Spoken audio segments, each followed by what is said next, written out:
court of Fontaine and have a rest. Navia said something about having a place ready for us there, didn't she? Come on, let's go!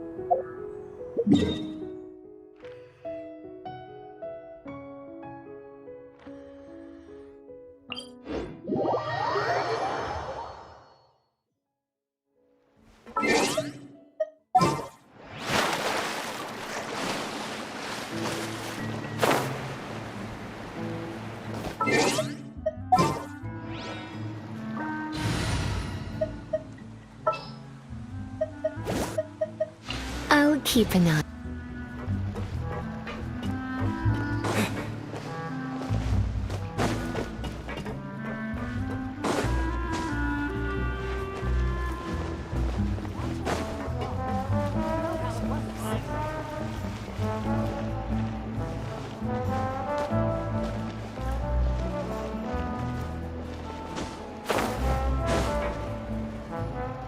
Yep, there's the room, and it's empty and waiting for us as promised. Navia is such a good person. Now that the serial disappearances case has been solved, no one's going to come after us for anything. Even without Silver standing guard, we can just completely relax.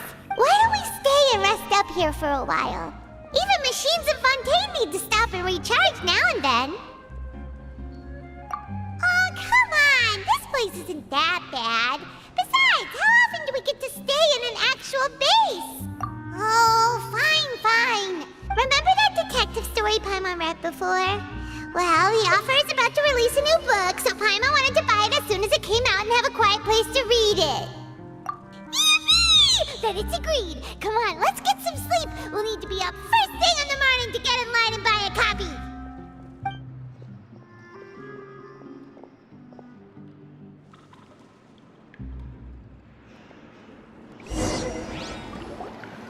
Paimon didn't expect that style at all.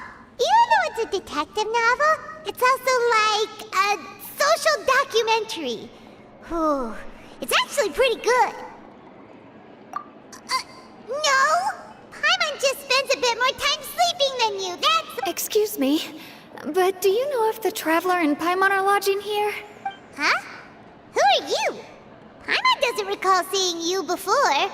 Wait, you're not here to give us trouble, are you? A blonde traveler and a chatty little fairy. Whew, looks like I found the place. Good thing I asked the Spina di Rosula. Hey, what do you mean by chatty? Paimon's always careful not to talk too much. It's an honor to meet you both. I was sent from the Palais Mermonia. Monsieur Nourillet wishes to see you. It seems he has something important to discuss in person. Nourillet? He wants to see us again already? Huh.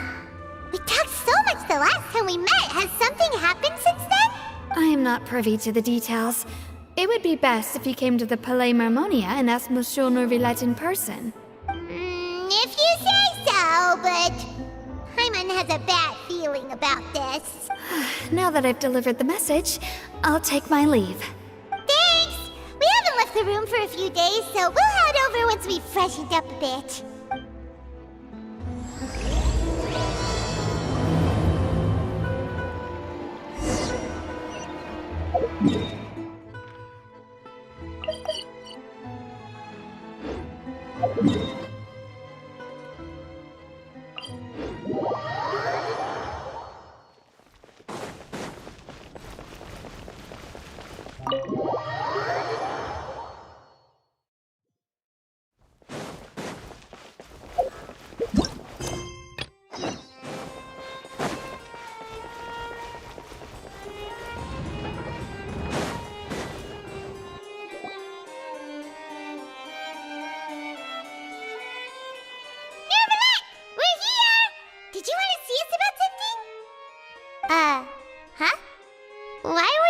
Standing there.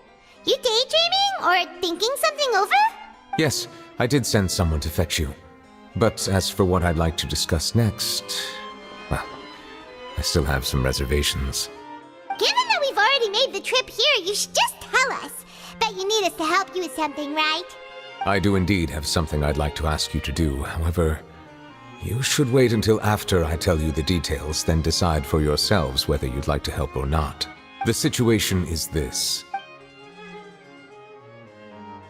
It has come to my attention that the Snezhnayan harbinger known as the Knave wants a diplomatic meeting with you, correct?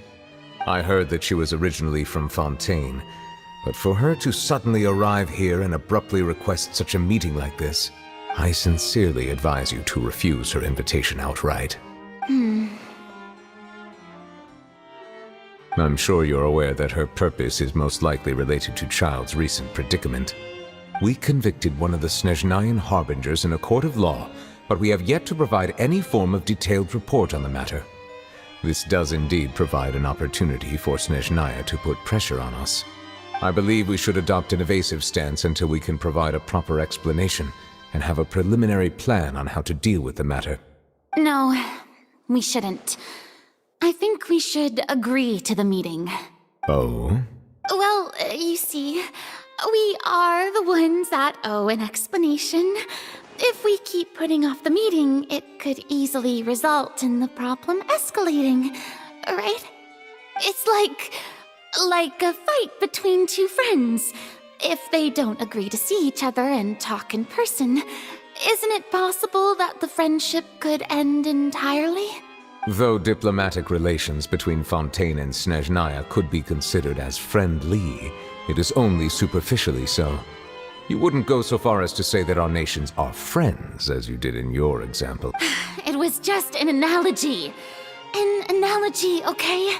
Moreover, even if we were to talk in person, if we don't have sufficient information prepared, it is quite possible the result wouldn't be restored relations, but a complete falling out. I don't think we should overthink those possibilities yet. Even if the logic of the divine is not immediately apparent, its wisdom will only be revealed with time. Besides, you'll be at the meeting. If any problems do pop up, you'll have no problem navigating them. I must clarify that interacting and communicating with people outside of court is not my cup of tea. It seems you think too much of me. But more importantly, when did I agree to join the meeting with you? You mean you won't come? No, that won't do. I can't go to the meeting alone. You have to accompany me. I must take you with me. Lady Farina, could there be something else regarding this matter that is being kept from me? No, not at all. Look, I am the Hydro-Archon of Fontaine, Focalor, the god of justice who is loved and adored by many. So I only hope that justice will be served in this matter. Don't overthink it.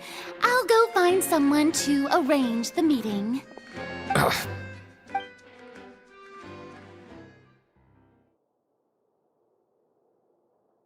Though it could officially be considered a diplomatic conference, I prefer to see our meeting today as an ordinary tea party. I assume you see it the same way, Miss Farina?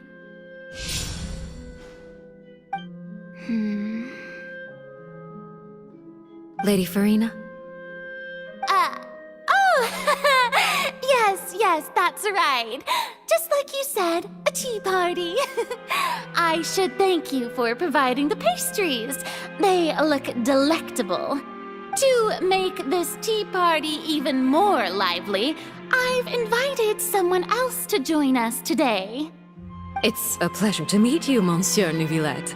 I was born in Fontaine, so naturally, there's no need to introduce the nation's revered Eudex to me. Hello. The pleasure is also mine. First, I would like to thank the two of you. I'm often away on business outside of Fontaine, and I'm told that the children of the House of the Hearth have been well taken care of by you. Oh, I'm not referring to when my children, Linny and Lynette, were falsely accused by you. The children of the House of the Hearth are often misunderstood, perhaps due to the reputation of the Fatui. There's no getting around that. All I meant to say is that Fontaine has been stable in recent years. The people are well off and the children lead happy, fulfilled lives. That is something truly worth cherishing. and no one wishes to disrupt such peace. Now then, you have come regarding the matter of child, correct? Well, yes. It appears the ever-busy Iudex Nuvilette doesn't wish to waste time with diplomatic pleasantries, and hopes that we can get straight to the point of our talk. Yes, as you surmised, understanding Child's situation is indeed one of the goals of this trip. As we are both diplomats from Snezhnaya as well as Fatui Harbingers, Child and I have always been colleagues. Were anything to happen in Fontaine, each of us would serve as the other's attorney to resolve the issue. So now, in my capacity as his attorney, I request that Child be turned over to Snezhnaya. We have a responsibility to cooperate with Fontaine and resolve what has happened to him together. The rules governing attorneys only apply before a trial has concluded. Since a verdict has already been rendered, we see the case as settled. I apologize for being unable to grant your request. An outright refusal. Very well. I respect all the rules of Fontaine's courts, just as I respect you as Chief Justice. Okay, why don't we back up a step? You don't need to transfer Child to us. I only request to enter the fortress of Meripede to see Child and confirm his condition. It's not like you couldn't even manage to fulfill a simple request like that. Right, Miss Farina? About that. The fortress of Meripede has always been completely autonomous. Even we have no authority to interfere there, and diplomatic issues do not suffice as an excuse. However, if you absolutely must confirm the situation of the Harbinger, I have a proposal. The knave showed up already? Well, Lenny did say that Father will be returning soon. We didn't even know that Lenny was from the House of the Hearth at the time, so we kinda overlooked that information. Yes, thank you for your kind advice. I'm well aware of the situation. I also noticed that Lady Farina acts a little odd and unnatural whenever I bring up matters related to the knave. Could the knave be threatening Lady Farina or something? If that were the case, then why wouldn't Lady Farina inform me? And what means could the knave possibly have to twist the arm of an Archon? So maybe that's not very likely. Even though Farina can act a little weird at times, she's still an Archon. In reality, this problem is even more thorny than it appears. According to reports from the Fortress of Meripede, Child recently disappeared under mysterious circumstances. The details are still unclear. We cannot rule out an escape, but there have also been no reports of him outside of the Fortress of Meripede. Special guards oversee the fortress, and its internal systems are extensive. Combined with the special characteristics of the surrounding terrain, an escape should not be possible. I suspect that there's something else behind Child's disappearance. I was only willing to share this information with you because you are friends of Child, and it is my duty to see justice done. So this is what you wanted to see us about before. Yes. I would like you to go to the Fortress of Meripede and investigate Child's disappearance. This was my proposal during our meeting with the knave. Rather than allowing her to intervene, I offered to send someone to find out about Child's situation and report back to her in detail. The knave did not seem satisfied by my proposal, but she still agreed to go along with it for the time being. Her words were, "We will talk more once we have that report." So that means we bought ourselves some time. Firstly, you're already acquainted with Child. Your eyes may discern relevant details there that others would miss. And secondly, is the consideration of the unique nature of the Fortress of Meripede. Isn't it just Fontaine's prison? I would not define it so crudely. The Fortress of Meripede is not affiliated with the court system of Fontaine on paper. It has always existed as an autonomous entity. Early in Fontaine's history, criminals were punished with exile, not imprisonment. Even today, sentences against convicted criminals still include exile, just as before. The Fortress of Meripede may seem like a prison, but it should in fact be regarded as a gathering place for exiles. All we do is dispatch guards to keep watch and help maintain security, but we have no right to get involved with any other matters. Although I do have a personal relationship with the administrator there, neither myself nor the courts have the right to be directly involved with the investigation. Oh, Paimon gets it now. That's why you need us to conduct our own investigation as a third party, right? Correct. I will arrange false charges against you so that you may secretly investigate inside the fortress during your detention. This will save us a lot of unnecessary trouble. So, are you two willing to accept my proposal? Yeah, no matter how you look at it, it seems we're the best choice. Alright, we hereby accept this difficult task. Reluctantly. You two have my sincere thanks. This matter is of critical importance to Fontaine's current situation. Also, I hope that both of you can keep this operation a secret. We will rendezvous at the Fortress of Meropede's entrance on Irenaeus once you've prepared yourselves. I will arrange for someone to take you inside. Prepared ourselves? Is there something we need to prepare? Perhaps you could enjoy a good meal and have a nice bath. I'm afraid that living conditions inside the fortress are nothing like those on the outside world. Oh, right! Even though we'll be there on trumped-up charges, we'll be in prison for real. On second thought, is it too late to back out? Please do not worry. Since you are sacrificing both your time and quality of life for the sake of delivering this report, you will be compensated according to the highest standards permitted to legal staff, regardless of the outcome. Now that's more like it. Come on, traveler, let's go eat the best meal we can find. We'll eat so much that we won't need to eat another meal for a whole month. Your treat. Are you leaving now? In that case, please take this cake as a token of my personal gratitude.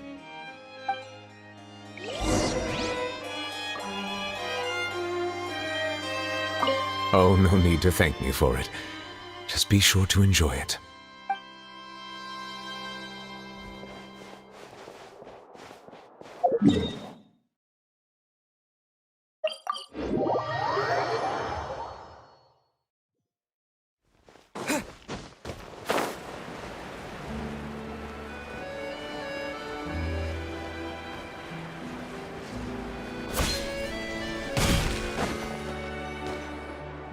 I'll have that, and that. Oh, and one of those too. Ooh, and no Fanta, thank you. That cake was pretty good. But as soon as Paimon remembered that we're about to go to prison, Paimon's stomach suddenly became completely empty. Now that Paimon thinks about it, we've always been super careful ever since we arrived in Fontaine, just to avoid breaking any strange laws here. But here we are, about to willingly send ourselves off to the Fortress of Meropede. Maybe this is what they call fate. Let's just try our best to investigate everything quickly once we get there. Paimon doesn't want to stay in prison too long. Oh, what is that I hear? Is it the taste of a breaking story? Hey! You can't hear a taste! And what are you doing here, Charlotte? Oh, don't remind me. I invited an eyewitness to a case to eat here, and I was planning to get some great material out of him. But he didn't even show up. Calm down, calm down. This is nothing new. As a journalist, you should be used to this by now. As long as you can score some juicy tidbits from the traveler, you might still be able to recover the cost of the meal. You know we can still hear you, Charlotte. Never mind. It's nothing. I just heard you mention the Fortress of Meropede. You didn't commit a crime, did you? No way! We would never! We're just going there to... Oh no, Paimon almost forgot that Neverlet told us to keep it a secret! Huh? You're being arrested for that? Oh, but now that I think about it, I suppose that's not completely unreasonable. That's pretty despicable, almost as offensive as committing theft. Oh, you mean Paimon really did something that serious? Sorry, Paimon really messed up. Well, in that case, it's nothing particularly newsworthy after all. Oh, how disappointing. All right, there's still a chance. Since you're going to be at the Fortress of Maripede, would you be willing to help me gather some material for a story? About that, Paimon doesn't think we'll have any time. Oh, it's nothing difficult. All you have to do is think of a way to get some time face-to-face with the warden of the fortress. He was awarded the honorary title of Duke in Fontaine. Sounds really cool, huh? Only those who have made significant contributions to the nation have been conferred this title. It's incredibly rare. On top of that, the Fortress of Maripede has never been under the jurisdiction of the courts. Practically nobody, including journalists like me, knows anything about the person in charge there.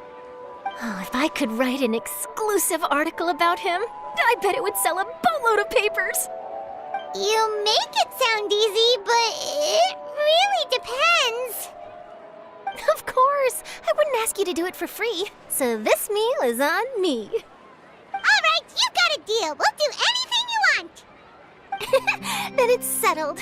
The food should be here any second, right? Huh? Wait, just how much did you order?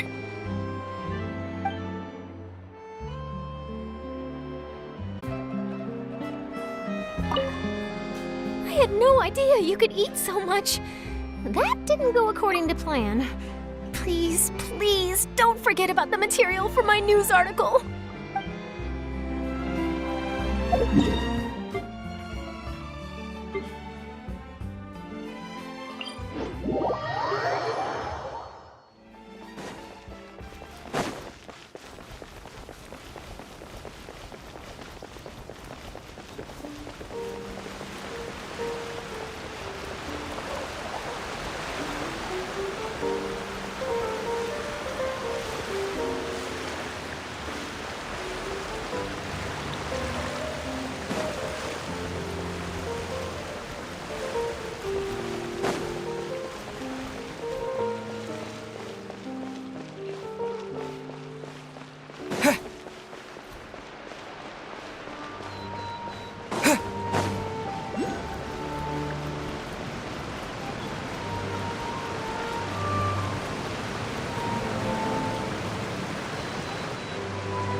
You have come, just as promised.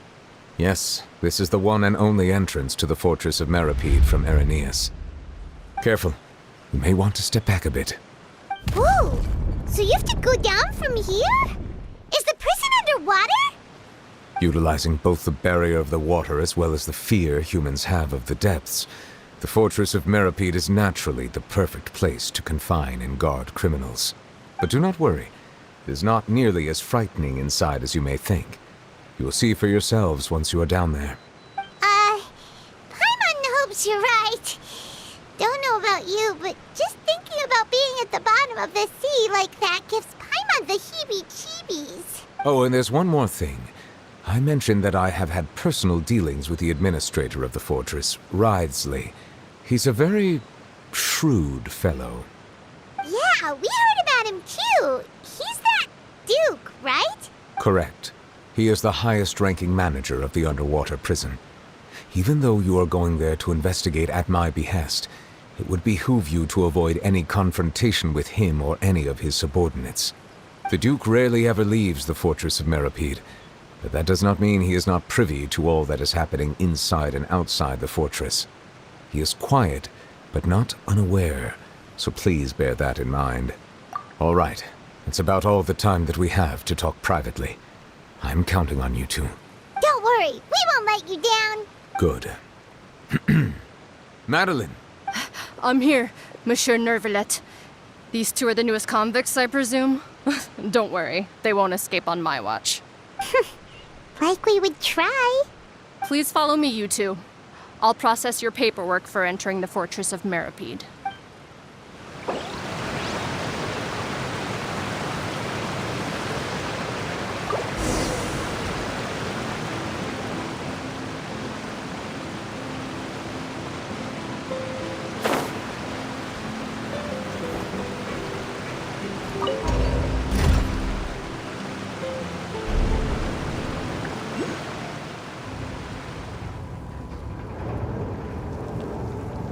Are we already underwater now?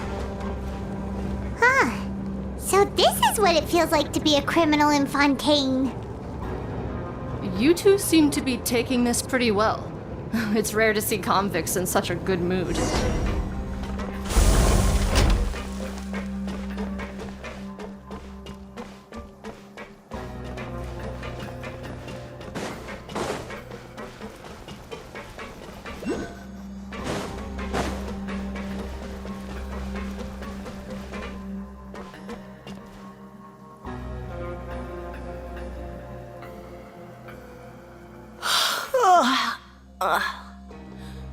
Oh, it's you, Madeline.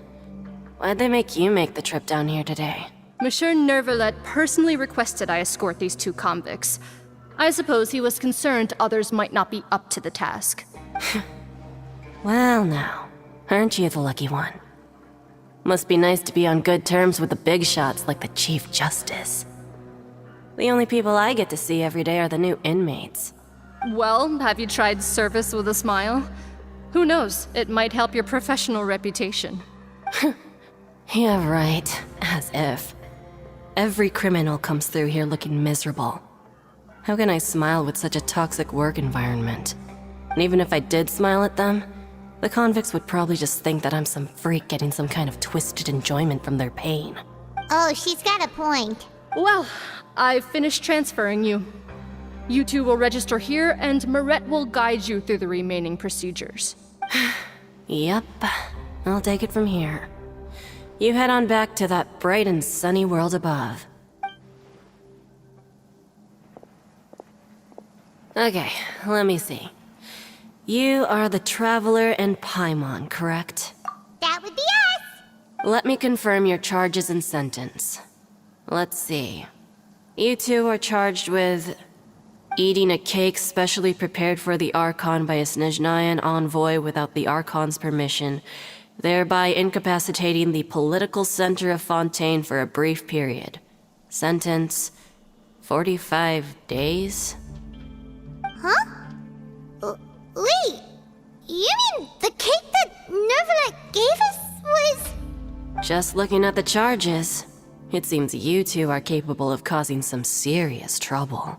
And considering how fond Lady Furina is of sweets, this crime is tantamount to trying to assassinate the Hydro Archon herself. Now I've seen everything. Anyway, we still need to finish processing you before you can enter the Fortress of Meripede. Please stand in front of the board over there. I'll take your mug shots with my camera. Oh, all right. But be sure to catch Paimon's good side.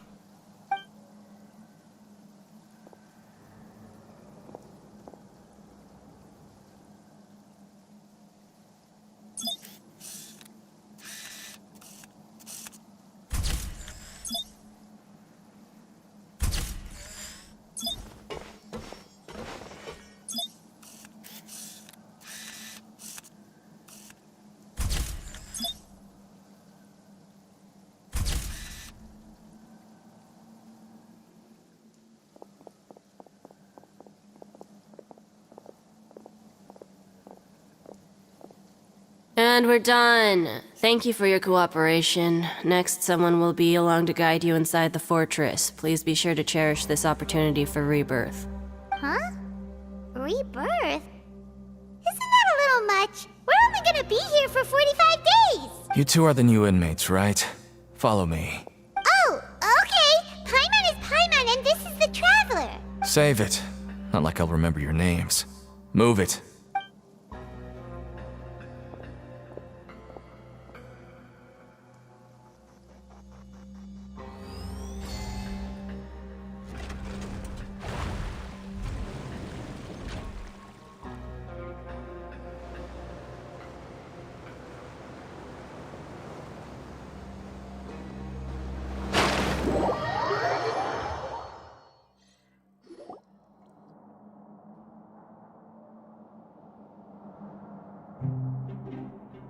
So, are you one of the guards here? Is there anything we should be careful of while we're here?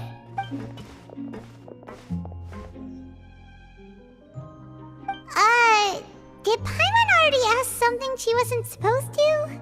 Why should I tell you anything? What's in it for me? This is exactly why I can't stand you fish. I wouldn't even be doing this if it weren't for the credit coupons. Credit coupons? Alright, seeing as you're not the annoying kind that's getting dragged in here crying and blubbering, I guess I can tell you a few things. But next time, it'll cost you some coupons.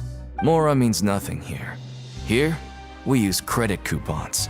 Coupons can get you almost anything in the Fortress of Meripede. Desires? Fulfilled. You want power? No problem.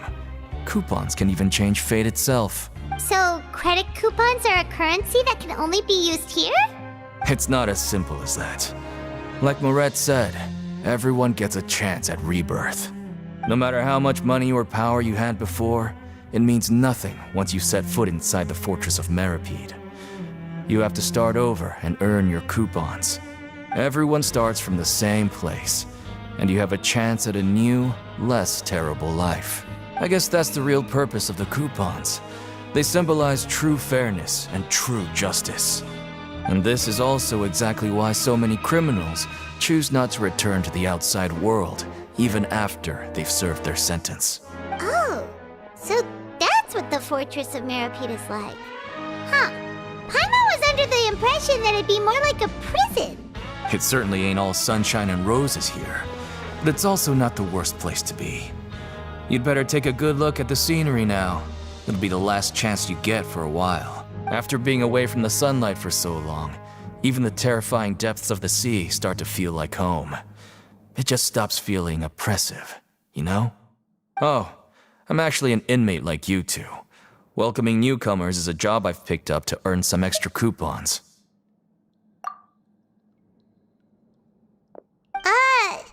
Why aren't you answering us again? I've told you enough for free. Any more info is gonna cost ya. So all you care about is Mora! Wait, no. Coupons? Almost there. It's down through here. Your turn to give it a try.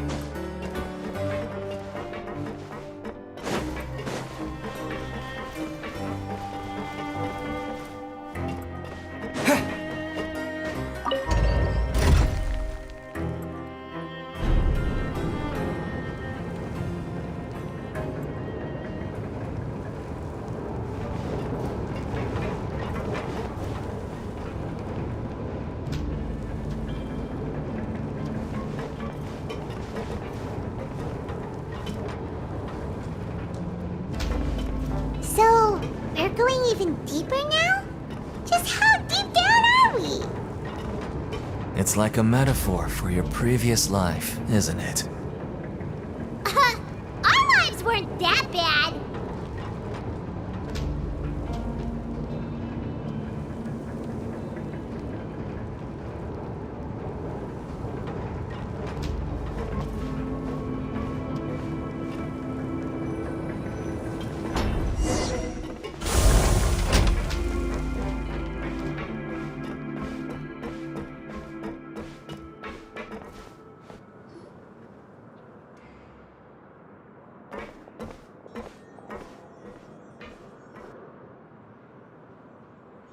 So this is the actual entrance to the Fortress of Meripede? Huh. It looks like there are other new arrivals, too. Oh, they sure don't look happy. Maybe we look too relaxed for fresh convicts. Oh, right. We're on someone else's territory now. We need to think of a good way to act like criminals to get by. If we're discovered, even Neuvillette might not be able to rescue us. Hey! Don't scare Paimon! Oh, Paimon's not ready for all this! Look, I don't really know you, and I have no idea what kind of crime you committed, but You wouldn't have happened to anger someone important, did you? Someone important? Paimon doesn't think so. Wait, why are you suddenly trying to talk to us now? Now's not the time to worry about that. Anyway, it's over there, so you just go on over there by yourselves. I've done my job, so good luck. What was that all about? Wait a second. Are there usually so many garter mechs around here? They're already onto us? Prisoners numbers 7459 and 7560. Welcome. Oh, no need to be anxious. These Gardamex aren't here to attack you. In fact, they're here as your honor guard. When I heard that you were friends of Monsieur Neuvillette, I had the Gardamex come and wait in formation. Wait, you know about our connection with Neuvillette? The seafloor isn't as cut off from the world as you might imagine. However, I'm afraid that I know nothing more than that you are friends of the Udex. And as you can see, committing a crime means being sentenced here, even if you're friends with the Chief Justice. Quite fair. The Duke! Greetings, Your Grace. Lovely weather today, isn't it? Oh, greetings, my good fellow. Well, I'm willing to imagine that the weather is as good outside the sea as you say it is. How great it would have been if only the fortress of Maripede had been built on the coast, huh? It would have been so convenient to enjoy a nice chat in the sunshine. My profuse apologies. I just got so nervous when I saw you, So this is the Duke. He sure looks a lot younger than Paimon imagined. The Traveler and Paimon, correct? Mr. Deacon here was responsible for your welcome. I trust you were satisfied with his guidance?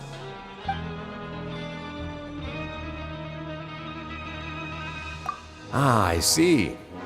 In that case, I regret to announce that Deacon here has just missed the best opportunity in his prison career to be promoted.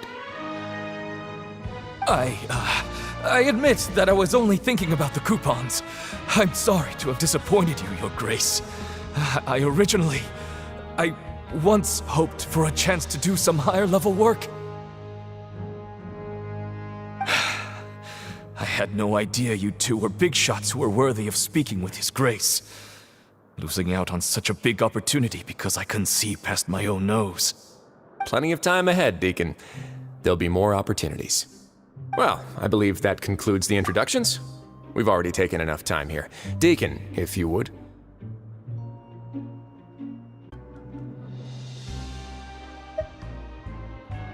Outstanding.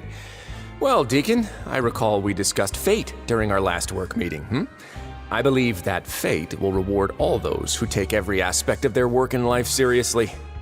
When you return to your bunk, you'll find the guards have issued some extra credit coupons to you. Oh, thank you. Thank you, Your Grace. Oh, and you too. I can't believe you gave me such praise. If you need anything in the future, anything, please, come find me anytime. No credit coupons necessary. Well, I believe that concludes the introductions. We've already taken enough time here. Deacon, if you would. Yes, Your Grace. I'll take my leave now.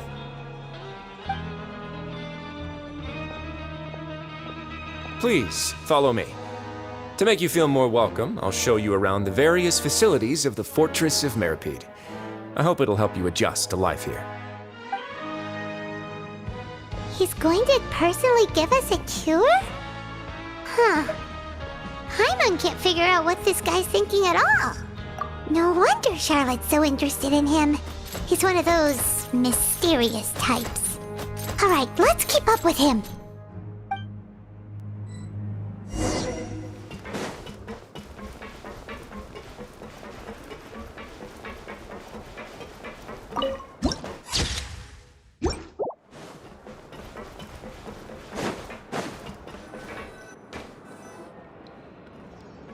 There's no need to be so reserved.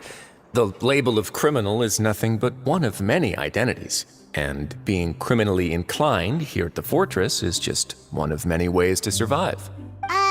Is it really okay for the warden to think like that? We're real criminals, you know. What if we're too difficult to handle.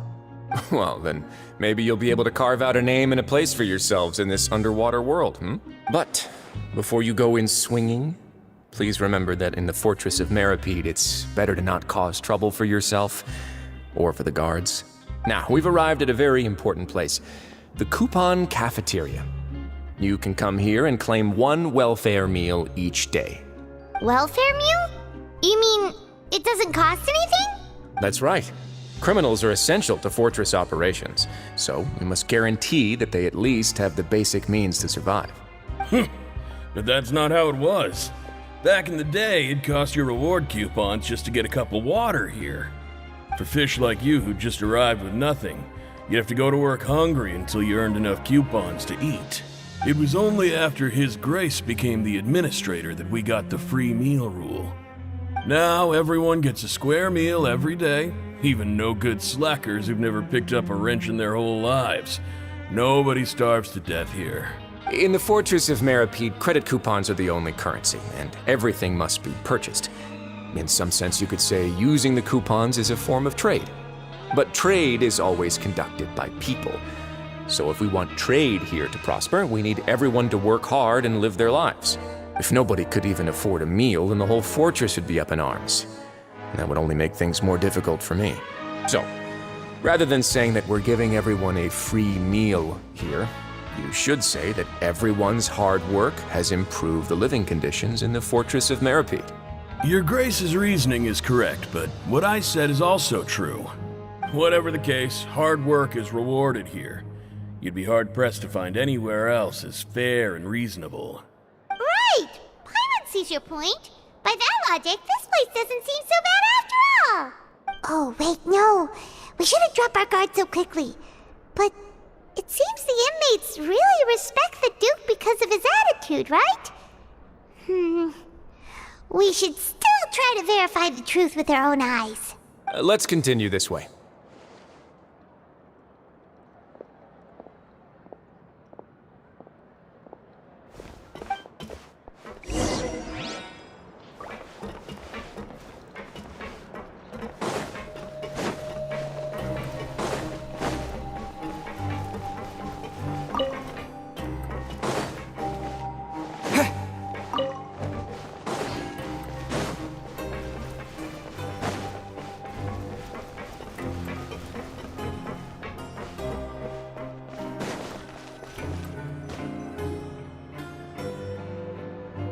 This place is known as the Pancration Ring.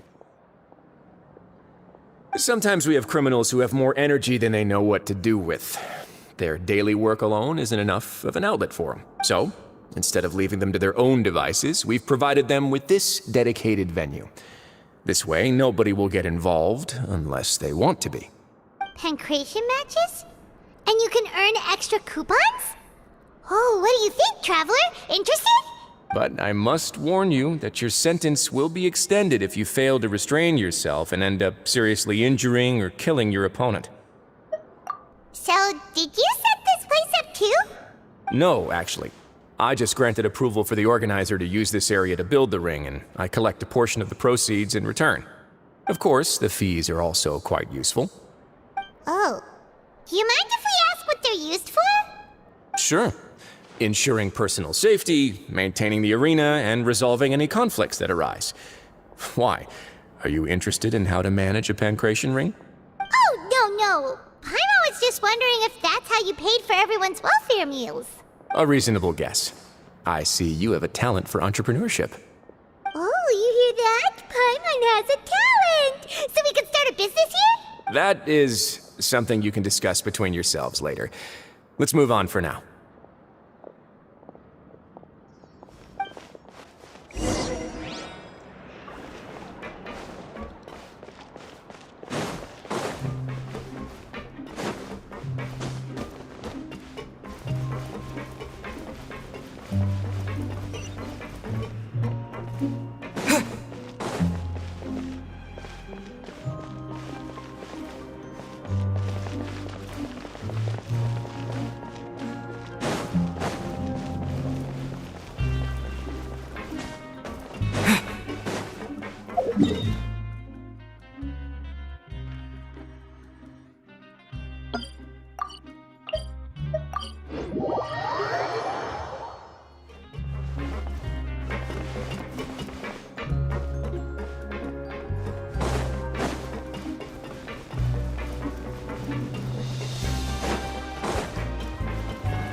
Your Grace.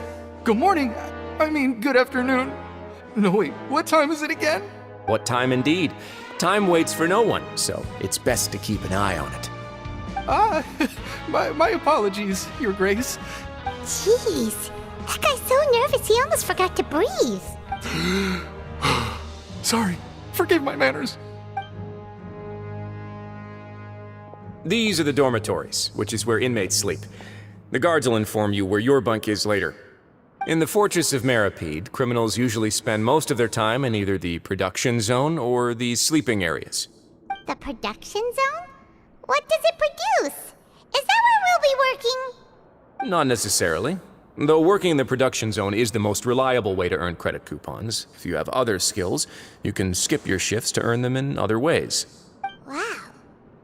Wait, you're the manager of this place, and you're just telling us to our faces that it's okay to skip work? The fact that the Fortress of Maripede has continued operating completely autonomously is proof enough that most people are willing to work honestly and earn a stable income. As for what we produce, many of the clockwork machines seen all over Fontaine originate from our workshop. Therefore, the Fortress of Maripede is not only a place where criminals serve their sentences, but also a giant machine factory. There's no need for me to get into specifics about the production process now. You'll experience it all firsthand when you report for work tomorrow. Let's move on. The tour continues over this way.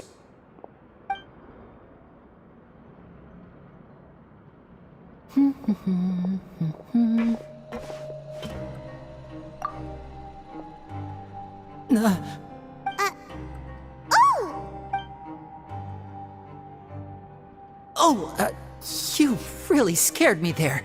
I didn't expect to see you here, Your Grace. The only thing you should be seeing is the work in front of you. Stay focused and keep up the pace. Oh? Is something the matter? It's nothing. Paimon's just worried about how hard we'll have to work tomorrow.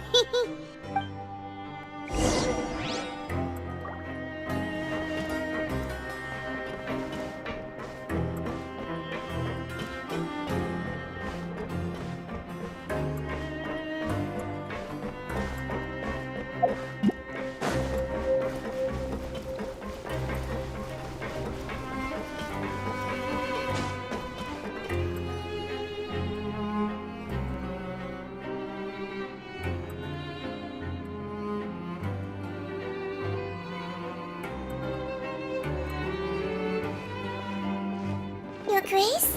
What are you doing in the infirmary at a time like this? Oh no, you didn't injure yourself, did you? Not yet, unfortunately for you.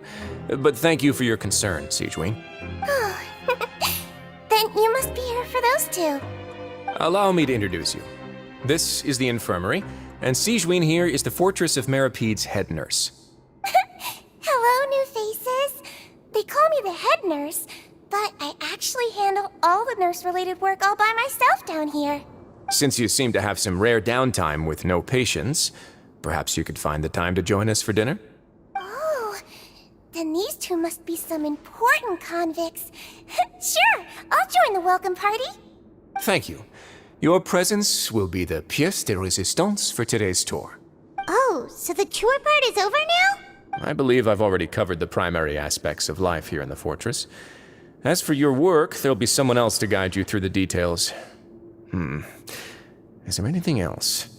I seldom conduct tours, so why don't you just ask if you have any questions? Well, this is our first time here. Paimon's not sure what to ask. Then let's head back to the coupon cafeteria. Maybe a meal will help you think up some questions. You should at least try to be excited. Our free meals are actually pretty good here.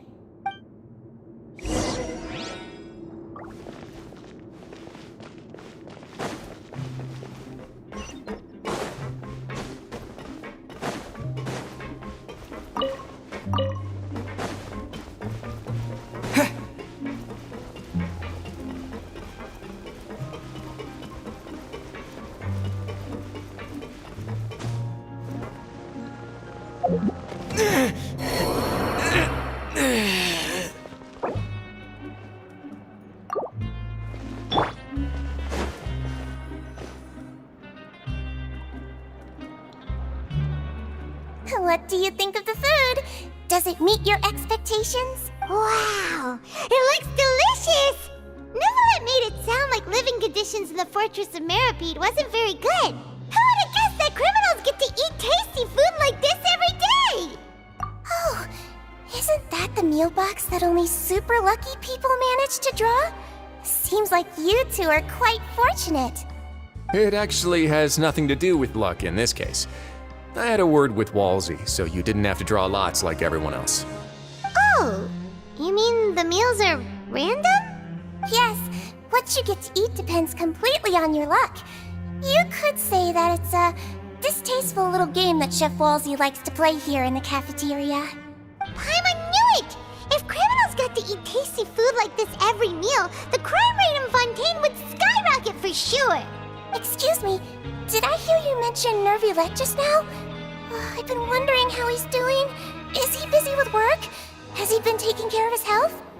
He seems healthy no matter how you look at him, but he works so hard all the time, so it must be really tiring. It sounds like he hasn't changed a bit. Looks like you can stop worrying so much, Sigewinne. Oh, that's good. But I still feel like it's been too long since I've heard any news about him. No news is good news. Maybe next time I've got something to discuss with him, I can invite you to accompany us. But isn't the Fortress of Meripede independent from Fontaine's court system? What do you two have to discuss? Well, we provide all kinds of mechanical products for official use, and some essential goods have to be obtained from the overworld, so we naturally have to stay in touch about this and that. Monsieur Nervulet's character is unimpeachable. No matter the question, you can discuss it openly and freely with him. Talking with him feels quite effortless. In light of that, I am quite willing to go out of my way to show respect and in fact, right now, I'm treating you two as guests invited by Monsieur Nervulet. But unfortunately, I can only do so until the end of this meal. After this, you two will just be inmates here. You're very welcome. Well, your new life awaits. Are you finished eating? Then I recommend that you return to the dormitories and rest. You have work to do tomorrow. Perhaps you were hoping to ask for some special privileges? Sorry, you'll have to use credit coupons like everyone else. It's not as comfy here as you might imagine.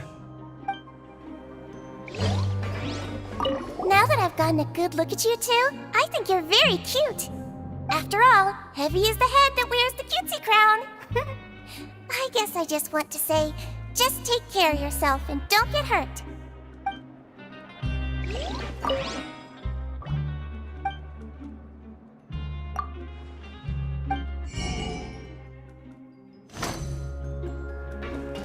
Grab yourself a welfare meal.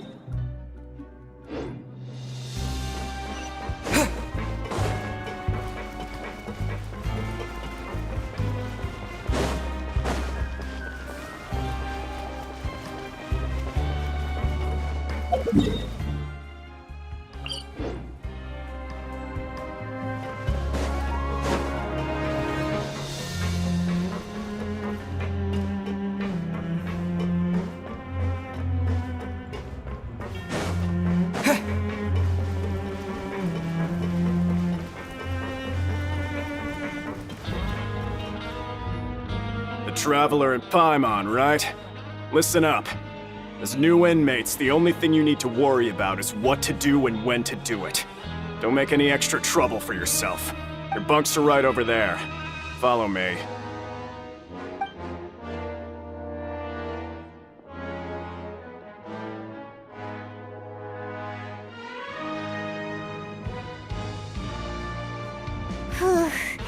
So this is where we'll be sleeping from now on.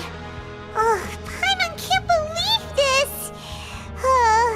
The days of staying home and reading detective stories are like a dream now. By the way, Traveler, we saw a lot of things worth investigating just now. Even though the Duke didn't say it too directly, judging from what he said at the end, it seems that he was only welcoming because we know Nervulet. We are criminals, and Paimon did eat that cake, but we're actually here to help Nervulet. Is it possible that he knows we're here on a mission? Or is Paimon overthinking things? Yeah, Paimon thinks so too. He probably knew why we came here from the very beginning and intentionally wanted to send us a message. Maybe something like, "Hey, I have my eyes on you, so don't try anything funny." Yeah, you're right. It's not like we can go back to Neuvillette empty-handed and say, "The dude looks scary, so we gave up."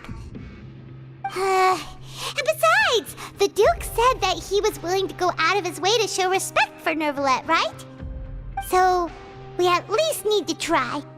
But Paimon hasn't gotten a clue where we should start our investigation. You mean... Yeah, that's what Paimon was thinking too! Paimon almost spilled the beans when we ran into him. Fortunately, based on his attitude, it looks like the Duke sees Linny as just another inmate. We worked so hard to help clear Linny and Lynette's names, and yet we turn around and bam! He's in prison anyway! Oh, right! Linny and Lynette are from the House of the Hearth. They work for the Knave, so they could be here to investigate too! Huh? Oh, it's a card! Paimon didn't notice it earlier. It looks like a magician's prop. Lenny must have left it here. He's in prison and still doing his little tricks, huh? Let Paimon have a look. It was nice to bump into you again. Let's catch up in the production zone tomorrow. What in the world? It's written like he's greeting a buddy on the street. Paimon thought he'd write something important. If you say so. We can ask him what's going on tomorrow. Let's get some rest now.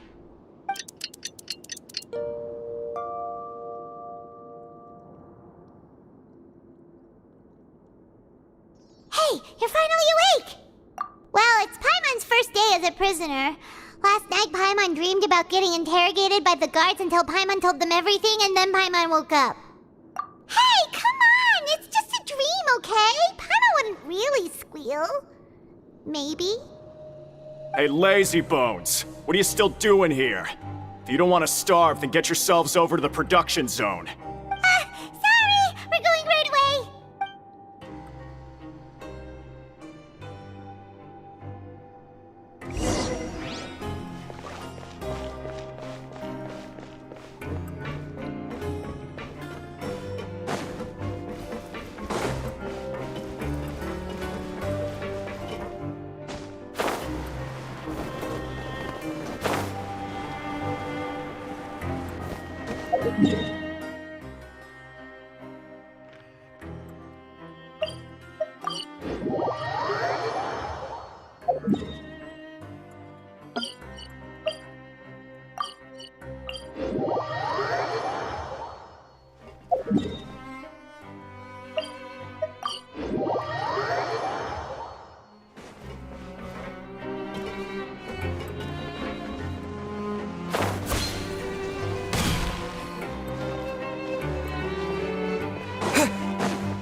Ah, you must be the catch of the day. Looks like you've got some luck getting assigned this space. Yep, we just arrived yesterday and... Don't interrupt me when I'm speaking! Yes, sir. Listen carefully to my instructions. I don't want any mishaps. Every machine here is worth more than the both of you. Working around these machines can be very dangerous. Do your job well, and you can eat in the cafeteria after your shift. Get sloppy, and you dine in the infirmary. Anyway, the Fortress of Merope doesn't want to lose a single one of its machines. And it also doesn't want to waste the production potential of any inmate. You got that? Got it! Your job is to use the machine over there to process widgets. Watch carefully, and make sure you step on the pedal at the right time. If the machine gets jammed, then give it a little maintenance with your fist. Here, take this. Bring me the processed widgets, and I'll give you some credit coupons in exchange.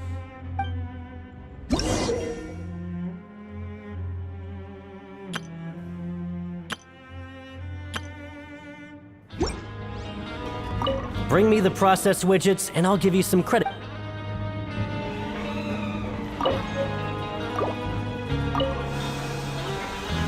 Once the widget is hot enough to blow, jump to step on the pedal and hit the widget with the... So if the machine gets jammed, you just need to attack it to fix the problem.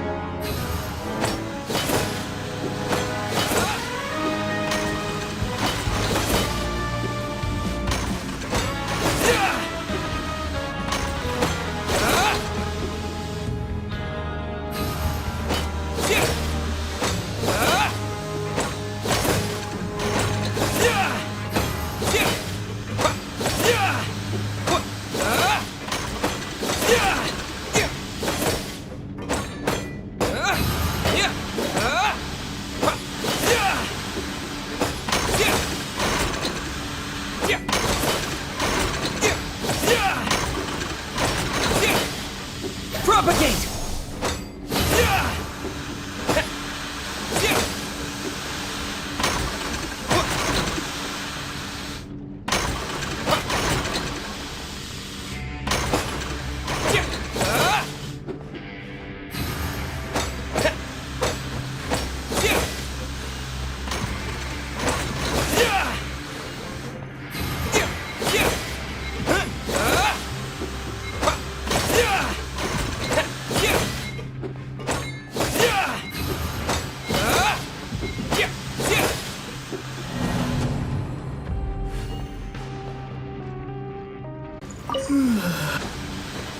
Once the widget is hot enough to blow, jump to... So if the machine gets jammed, you just need to attack it to fix the problem.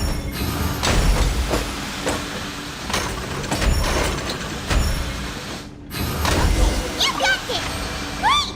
Now we can report back to the foreman and give him the processed widgets. Huh. This one is tolerable. Though, since the processing is done by machine, the product is all pretty much the same anyway. Alright, I'll pass you for now. And we'll count up how many credit coupons you've earned.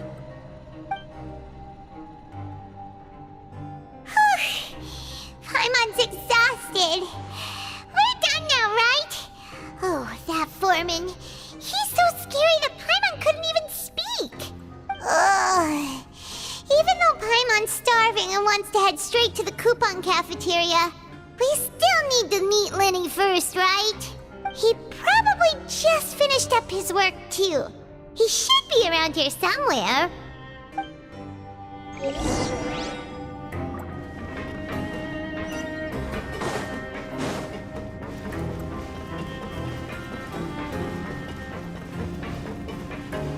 Lenny? Mr. Magician? Where are you? Oh, this had better not be some disappearing act. He doesn't seem to be around here. Let's try looking somewhere else.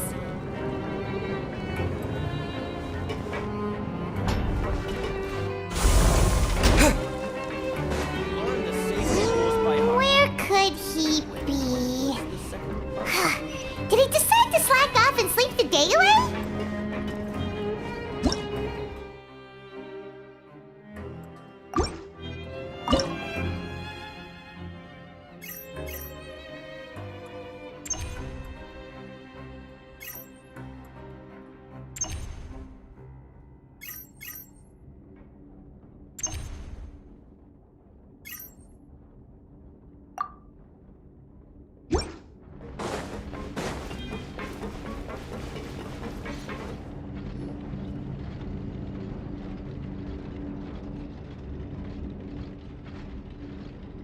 Hey, over here.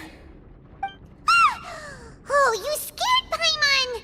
How did you appear out of nowhere like that? Oh, you scare so easily now? Is there something worrying you these days? Oh, you little... The only thing we're worried about was trying to find you. Sorry. Come over here and keep it down.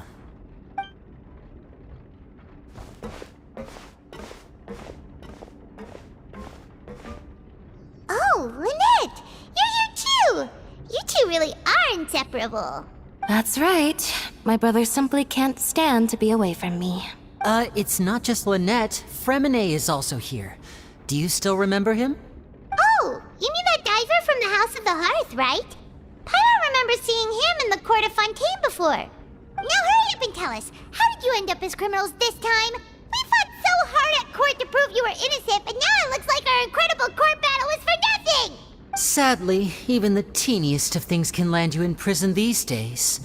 I put together a street performance and used the popularity we gained from the Opera House incident to attract a big crowd. And then? Next, I invited several audience members to participate in the show. And then, with the entire audience watching, their wallet suddenly disappeared. My brother was charged with theft, and I was charged as his accomplice, having assisted him in his crime. It really isn't that bad. The missing wallets are all in the leftmost drawer of the Maison Gardiennage's big filing cabinet. We just need to see how long it takes to discover them. Yep, we should be released then. In terms of the magic trick itself, I think the performance went perfectly. Leave it to Lenny to magic himself into prison. Indeed. Last time I hid my identity from you, I promised that I'd tell you absolutely everything if you were angry about it. No more secrets. So I don't plan on keeping anything from you this time either. At the moment, the House of the Hearth's interests don't conflict with yours at all. We were instructed by the father of our house, the Knave, to come here and conduct an investigation. Told you so! See? Paimon guessed right. As for what we're investigating, perhaps you haven't heard, but the fortress of Meropide hides a secret. Some even say that the entire fortress exists just to protect it. The House of the Hearth has been investigating this for a very long time, trying to uncover its mysteries. But recently, all of our informants, including the ones that had infiltrated the guards, suddenly vanished and have not been heard from since. We believe that this is a direct provocation, and it's the reason why we came here. Father has somehow managed to confirm that Focalors does not have Fontaine's gnosis. Huh? How did she manage to learn information that important? Father has her ways. Many of them are beyond our imagination, and we've never had the chance to see her at work. But we trust her conclusions. It was this information that led us to suspect that Fontaine's gnosis might be in the fortress of Meropide and is related to that secret.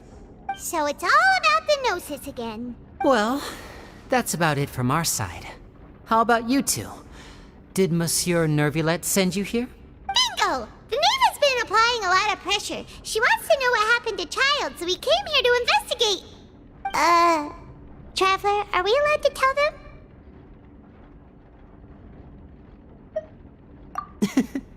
You don't need to worry too much about that. She's just asking for a report on Master Child's predicament as a means of pressuring you. Father used this situation as a pretext to negotiate with two high-ranking officials in the court of Fontaine. She actually just wants to be able to make concessions on this matter for gains elsewhere, almost like a bargaining chip. Sometimes you need an excuse to do things you otherwise couldn't. And a harbinger is more valuable than you might imagine.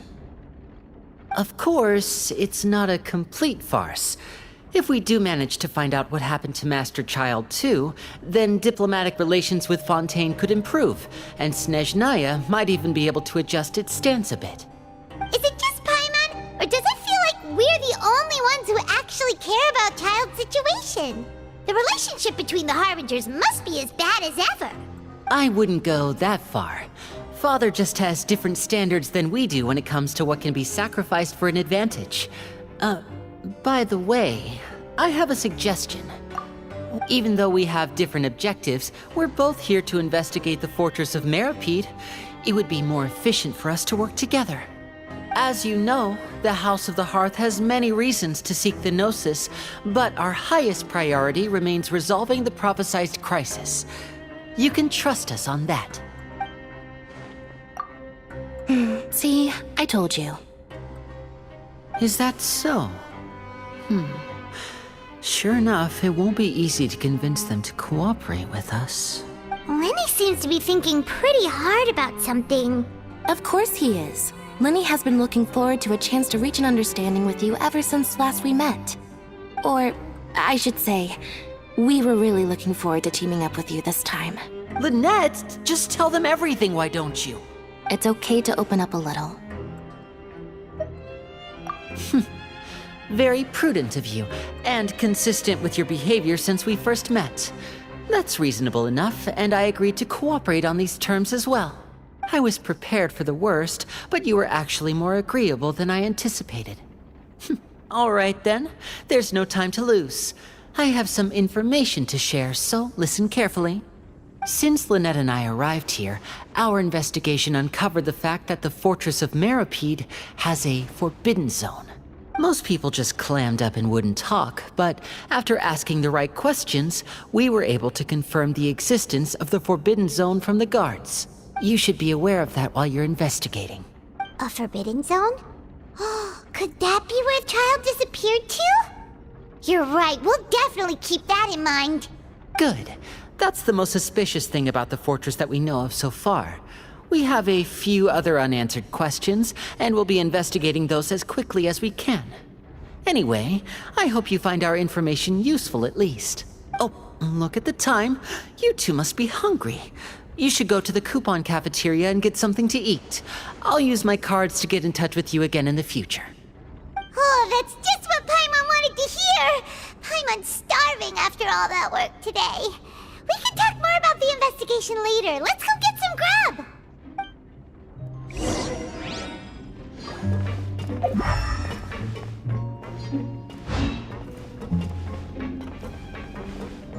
You're so serious.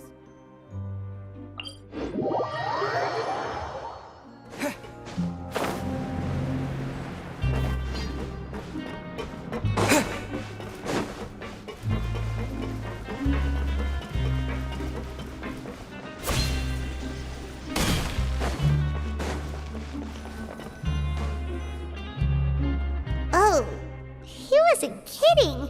Today's meal is nowhere near as good as last time. Oh, who knows how long it'll be until we're lucky enough to get that super tasty meal again. Forget about it then. We'll just deal with the regular food for the time being. Let's just get out of here as soon as possible. But life here doesn't seem all that bad. Other than the foreman being kinda mean and the work being pretty tiring. You think so, mate? If I had a coupon for every fish who said that. Seems you fishies still haven't learned your lessons from your life up on the surface. If you take things at face value, then by the time you reach a dead end, you won't even know how you ended up on that road in the first place. I like your attitude. I can, let you in on a little something. Everyone's been telling you to just follow the rules and not cause any trouble for yourself. Am I right? But what they don't tell you is that the rules aren't exactly what they pretend to be. The rules for being a prisoner. The truth is, this place has a lot of hidden rules. Huh? Hidden rules? What do you mean? Not everyone knows about those rules, but whether you know them or not, once you break one, you might encounter something even worse than death. Really? Oh, now you're really scaring poor Paimon. Don't joke around like that! Of course. And I'd say that just disappearing would be one of the better outcomes. Oh, you mean that if there really are hidden rules, then Child's disappearance might have something to do with that? In that case, would you tell us some hidden rules? We definitely want to avoid breaking them. Come on, mate. This is valuable information. The difference between life and death. Do you really think you can just ask and I would tell you? Paimon understands, but we don't have many credit coupons yet. Yeah, I know. Not like I'm going anywhere. Just come talk to me after you've saved enough. Moreover, you're new fish, freshly caught, and completely out of your element. What'd be the point in even telling you anything before you've gotten a handle on your new lives? I'm usually around the rag and bone shop. Just call me V-Doc. Bye-bye now. He left.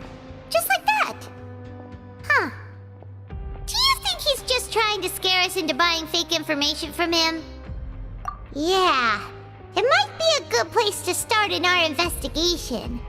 Hidden rules, huh? But like he said, we don't have any coupons and we're still not familiar with this place. Oh, there's nothing we can do about it now.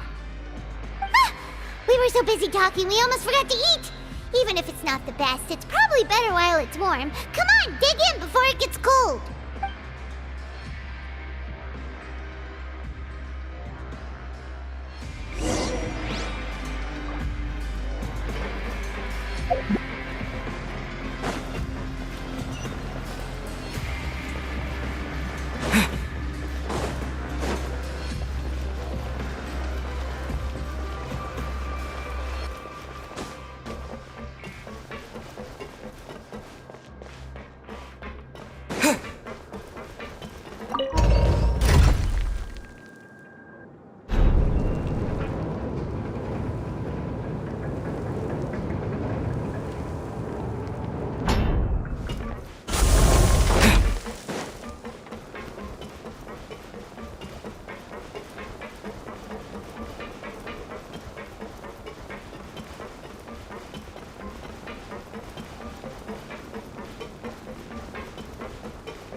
So Paimon just confirmed with the guards that our shift is set for every morning, and we're free to do whatever we want all afternoon.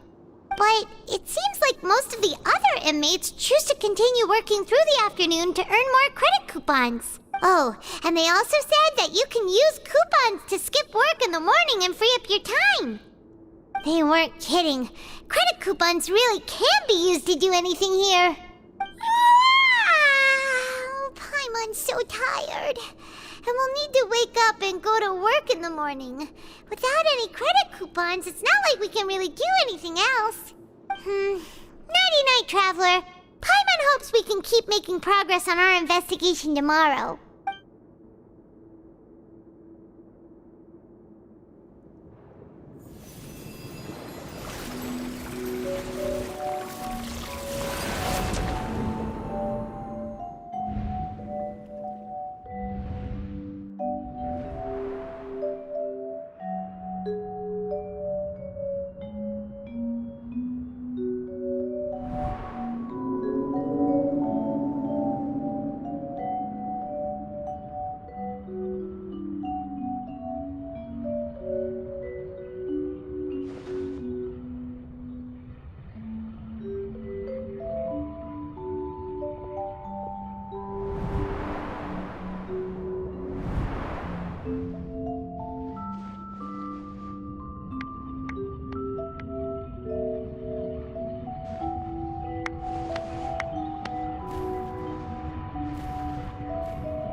What's wrong? You seem to have something on your mind. Did you Is that even possible? Unless it wasn't an ordinary dream?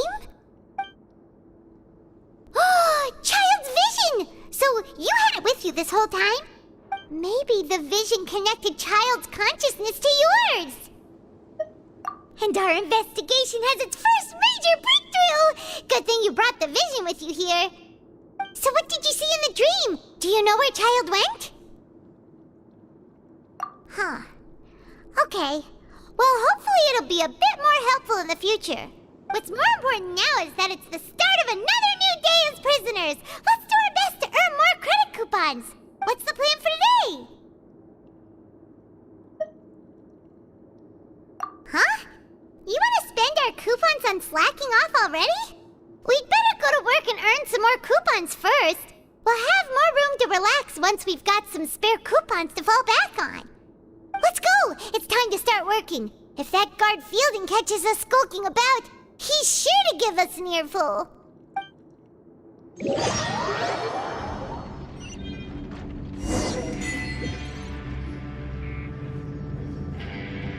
Look who decided to show up. Get your butts in gear and get to work. Time's a-wasting. Good, here you go. Remember to give me the widget once you've finished processing it.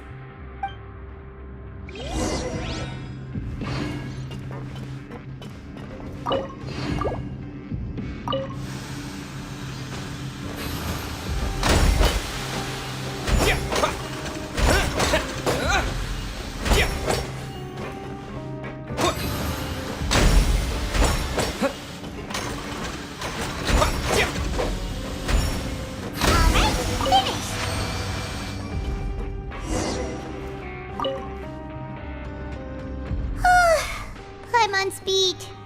But after so many shifts, it seems we're really getting the hang of it now. Hey there, fellow shift mates.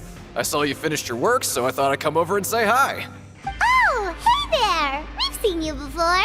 Your assigned workspace is really close, isn't it? That's right. The name's Rowan. This past few days, I couldn't help but notice the new faces working nearby. I guess we were destined to meet. I've been working here for almost 15 years. Even the foreman, Grainville, always calls me Chief. Whoa, you've been working here a long time, Chief. Hey, not so loud. If there's anything you'd like to know, just ask me. I know the work here in the production zone better than the back of my hand. All right, Chief. We'll be sure to come to you first. Did you just ask about the rules? Pretty sharp for newcomers. You've already heard about the rules, huh? Who'd you hear it from? Alright. Seeing as I'm the one who came over here, you're already calling me Chief, I guess I can tell you a little. Truth is, you two keep working like this, you might be putting yourselves in danger. Huh? Wait, there's even a rule about that? What would have happened if you never told us about this? Well, it's usually not that easy to break one on accident. The conditions of the hidden rules are usually pretty specific. But once you do break one, bad things happen. If you work continuously in the production zone for 3 days, and if all you do besides eating and sleeping is just work, then something bad will happen during lunch on the 3rd day. Huh? Like what? Oh, don't scare Paimon! If I knew that, then I wouldn't be standing here talking to you, now would I? You mean, even you have never tried working 3 days like that before? There's actually a legend about this rule. They say that there was a worker who worked way harder than me. He was both efficient and eager on the job, and most other workers couldn't hold a candle to him. One time, he tried to test his limits and worked as long as he could. Then during lunch on the 3rd day, he disappeared into thin air, as if he'd evaporated. Later, some people went and asked some of his past friends about him, but they said, never heard of the guy. What the? How could that happen? Unfortunately, we were assigned different production zones. I never saw for myself what he looked like. Wait, are you thinking that it was... Huh? Oh? You... Listen, kid. This ain't the kind of thing you should be curious about. Let me tell you, you're better off forgetting about it and looking after yourself. No? Yeah, I agree with Chief here. Do you really want to try? All right, if you insist.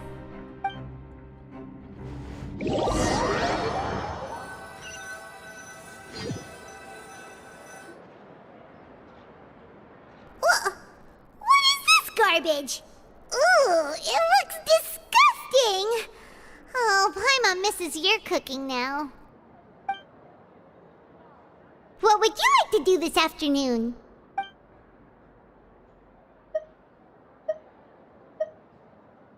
Sure! If we're not going to work, then let's kill some time at the Pancration Ring.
Oh, you must be the Traveler, huh? Sorry, mate, but competitors as strong as you are prohibited from participating. Even convicts value their lives, don't they? I hope you can understand. But we have a game here that'll let you show off your strength, and you'll even earn some credit coupons in the process. What do you think? And if we lose the game, will it cost us credit coupons? Of course. That's the cruel reality facing every competitor in a place like the Pancration Ring. Okay, great. Let me walk you through the rules. The targets in front of you will pop up one after another. You'll need to hit the targets in the same order that they popped up. If you can complete a few rounds in a row with no mistakes, then you'll win credit coupons. But the second you mess up the order, you'll lose. The game costs 300 credit coupons to have it go. So, you up for it? Thanks for your patronage, mate. Now, let the game begin.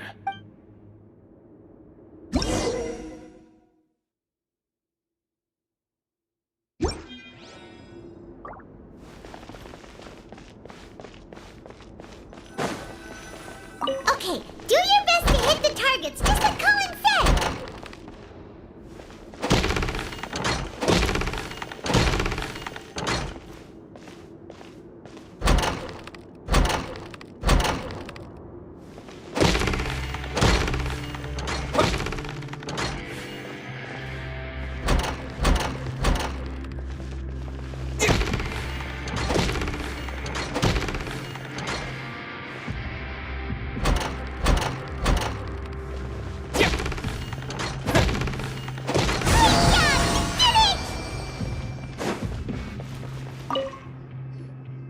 Not bad.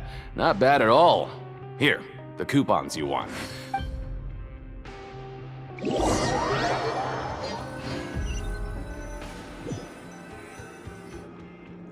we had a productive day. Hope we can make even more progress tomorrow.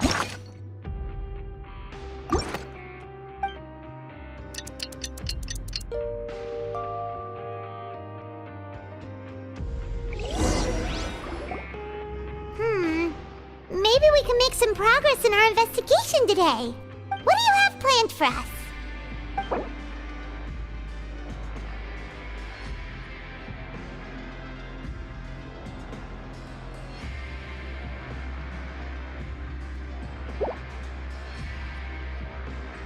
Let's go!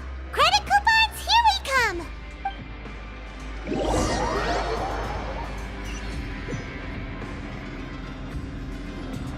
Look who decided to show up! Get your butts in gear and get to work. Time's a-wasting. Oh? What's with suddenly wanting to work so hard? You need coupons that badly? Sure. Let's just say we really want to test our limits.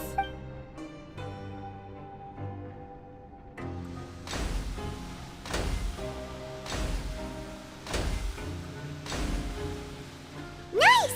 We did well today. Let's keep it up!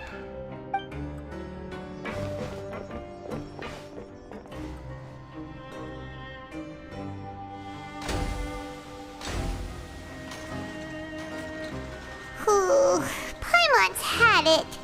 Who knew that processing these widgets would be so tiring?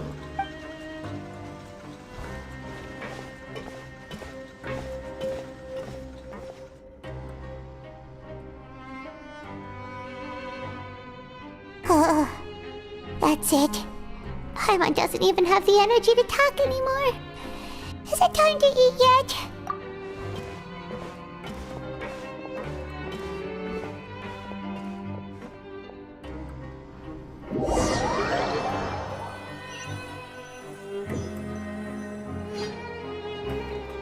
Oh, Paimon's exhausted. It's just work, work, and more work. Paimon's little body can't handle this much longer. Wait a sec. Now that Paimon thinks about it, haven't we been working non-stop for 3 days now? And now it's lunchtime. Oh, Paimon feels a shiver going down her spine. What's going to happen? But it doesn't seem like anything's changed at all. And we made it to the coupon cafeteria safely. Are the so-called hidden rules only a rumor after all? Well, there's no use to just guessing all day. Paimon's stomach has been grumbling the whole time. Let's just eat already.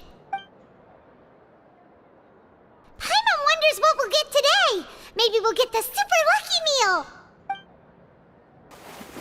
Wait, what?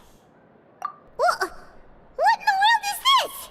What's with Paimon's food? And yours is the same. Is this stuff meat? But it looks and feels so bizarre. What kind of chef would make food like this? What do you think is going on? Is this the bad thing that Rowan was talking about? No, stop right there. Paimon gets what you mean, just don't say it. Hey, isn't that Woolsey over there? He must have made the food, right? So let's just ask him about the food and be done with it. Hey, Woolsey, have a moment? What is it? I'm about to go report the numbers for today's free meal, so you'd better make it quick. It's about the meat in our meals. Look, does it seem normal to you? The meat? Oh, that. Looks perfectly fine to me. Totally normal. You better hurry up and chow down. How could this be fun? Hey, don't leave! You barely even looked at it! Hey! Ugh, what should we do now? Woolsey wouldn't even give us the time of day. Yeah, looks like we have no other choice. Paimon was positively famished a minute ago, but now she's lost her appetite.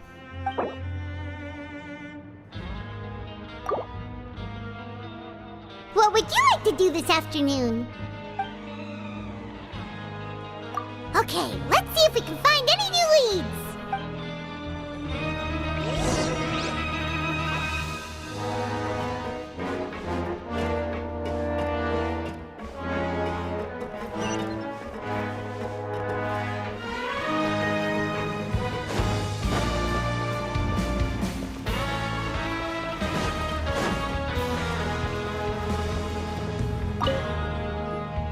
Oh, hello.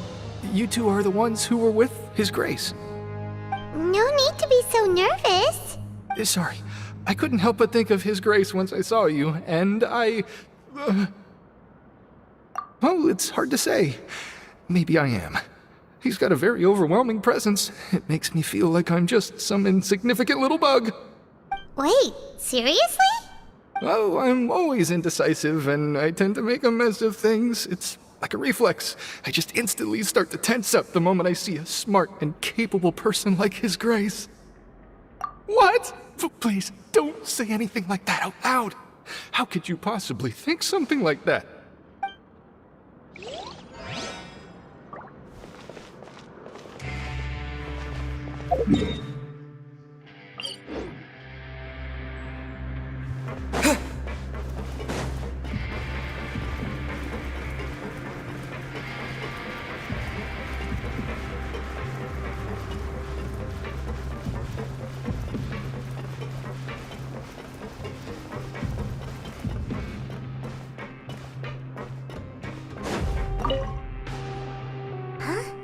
Rowan? What are you doing here, Chief? I was injured a bit just now. Nothing major, I think I just pulled something. Little mishaps like this are unavoidable at work, you know? Huh. Paimon wouldn't have thought someone as experienced as the Chief would still get hurt on the job. I just knew you would say that. This is pretty embarrassing. Where is Siegewein when you need her anyway? The one time I need to make a quick trip to the infirmary. Oh, you mean she wasn't in the infirmary? Yeah. The rumors say that there's never anybody in the infirmary in the half hour before lunch, and nobody knows where Siegewein gets off to. Huh. That's actually really strange. Siegewein's always super dedicated to her work. Where else would she possibly go? Forget it. I can take care of a small sprain like this on my own anyway.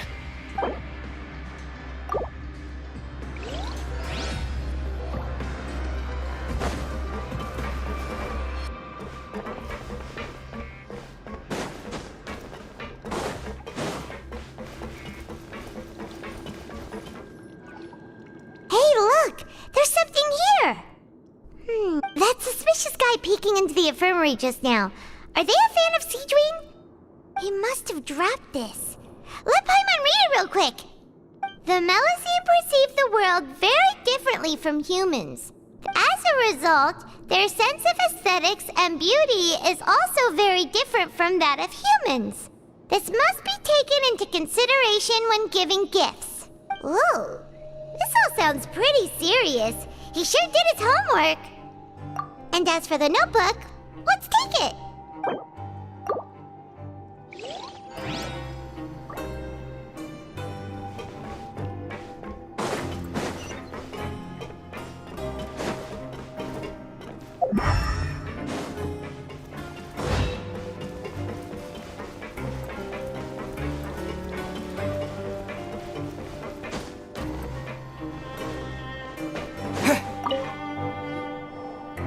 Oh, wonderful. I was worried that you'd be busy trying to earn reward coupons all the time, but it seems like you haven't neglected your investigation work after all.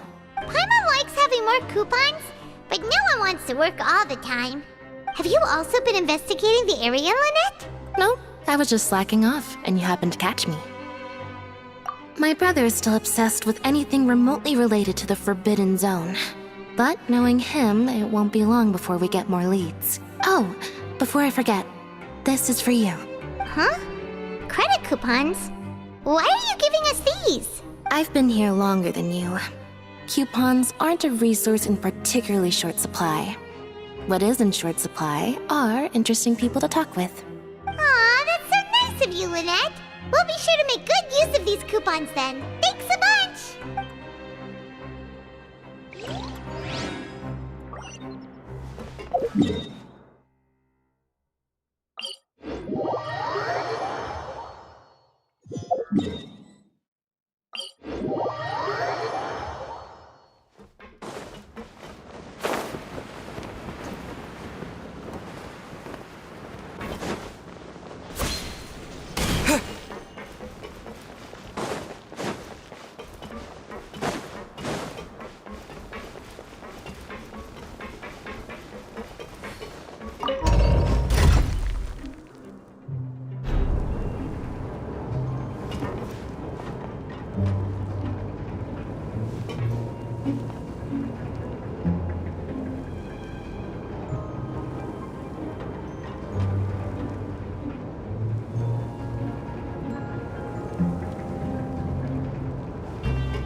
Hey! It's the Traveler and Paimon! No need to tease me, okay? I won't trip on the same step twice. Listen, I feel ashamed about last time. Thank you for praising me in front of His Grace. Here are the extra credit coupons he gave me. I'd like you to have them. Huh? No, we couldn't take them. They're your reward after all. But when I was welcoming you, I didn't do anything but give you the stink eye. Come on, I insist. These coupons are nothing compared to getting the attention of His Grace. I won't take no for an answer.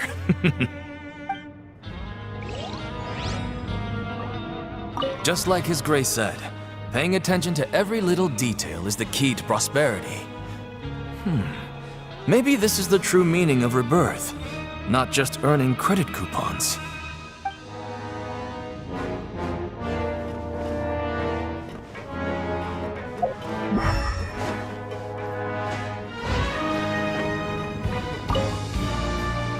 Siegewing?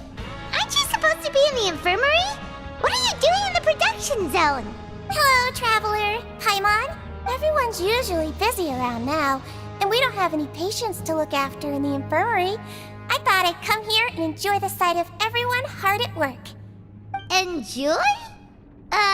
What's there to enjoy here? It's really worth watching. I often stand here and observe everyone.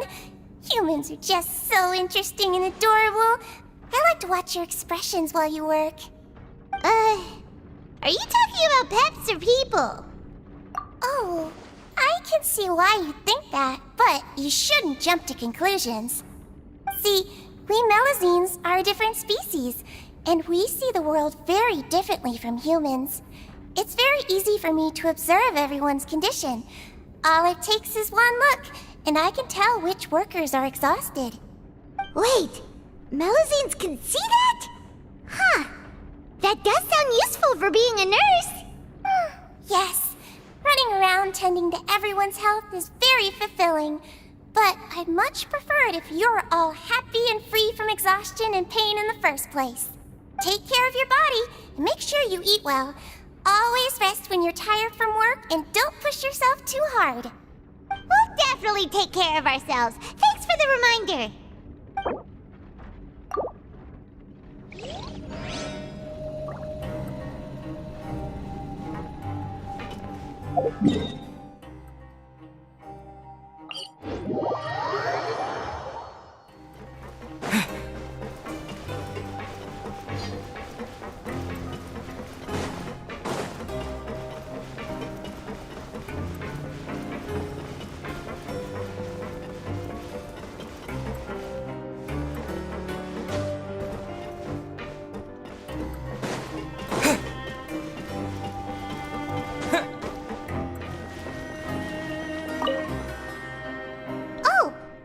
Investigating and go rest?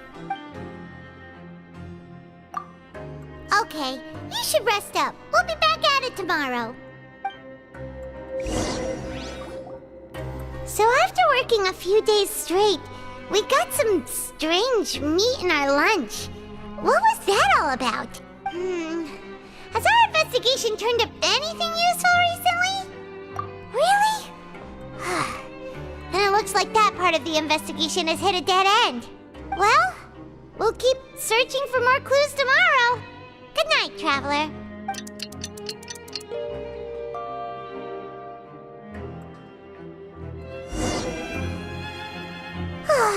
The dawn of a new day. Paimon feels like we're getting used to life as convicts. Is that a good thing or a bad thing? What do you have planned for us?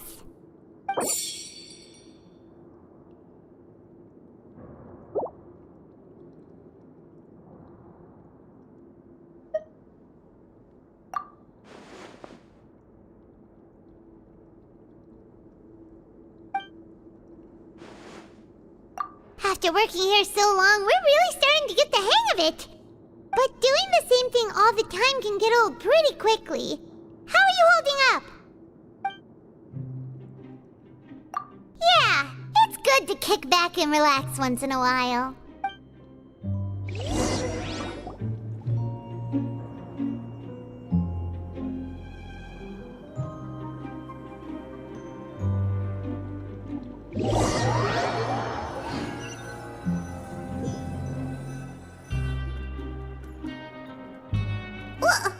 What is this garbage?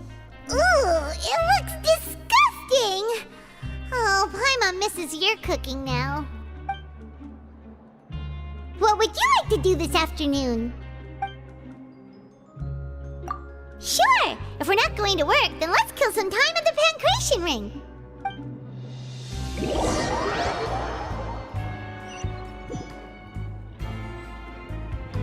Oh, back for another try? I hope you brought enough credit coupons this time. All right, then get ready to play.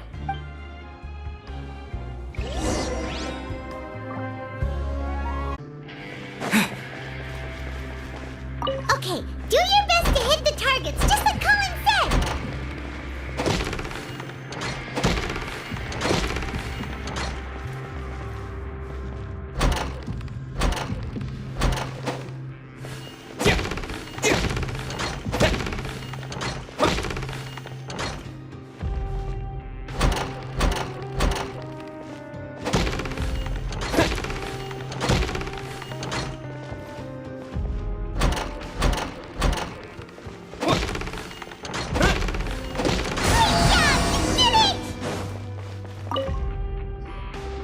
Your strength really shouldn't be underestimated. Now I get why you're prohibited from participating in any official fights. Nobody who values their life would be willing to get in the ring with you. However, you two haven't tried betting on the outcome of the Pancration match yet, have you? Just go talk to Rusimov. Buy a ticket for whichever fighter you think will win. There's a big payout if the fighter you support comes out on top. But we don't know anything about the fighters. How can we possibly know who to support? That's normal. Just watch a few matches and get a feel for the fighters. It won't be long before you can pick winners in your sleep. He's got a point. Why don't we give it a try? If we have enough coupons, we could probably bet at random until we figure everything out. Bet at random, huh? Well, how should I put it? It's not like you can't do that, but I'd advise you to give it some more thought first. Huh? We shouldn't get too carried away. What's the problem? What? I never even picked a boxer before, and you already know about the rules? You're not just strong fighters. Seems you're pretty perceptive, too. Might as well tell you about it, since you already know that much. Plus, I think you've got the potential to be one of my greatest customers. I think I can let you in a bit. Besides, I don't want to risk ever losing a customer like you. Is it that serious? Okay. The hidden rule here is, if you buy both boxers' tickets and support them both, something bad will happen the next morning. So the rule is that we shouldn't pick both boxers in the same fight. But if anyone actually did that, wouldn't they be guaranteed to lose coupons? Who would do that anyway? And what do you mean by something bad will happen? How would I know? Not like I'm stupid enough to do that. But I've heard a story about the rule. According to the rumor, there was a masked boxer who possessed incredible skill and power. None of his opponents even stood a chance against him. However, in the final match, the organizers told him to take off his mask. He refused and never showed up to the fight. And after that, he was never seen again. Some say he died, or that he was taken care of by the event's organizers. But everyone remembers that he was someone who cherished honor above all else. In his eyes, supporting both boxers in a match would dishonor the competition itself. So you mean it's like a curse? He'll take vengeance on anyone who does that? No, he was always wearing a mask, like he was intentionally trying to hide his identity. I don't even know anything about his past. Traveler, do you think that boxer was... Huh? We will? You're not serious, are you? Look, here I was just trying to be nice and warn you, yet here you are trying to break it on purpose? Yeah, it sounds pretty scary to Paimon.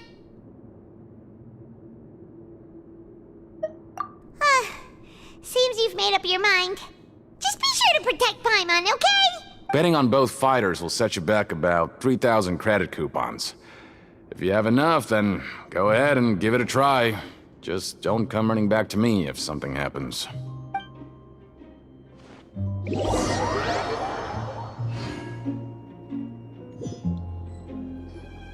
Seems we had a productive day. Hope we can make even more progress tomorrow.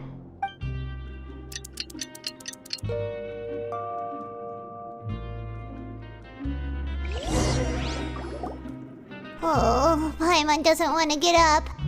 Paimon still feels completely exhausted from yesterday. What do you have planned for us?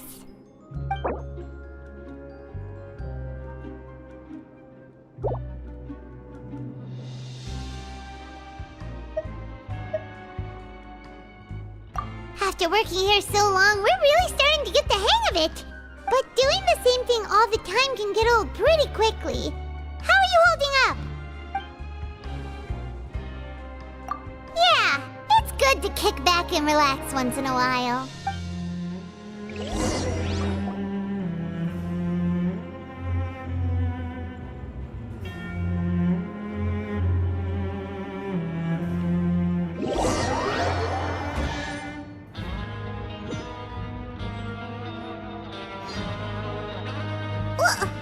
What is this garbage?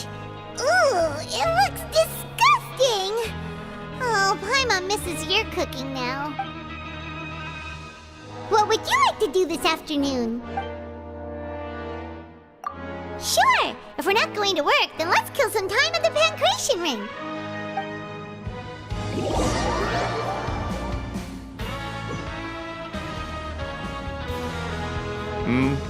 Are you two here to buy tickets? Better be quick about it. Another match is about to start. Who are the boxers in the next round? We have the reigning champ, Le Grappler, versus a contender from the Eastern Prison Block, Demon Horde. Are those their nicknames, or did they choose those names themselves? Either way, super weird. Since you're new around here, I'll help you out and give you a little suggestion.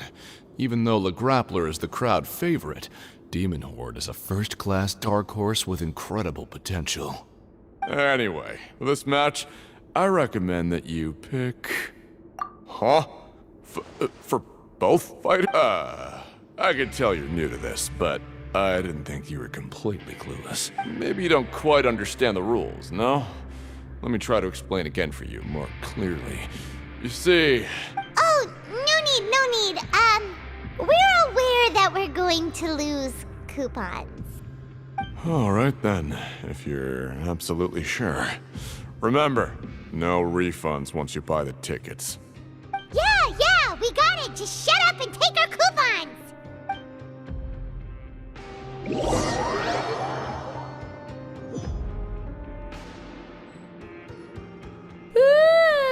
We woke up so early today that Paimon's been nodding off all afternoon. Good thing it's finally time for bed.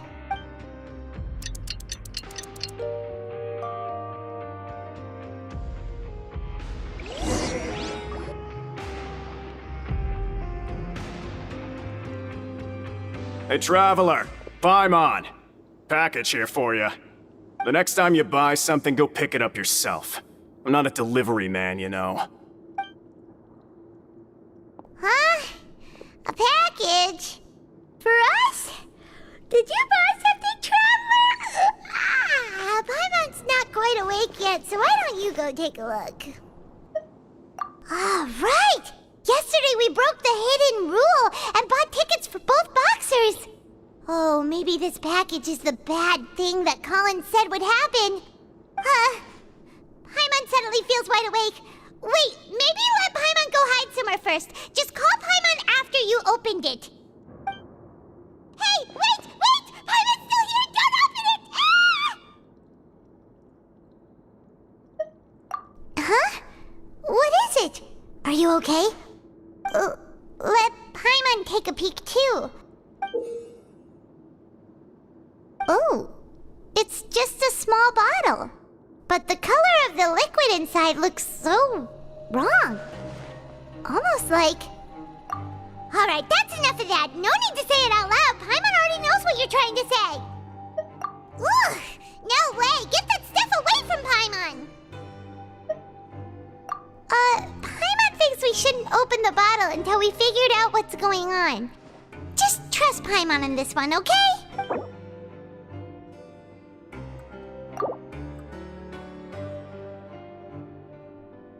What do you have planned for us? Though it feels nice to slack off a little, less work means less coupons. Let's make the most of our morning.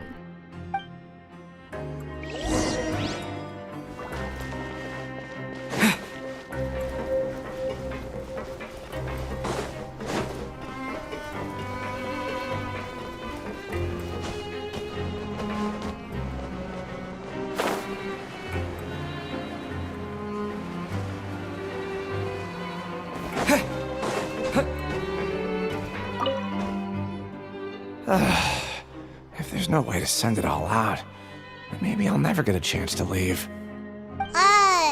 Who are you? We've never seen you before, and you don't look like a fellow convict. I'm not!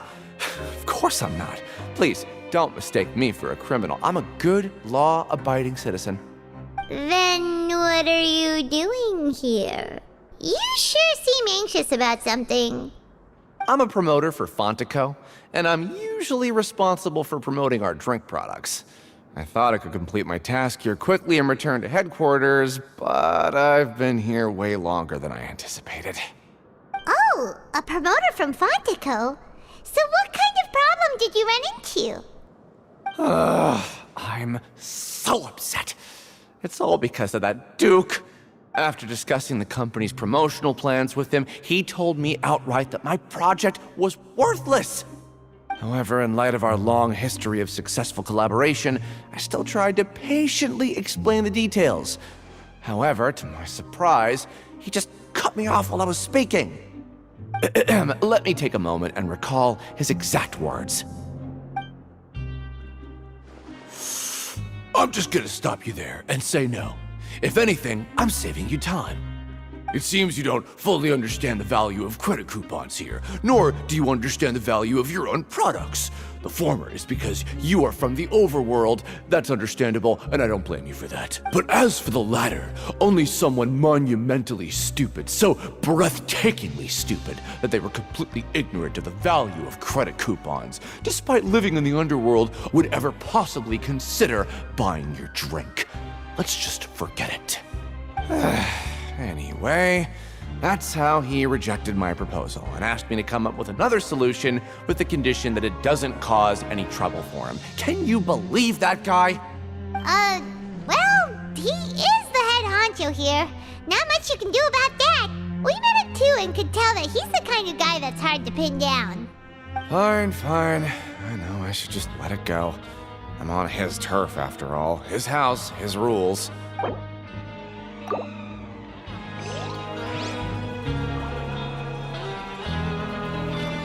I just don't want to be stuck here forever.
Hey, I heard you crazy fools really did it. You bought tickets to support both fighters, didn't ya? Well, did anything happen? Well, the next day we received a mysterious package, but we still haven't made any sense of the contents. So it is real. You didn't become cursed or anything like that, did ya? Are you both still okay? Wait, are you sure that it's still you controlling your bodies right now? Paimon's not sure. What do you think, Traveler? Is Paimon still Paimon? Oh, okay. Well, that's good. Yeah, you two don't seem to have changed at all. But I wouldn't let your guard down just yet. Still, I didn't expect you would actually do it. You'd actually throw away coupons like that just to satisfy your curiosity? if we bought tickets like everybody else, it's not like we could hope to earn any coupons. When it comes to things like this, it's always the organizer who makes the real profits. Hey, just what are you trying to imply? The Pancration Ring is an honest business, and we really don't make much from selling tickets. We make so little that even the current tournaments can only be held thanks to funding from the producer of Fanta. Oh, so it's the company that manufactures Fanta sponsoring the events? Paimon thought all of this was thanks to the Duke's support. Let's just say it's a mutually beneficial arrangement. They reached out to us first, hoping to promote Fanta products in the Fortress of Meropide. Anyway, you try and take extra good care of yourselves these next few days, you hear?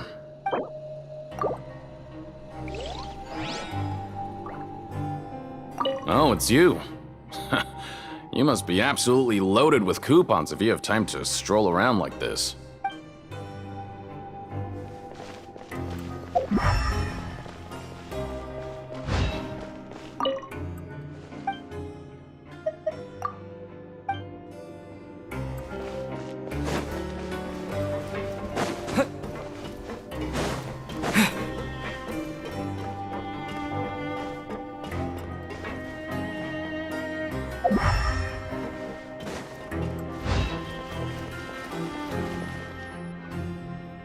Hey, what are these papers scattered all over the ground? Are they registration forms or something? Maybe not. Every page has the Fontaco symbol on it. Maybe it's some flyers from the company. Okay. But if someone catches us, they could accuse us of trying to steal the company's secrets, couldn't they? Oh, you're right. Guess there's nothing to worry about then. Let Paimon have a look here. Without assistance from the Fontaine Research Institute, development of the new product has been slow, and some researchers on the project have voiced concerns. We have no choice but to let the new product undergo the first phase of promotional trials without a designated name or packaging. We will adjust the direction of future development according to feedback. We have decided to only conduct closed, small-scale trials for the time being. Sure doesn't seem like anything unusual. The company is just trying to develop some new products besides Fanta. But it sounds like things aren't going well at all. Let's put these papers back where we found them and make it look like nobody went through them. Okay, good.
Without even thinking about it.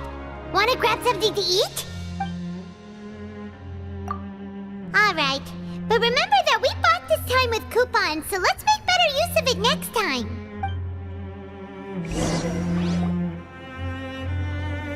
Whoa! Isn't this the super lucky meal? Looks like hard work really does get rewarded. Paimon's gonna take her time and savor every bite. What would you like to do this afternoon?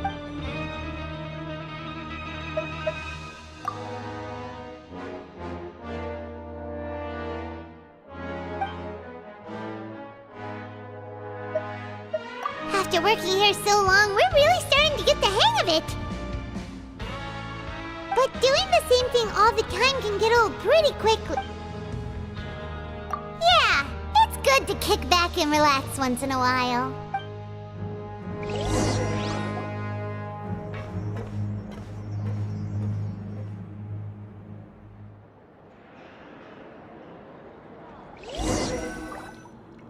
A mysterious box? A bottle of crimson liquid? Paimon still doesn't know what to make of it. Do you have any ideas, Traveler? Really?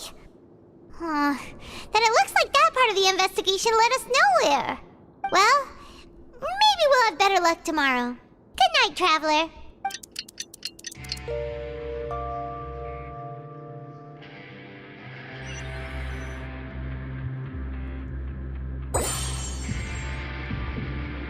Okay, so we've investigated 2 of the hidden rules. Paimon didn't think this prison would have so many weird things going on. We'd better pick up the pace with our investigation, otherwise we'll never get anywhere. Yeah, let's skip work for now and put our time to good use.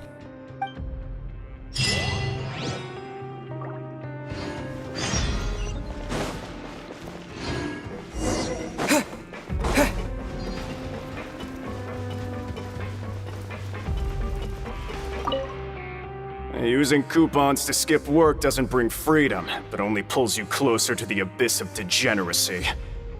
That's what an old guard here used to say. You'd do well to remember it.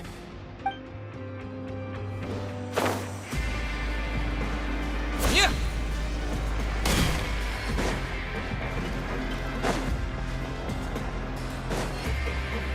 Hey, isn't that Vidoc over there? Huh.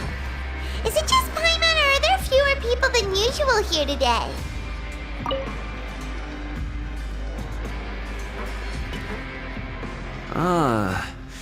Seeing you at this time must mean you've already saved up a lot of credit coupons. Or at least enough to skip work. Seems you're getting into the swing of things around here. Impressive. Very impressive. So, now can you tell us about the hidden rules you know? If that's what you want to know, I guess you couldn't have come at a better time. Huh? What do you mean it's a good time? Leonid and those other pesky broke urchins have all gone to work in the production zone. I wouldn't want them listening in without paying up. We get it! Just tell us already! So, you know those pipes that make strange sounds? Don't ever go near them at night. Even if you manage to avoid the guards, you might find something even more terrible there. Something even more terrible? Like what? A group of cannibals. Cannibals? In the Fortress of Maripede? Every month, they meet a few times in the dead of night. Rumor has it they might be connected to the people that have disappeared here. But what's even scarier is that they have a special proclivity. Since they have no way to dispose of the leftover remains, they have ways to transform them into other forms and keep them in the fortress forever. Paimon might already know what you mean by other forms. So that's what's going on here. Oh, Paimon's stomach doesn't feel so good. You two look pretty skeptical. No matter. Learning the truth behind dark secrets isn't necessarily a good thing. I've got things to do too. I suggest you just act like I never told you anything. Traveler, can we just trust him on this one? Oh, Paimon doesn't want her blood and flesh entombed here for all eternity? Oh, so that's how you see the situation. Huh. You know, Paimon does feel a little better about it now. When will all the secrets end?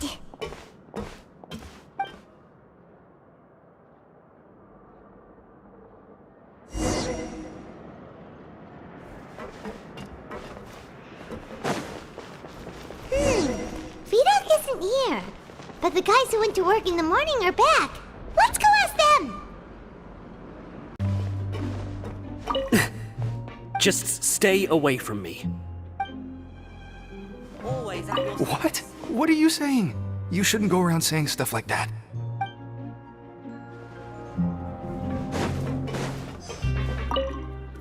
What are you talking about? Listen, you should keep your nose out of other people's business.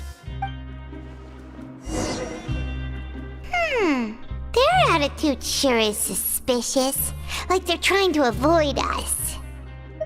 But if they're being so obvious about acting weirdly, do you think they might just be trying to lure us in? Oh, this is all getting way too creepy for Paimon. So you mean we still need to investigate some more? Okay, if you say...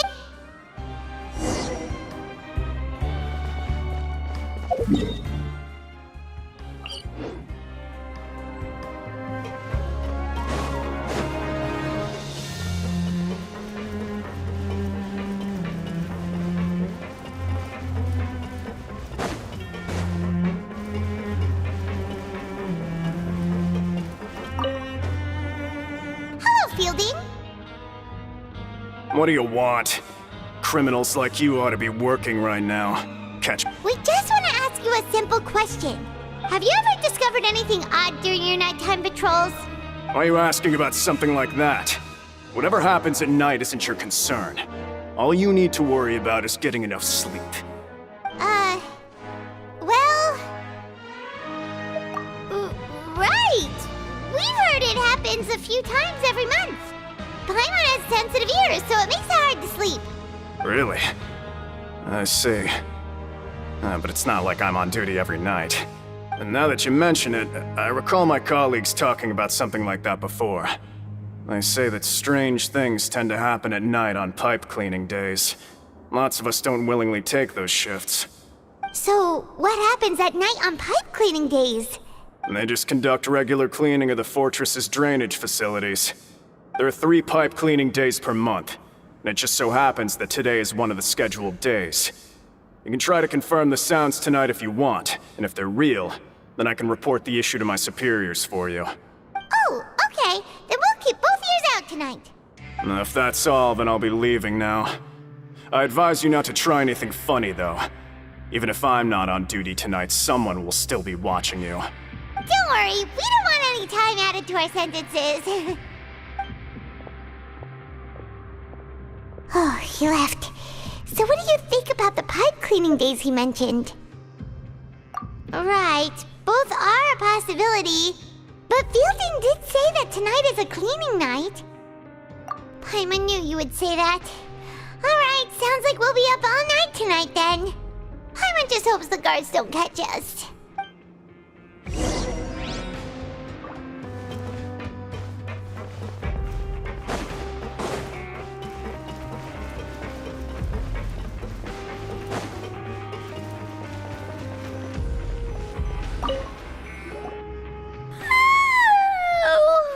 I'm so tired. But we can't sleep yet. They'll be cleaning the pipes tonight, so it's the perfect chance for us to investigate. Whatever. Just be sure to wake Paimon if she dozes off. Paimon's worried something might happen if you go alone. Huh? Traveler? Did you fall asleep already?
Traveler, come on, wake up! Oh, it looked like you were just peacefully sleeping to Paimon. Well, what did you see this time? Really? So we're finally starting to figure out what actually happened! But what about the cannibals? How do you explain them? Okay, well it's about time for us to get moving. Just be careful careful to avoid the patrolling guards.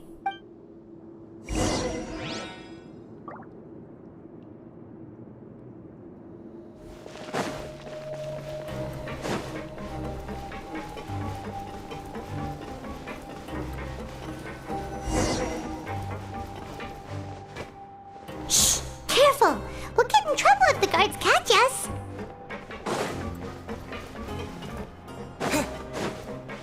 Uh-oh! They spotted us!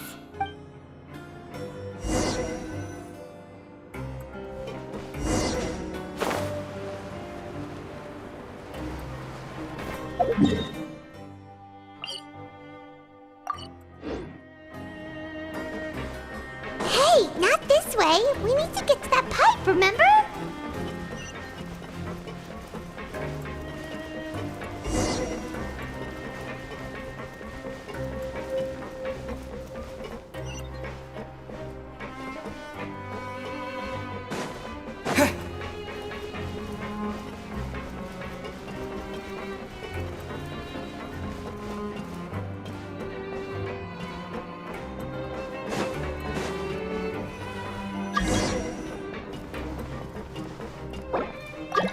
Shh! Careful! We'll get in trouble if the guards catch us. Hey, not this way. We need to get to that pipe, remember?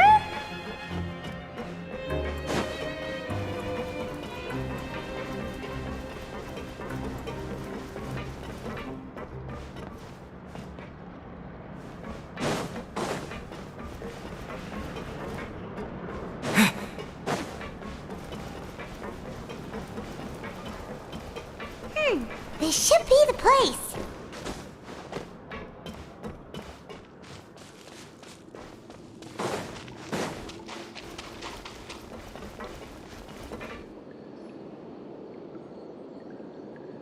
What? I know you. You were the ones we saw. Huh.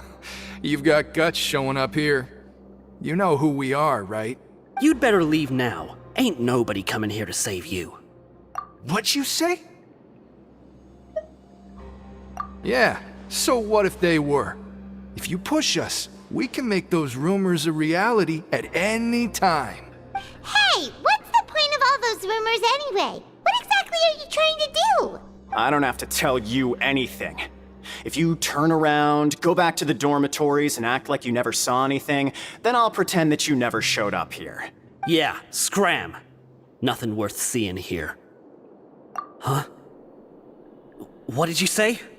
Isn't that exactly what Boss said when he left? Hey, do you know our boss? Whoa. We had no idea our boss was such a big deal. He always kept his identity a secret. So, did he have you come here to find us? Oh, so your child's crew here? Seems like he had no problem fitting in. We're the only ones who heard him say those words when he left that night. So unless he somehow told you those exact same words after that... All right. I guess that's proof enough for me. I believe you. Wow, those dreams of yours sure come in handy. We gave him the business for a while and would always give him a hard time when he first came to the fortress of Maripede. But here in the fortress, the strong will always earn respect. He was working the longest hours and racking up wins in the pancration ring. You could always see how amazing he was, even when he was teaching us a lesson. So eventually, we all decided to follow him. But one day, he suddenly told us that he had to find a way to escape this place, no matter the cost. He said it was because he heard that call again. And as his crew, if the boss wants something, then it's our job to get it done. So, we got to work and used the hidden rules that were here to make up and spread the rumor about the cannibal rule. We just wanted to give him a better chance of escaping on a night after the pipes had been cleaned. Oh, thanks to your rumor, nobody would want to come anywhere near here, prisoner or guard. Wow, it sure is easy to exploit people's fear of the unknown. But has a child already escaped? Why are you all still coming here after pipe cleaning day? Because as far as we know, the pipe he went into isn't actually an exit. It should be a dead end. It leads to an abandoned factory area, and even if there were a way to escape from there into the sea, we're still way too deep, no one could ever reach the surface alive. But Boss still insisted on going in. It's like he was obsessed about it. So we told him that we'd pretend as if he never existed while he was gone. And that if he wanted to come back, he should wait for nighttime on a pipe cleaning day. That way, we could meet him here and help cover the whole thing up. So you come and wait here through the night a few times a month just because of that promise? Yeah, but it's been so long now. We already know in our hearts that he must have managed to escape somehow. Is it also possible that something unfortunate happened? Nothing could ever defeat Boss or slow him down. It's one thing we know for sure. Okay. Paimon was just brainstorming possibilities. Alright. Keep quiet and follow us.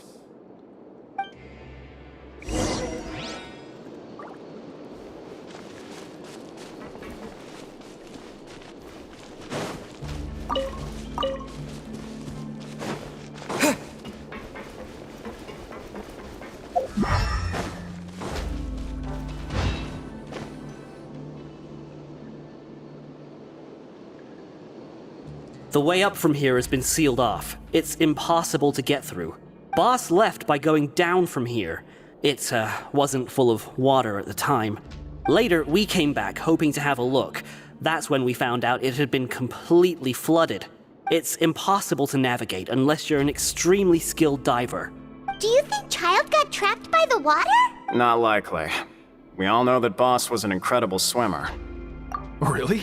Then have him come investigate, pronto. Just be sure to tell us if you get any news about Boss. It's getting late. We should leave before the guards come this way. Yeah, we learned a lot about what happened to Child here. Let's get going!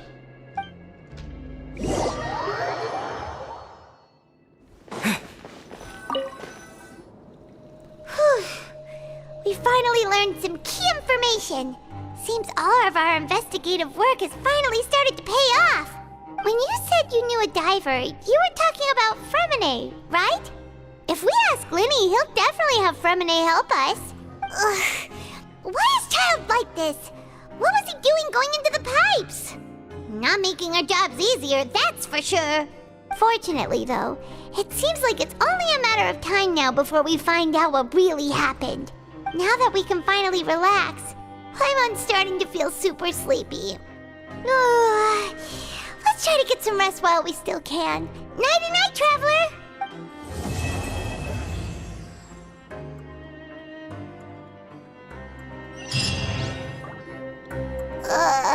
It's morning already? Paimon still needs more sleep. Huh? Wait, look over there! Isn't that... It's one of Linny's cards! Let Paimon see what's written on it.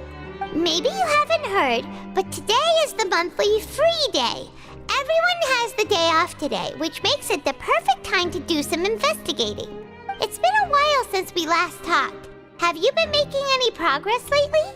Let's meet at our usual spot in the factory area before lunchtime. I have new information. Ooh, today's our lucky day. We have the day off. From the sound of it, Lenny's been making progress with his investigation. Wonder what he's discovered. We still have some time before we meet up. Let's talk with the people here for a bit more before we go.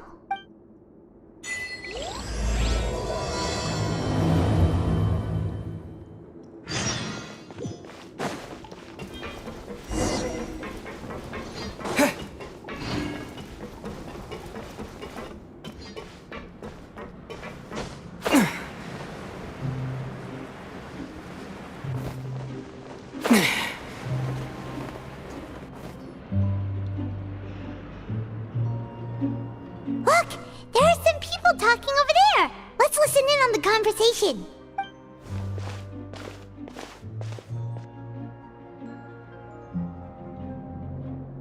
If you ask me, those pompous parasites on the surface act like they're all a bunch of aristocrats. Do any of them give half a hoot about a bunch of dogs like us? Hey, speak for yourself, mate. I'm no dog. Oh, you think you're special or something? If you're here, then you're just a convict like the rest of us. I've heard that even if you're released after serving your sentence, going back to life on the surface ain't any better. Once a criminal, always a criminal. I don't buy that. Hey, how cool would it be if the whole world was destroyed by a giant flood and everyone had to start over from nothing? What kind of filthy bilgewater are you spewing? I have family up there. You best shut your sewer hole with talk like that. Listen, things ain't so great on the surface, but who says that you have to leave? I've heard that you can still stay here and work even after you've served your sentence. Not bad if you ask me. Who wants to live in the ruddy overworld anyway? And what makes you think they'd want to hire someone like you? It's one of the great mysteries of the universe, how someone as useless as you is so confident. Whoa. Sounds like they're really unhappy about the overworld. Speaking of which, Paimon never heard anyone use the words overworld or underworld when we were living up there. Is it only something the inmates down here say? That's true.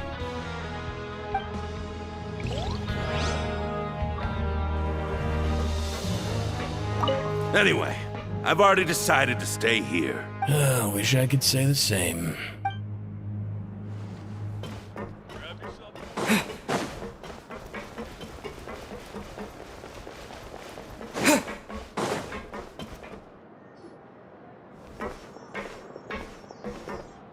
There's a group of people over there. Let's go listen in. So I said, that's not a faucet. Hey, who are you two? Why'd you come over all of a sudden? Oh, sorry for eavesdropping. Sounds like you were talking about something private. What's the matter? They're just looking to join in on our fun, that's all. Hey, don't pretend like it's okay for them to just interrupt us like that. Fine. You're lucky we don't mind extroverts that much. You hear that, Quisto? What nice! Your expressions tell me you're looking to hear some juicy info, am I right? But before that, it just so happens that I know you two. Really? Are we that famous? You're kidding. How often does anyone get a personal tour led by His Grace himself? Practically everyone was talking about it. Word has it that you also caused quite the kerfuffle. A little mistake, huh? I like the way you put it. You see, people with a good attitude can join our group anytime, unlike some of the others here. Your group? I'm Quisto, and this is Lavaroon. People usually call us the Bombshell Bros, but don't worry. We're not playing with bombs or anything. It's just that our information is always so explosive, and we blow minds on the regular. So, you two really like to gossip? No. You don't get it. Knowing intelligence will make things better for you here. For example, knowing who's working with whom, who has the latest rumors, who's not getting along. Wouldn't you like to know all that? Whoa, all this info's worth something, you know? You should prove you're worthy of it. I don't mind him. Quisto's always this way. Just play nice and say something to massage his ego. The welfare meals. Talk about the welfare meals. Right. That meal we had yesterday was super delicious. Paimon can still taste it whenever she closes her eyes. Is that so? To tell you the truth, I've been helping out with making those welfare meals. I've been working as a kitchen assistant for about a month and a half now. Oh, so you're the one who made those delicious steaks. Amazing. You could be a professional chef. You are correct. I am a true professional. In fact, I even went to culinary school. But since you like my cooking, I guess that means we share similar tastes. Listen carefully. This little bombshell will help you learn what's really going on here in the fortress. Listen, kids. The power structure within the fortress is quite complicated. The overworlders couldn't care less about us down here. We're basically dogs to them. You've already met the one person here you should never cross, the Duke, Risley. He knows more than you think. And if he doesn't care about something, then he often doesn't bother dealing with it. Those who have the Duke's attention get all kinds of special perks, even better treatment in the infirmary. I know who you mean. It's that Jurier character, right? I don't think there's anything useful about him at all. Why does he visit the infirmary practically every day? Is it? But did you know that Jurier was a talented researcher from the Fontaine Research Institute before he came here? I don't care if he was a researcher that could turn dirt into Mora. Once you're in the fortress of Maripede, you're just another inmate like everybody else. Speaking of which, the last time I saw him, he was passing by in the corridor with Lorvine. I also heard they started arguing in the library and got into a fight, right? Guess that's just how terrible of a guy he is. You mean he hit a woman? Wow, I never imagined he was that bad. But that Lorvine's also quite the odd one, you know? She's always gabbing away, got into a fight with a man, and she also got sent to the infirmary.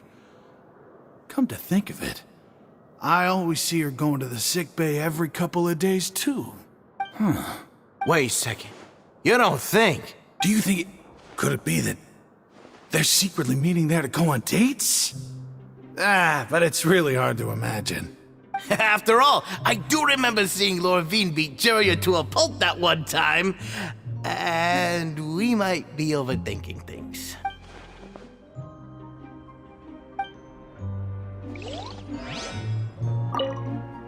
Is it really all right for us to talk about people behind their backs like this? That's just how it goes. Good gossip is still gossip. Yeah, I guess you're right. But wait, we're not just gossiping. This is legit information we're discussing here, right?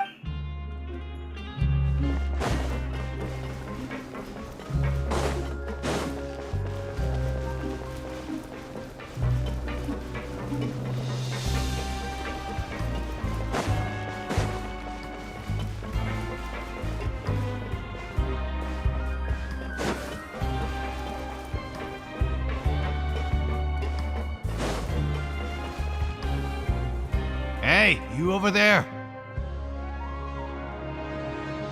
Yeah, you! Say, do you like playing card games? You know, like Genius Invocation TCG? You TCG players are like mint in the wild, literally sprouting up everywhere. Hey, come on now. What's wrong with finding fellow Invocation aficionados? Anyway, care to join me for a game? Alright. No pressure. But why would you be looking for people to play Genius Invocation in a place like this? Don't people usually come here to fight? Whether you're throwing down cards or throwing punches, it's all a competition, isn't it? It's all the same in my eyes. There are lots of card players here in the fortress. When I saw you, I immediately thought, hey, even outsiders from other nations play cards. So I came over to say hi. Sure. Great! Since you've been here longer than us, you need to flex your seniority a little bit, right? Maybe you could start by telling us newcomers some stories about this place. I thought you would have already heard everything by now. All right then, did you have anything specific in mind? Or do you want me to just pick a topic? Why don't you pick? We'll let you know if we've heard it already. All right. Have you heard any strange rumors since you've arrived? And did you know that there are some people who are always gossiping over in the corner? Yeah, so you've already met those two. They're quite a pair. They always keep an eye out for the latest happenings and gossip about everything. I've never seen anyone with more time on their hands. I heard that they used to be a chef and a bartender before they were sent down here. You know how bartenders are, always chatting with customers. And chefs love to pass the time just hanging out when they're not cooking. Good to know. Do you have anything else to tell us? Let me think. Sounds like you want to hear something a little more tantalizing. Oh, did you know that the Duke was also a convict in the fortress of Maripede before? Huh? Wait, are you serious? That's right. The Duke was an inmate just like you and me. Seems he was exiled here for committing some crime. Who knows how he ended up rising up to become the warden, though? To go from an ordinary inmate to becoming the manager of the whole place?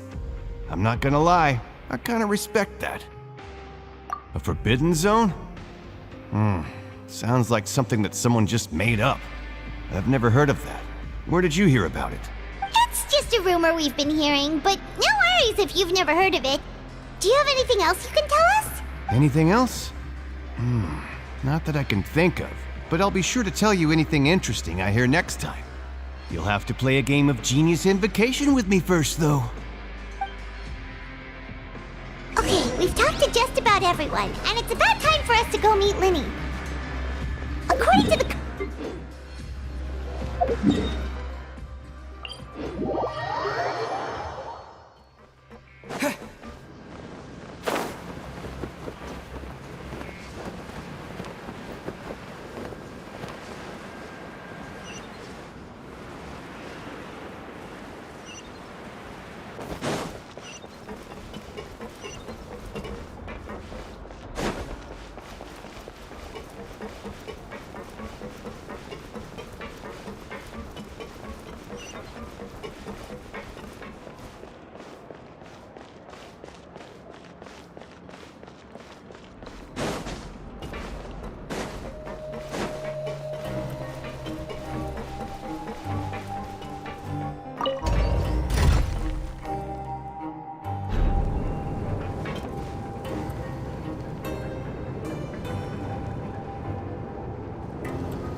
By heart.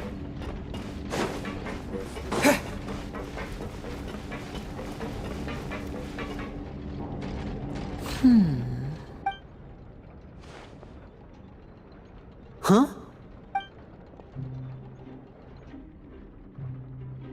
That look in your eyes. You found something? Hey, this is no time to be modest. Just tell him we found a boatload of information. Oh, as expected of the legendary duo, you have my full and undivided attention. Huh. I'd have never guessed that myself. The rumors swirling about this place are unreliable after all, and Master Child probably went missing because he found a way out. He is a harbinger after all. I suppose he's much more resourceful than I initially gave him credit for. Unfortunately, this isn't enough for our final report to Father. We need to find out Master Child's exact whereabouts. Father told me that even though Master Child said he was just coming to Fontaine for a vacation, he actually had some personal reasons. His agenda might be linked to his disappearance. His escape route is already flooded, so we'll have to task someone with professional diving skills to chase after him. Well, when you put it that way, it's obvious that only Fremine would be up to the task. Bingo! Is he around? He's working today. Coming here as a group would have attracted too much attention. I'll talk to him about it later. It's the least I can do. We're all in this together, so it's only fair for us to fulfill our end of the bargain. Honestly, I'm far more impressed by you guys managing to collect all this information right under Risley's watchful eyes. Collecting information has always been our strong point. Now, let me think. To find out more information, Fremine will have to retrace Master Child's original route. And if he's to do that, he'll have to set out on the next pipe cleaning day at the earliest. That's 6 days from now. And after that, he'll probably take another 2 or 3 days to return. You can even estimate how long it'll take for him to get back? We've been working together for a long time. We know each other's capabilities like the backs of our hands. Traveler, what say you to meeting here 9 days from now? We'll be able to pick up Fremine while we're at it, too. Oh, and there's just one last thing we'd like your help with. Though we can just sit back and wait for Fremine's report on Master Child's whereabouts, we still need to make more progress on the investigation of the Forbidden Zone. Fremine's no master of disguise. Lynette's still working on getting intel from the other areas, and I'll need to spend some time helping Fremine prepare for his diving mission. So, you are the only ones we can count on. What do you want us to do? Will it be hard? Well, I won't call it easy per se, but I think you'll be able to pull it off. Listen carefully. You'll need to find an excuse to get into the infirmary and investigate the room and environs. You've mentioned several sketchy-looking people always meeting at the infirmary earlier, so it probably has something to do with the secret we're hoping to uncover. You've already met the head nurse, so she'll be less suspicious of you. Investigate the internal structure of the infirmary and any active dealings within, and pass those on to me alongside anything else you're able to discover. But also, there's no need to take risks. Don't forget, safety always comes first. No, when it comes to intelligence gathering, I'd never consider you to be an amateur. Didn't you say it yourself? It's always been your strong suit. I'll believe anything as long as it comes from you. So, please prove your prowess to me once again. All right, then we'll head out as soon as we finish our prep. Let's go our separate ways for now then. Don't forget, we meet here again in 9 days. Stay safe.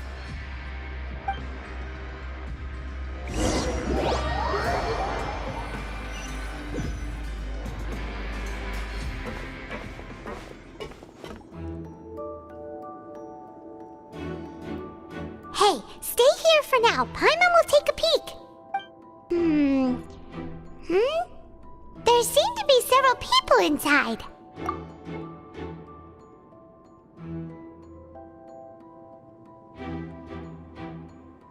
Right. I feel like it's not impossible.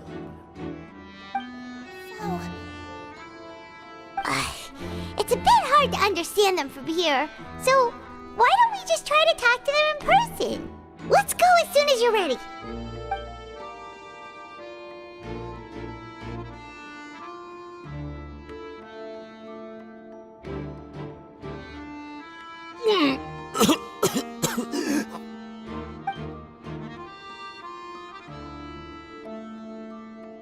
Someone! Please help! He's sick! Whoa, are you okay? Oh my! What's wrong, little one? There's no need to panic. Take a deep breath before you begin.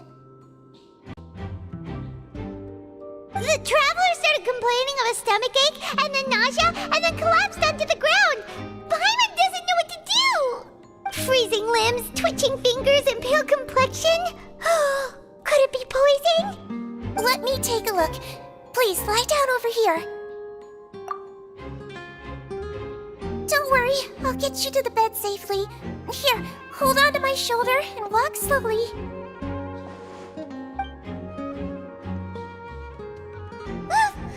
You can do it, traveler! Don't apologize. You're sick after all. Now, please relax. I'm just going to do a preliminary checkup on you.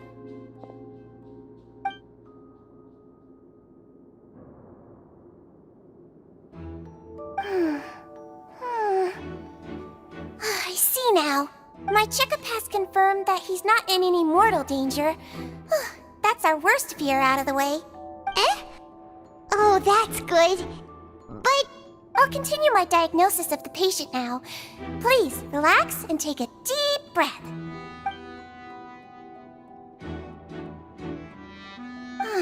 Don't sense serious damage to your organs either. Does it hurt when I press here? And here? Huh? But they Based on my initial checkup, there shouldn't be a problem here. Oh, how strange. What about here? I understand. I think you just ate something that disagreed with you. That's all. Nothing too serious. Outside of a pretty bad stomachache when it decides to act up. So that's what it is. Thank goodness it's not anything more serious. And there have been other inmates complaining about the food recently. I'll inform our head chef, Mr. Woolsey, of this problem as soon as possible. Congratulations! The health risk is incredibly low, so you should recover within a couple days. Why don't you take a rest here while I go get some medicine for you? Miss Levine, I'll have to trouble you to help me look after this new patient while I'm gone. Very well. And she hopped away just like that.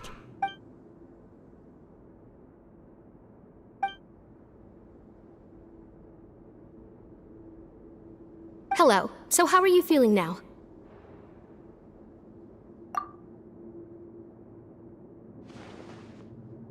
His stomach ache's really bad. He was stumbling about the whole way here, so Paimon's really worried. If Miss Sijuin says it's not a serious problem, then there's no need to worry. She's the best medic we've got down here. But it also looks like she's the only medic you've got down here. Well, that's true. What do you mean, that's true? That's really misrepresenting the situation. Of course I can't speak for the whole fortress, but it's not like everyone imprisoned here is useless, you know? Though they may have committed crimes and gotten locked up here as a result, they still know a thing or two about medicine, and they help Miss Sijuin take care of the sick and injured. Yeah, you're right. But did you have to lecture me about it in front of another patient? Aren't you a patient too? Where did all your energy come from? That's correct. Sorry, I got a bit ahead of myself. Are you two also sick? We've been sick a while. I come back every once in a while for checkups, and to pick up the medicines Miss Sijuin prescribes for us. That's just the nature of chronic illnesses. As for her, you could say she fancies herself as Miss Sijuin's capable helper because she learned a bit of medical knowledge ages ago. Please watch your mouth, Mr. Jurier. Don't forget that you are the primary reason I have frequent heart palpitations. Hey, don't start arguing now! Please, keep it civil at least.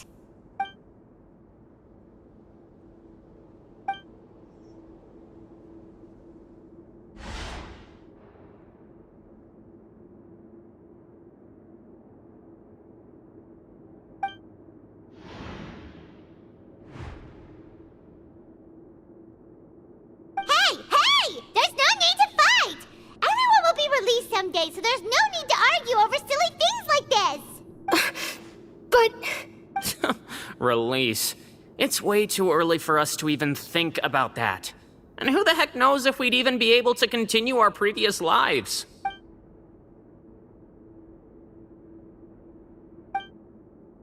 Please allow me to end this boring and useless conversation. Oh, and Mr. Jurier, I don't want to see your face here again anytime soon. And same to you, Miss Lorvine.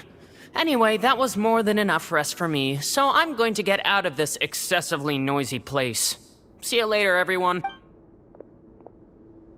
He just slowly walked off like that? That's just what he's like. I'm sorry you had to see all of that. I'm Lorvine, and that's... Well, his name is Jurier, but I hope you'll never have cause to remember his name. You really can't stand him, huh? I mean, can you blame me? Who would like someone who's as arrogant and obsessed with weird research topics as he is? But there's no need to keep dwelling on him. I'll accompany you two for a while. Miss Sijuin should be back soon, and I'm sure you'll feel better as soon as you've had some of her medicine. No, it's nothing. I'm back! Did you rest like you promised? Thank you for getting our medicine, Miss Sijuin. Did you all cooperate with your bed rest? I trust that nobody got up to walk around. Good. Here, this should be 2 days' worth of medicine for you. Take one pill now, and then continue your bed rest.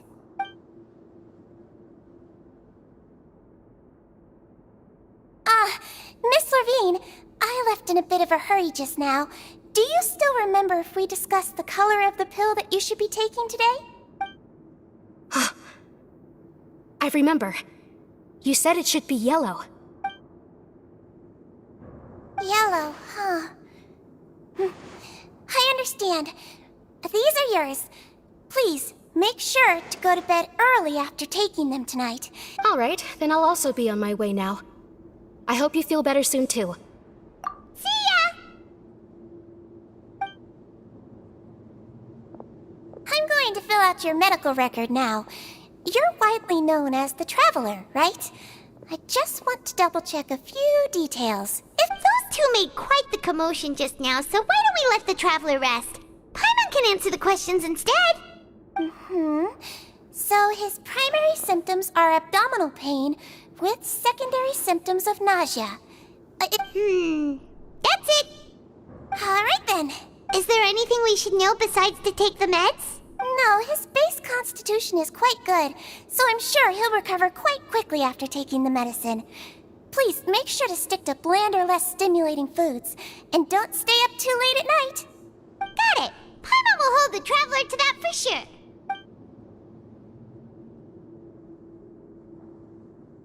Oh, you're going to take a nap already?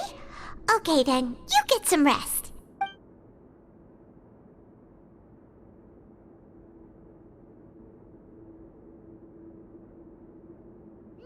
We've been to lots of places together. He may look a bit under the weather now, but he's actually super strong. So you're the best of companions. Well, don't worry, he'll recover soon. Ah, you're awake. How do you feel? You slept for a really long time, but we never left. Well, now you can go back without a worry in the world. Remember to take your meds regularly, and remember bland foods. Thank you, Miss Sijween.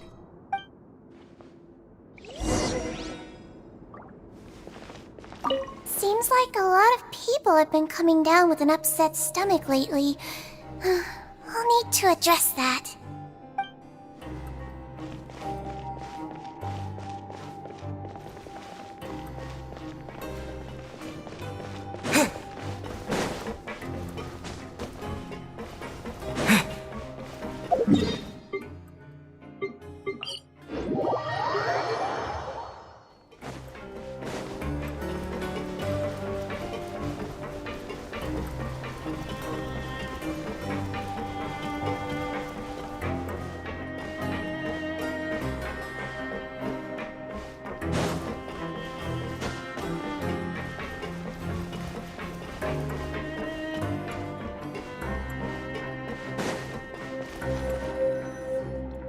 You really are something. To be able to fall asleep like that and even sleep talk the entire time, you scared Paimon half to death!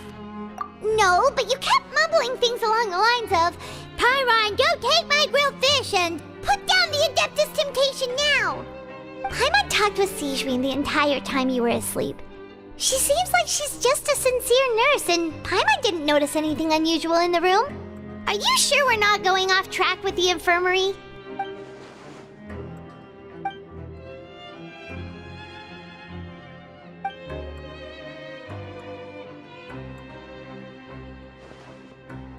Whoa! You really are super thorough! All those tiny little suspicious things that Paimon didn't even pick up on! We've gotta give the info to Linny!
Hmm?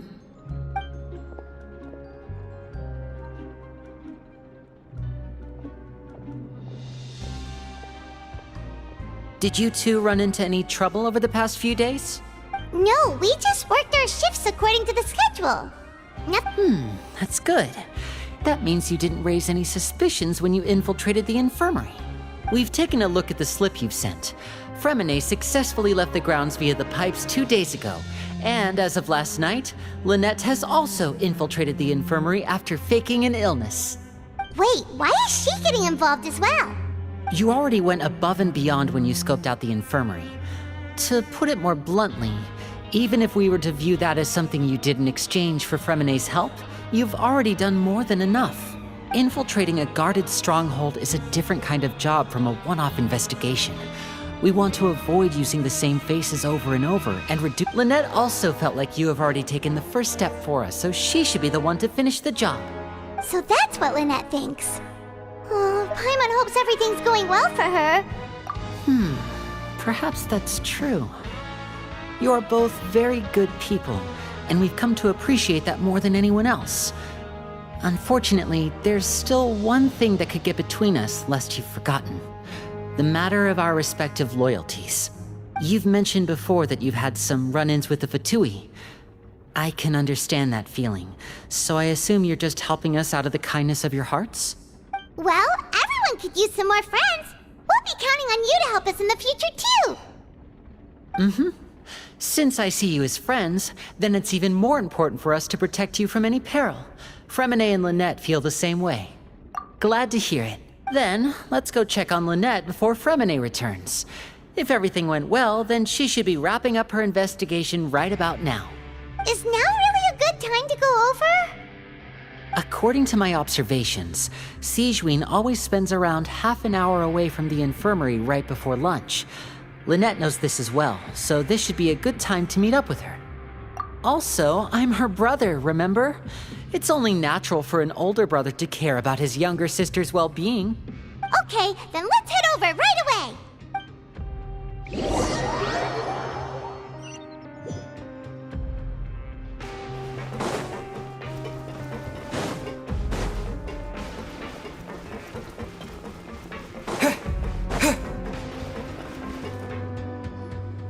Lynette should be here right now.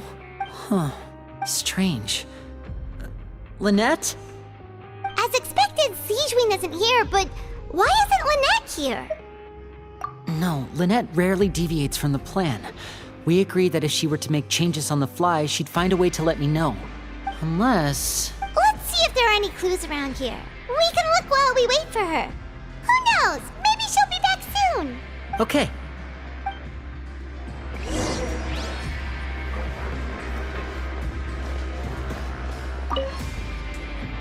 There are some books here and a few files.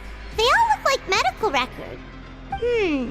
Advanced nursing, how to raise the spirit of your patients, a quick guide to the psychology of emotions, and the meaning of laughter. These sure are some interesting books. Who knew Sigewinne would be interested in these kinds of things? She even has books on understanding people's motivations and feelings. Is it because she's a Melusine? Or does she have a need to understand her patient's emotional state? Seems quite normal to me. These are skills that would come in handy for a nurse from time to time.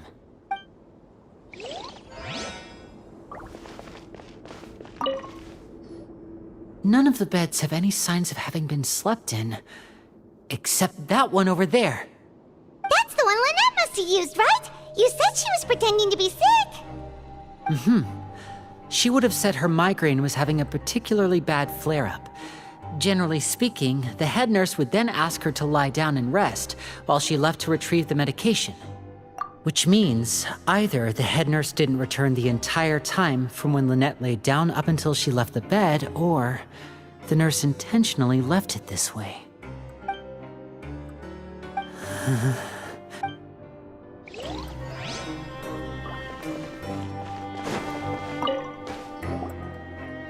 This is it! We saw it before! Wait, this thing? It doesn't look like it's been disguised that well.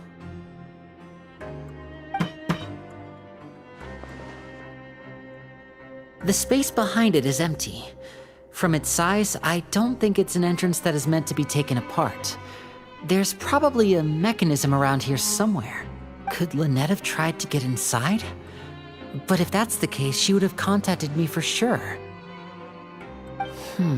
Let's look around here for some more clues. Don't panic, just take another look.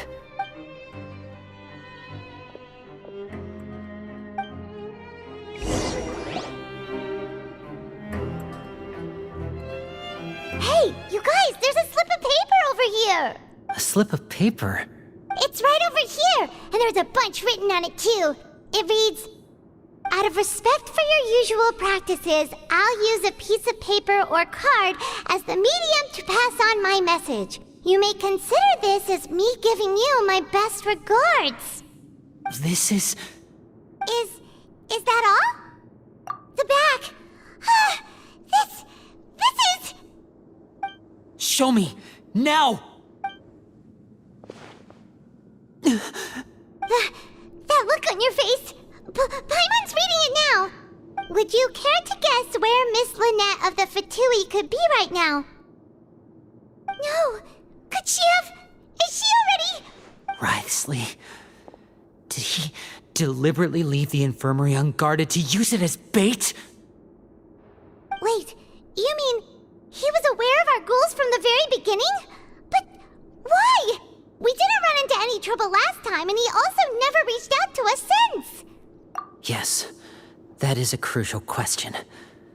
Wriothesley, he doesn't do anything without a clear goal or reason. So this means he had no concerns about your activities from the very beginning. You're not from the same camp as us. You were sent down here by Nervulet, so you have no conflict of interest with Wriothesley. We're a completely different story, though. I'd like to know that too. Why did he only go after her? Don't panic, just think everything over. I have to stay calm. This is not like what happened last time. The situation's different now. Wait, you're right. Wait, but that means... the fact that Fremine was able to leave the grounds... Could Wriothesley have let him go as well? But what does he gain by letting Fremine leave like that?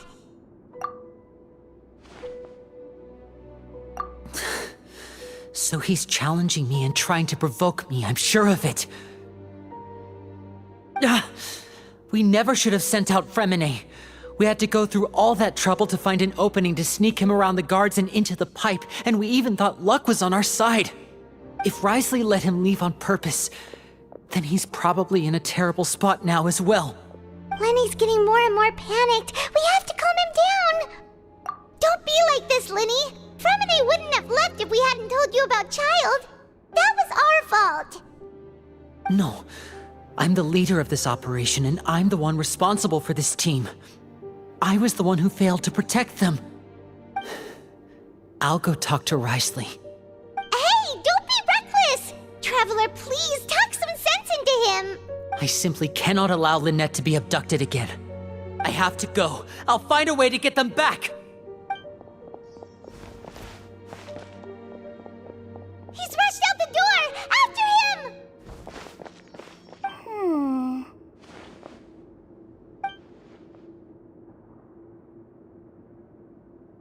Right. I feel like we still have some room to make changes on these details. It's not impossible, but it'll require extensive testing. Is that so? Very well. Then please be mindful of the time. Huh? Is someone? Pack everything up. Whoever's outside is eavesdropping. They'll probably come in once we stop talking. Someone! Please help! He's sick! Whoa, are you okay? These two. As expected, they've already found this place. Oh, they are quite sharp. What a delightful turn of events. I like smart people, but I also like playing dumb. I like the feeling of being trusted. Oh my! What's wrong, little one? There's no need to panic. Take a deep breath before you begin. Being able to read human expressions is quite the useful skill. Lenny, wait! It's no use. We have to catch up to him.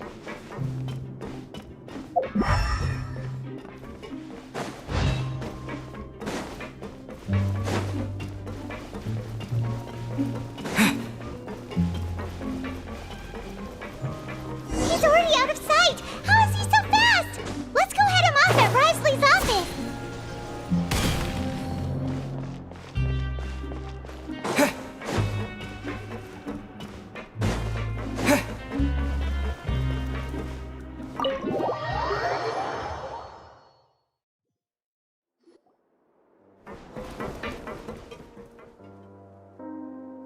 Come out and face me, Risley! Aren't we at an administrative office space? Why don't you at least try to follow even a couple rules from the fortress's indoor management regulations? What did you do to my sister? I ran into the young miss at the infirmary. I'd heard that she was suffering from quite the migraine, so I decided to invite her over for a cup of tea. I do have some teas in my collection that can work wonders against such an illness. Stop joking around! Where did you take my siblings? I have also heard that your performances are quite the spectacle. Miss Lynette would sometimes enter a box filled with water, only to emerge the next second from another place altogether. Maybe she'll appear behind you right now if you were to turn your head. Is he trying to trick me into turning my head? No, he's probably not looking to attack me right now. All of the hostages are in his hands, and he's even in the mood for small talk. That means Lynette is probably still alive. You knew we were investigating the infirmary from the start, so you deliberately aroused the Traveler's suspicions and baited us into continuing our investigation, just so that you'd be able to kidnap Lynette. As for Fremine, no, you probably didn't even interfere with Child's escape. You let him go, so you could purge the Fatui members that we had planted into your ranks. There was no need to do so. The Fortress of Meripede is a pretty pleasant place. Most people enjoy their lives here. The only ones who act differently are those with personal agendas. It was quite easy to identify your colleagues. You removed our original members and spread the news of Child's escape so Father would assign our team to come down and investigate. Fremine has also fallen into your hands, right? If you're oh so omnipotent and so in control, why would you need hostages? One correction. Lynette is in my hands right now, but Fremine is not. He's not? What do you really want? Lenny! Oh, wonderful. Everyone is here, so I'll only need to say this once. Thank you so much for cooperating with me.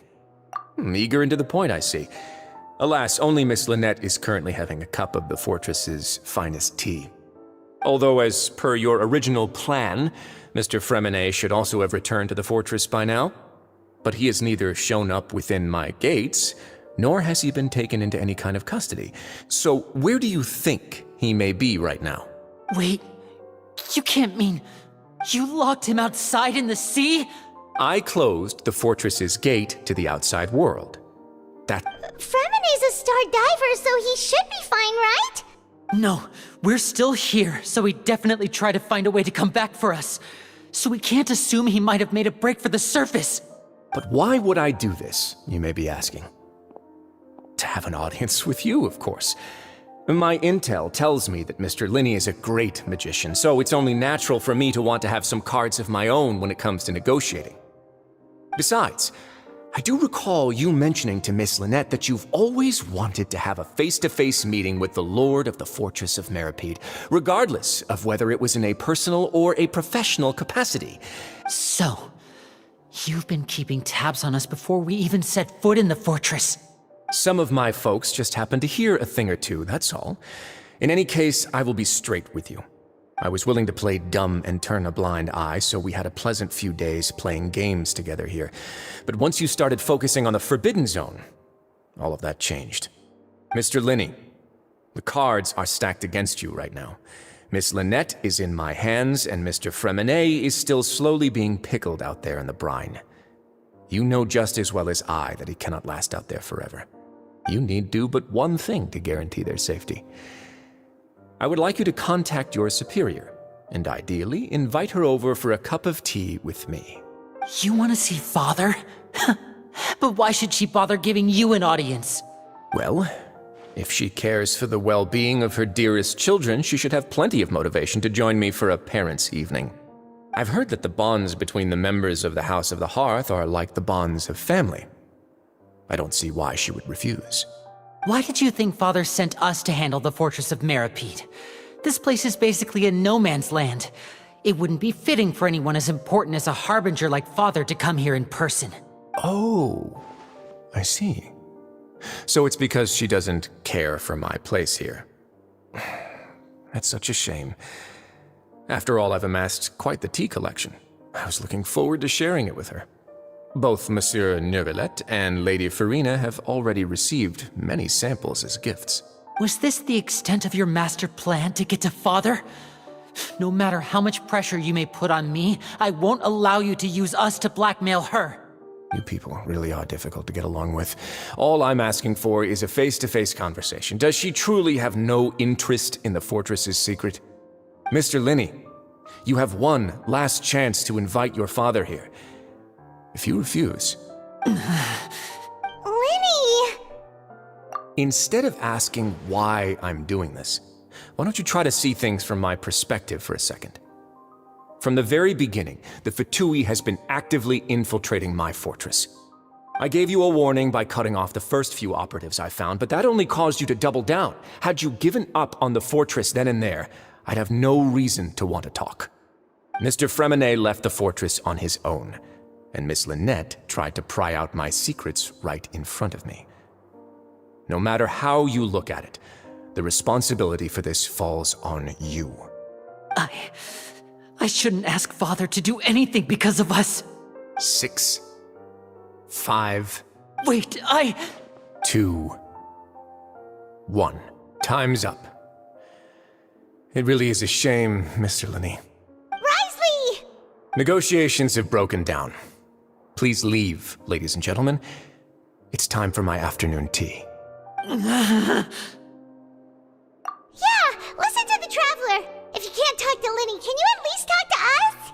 You do realize that I'm only letting you go because of Neuvillette, yes? You're here helping him out, and I've already done my best to stay out of your way.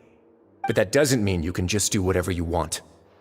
The fortress may be small and remote, but it still has its own set of laws.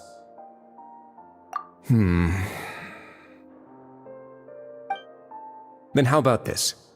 Those who are capable deserve respect. You've spent quite some time investigating my home turf by now, so why don't you tell me a thing or two about what you found, I'll ask you 3 questions. Answer all of them correctly, and I'll agree to your request. Question 1. Regarding the hidden rules of the production zone, what is the truth behind the one about not being allowed to work for 3 days in a row?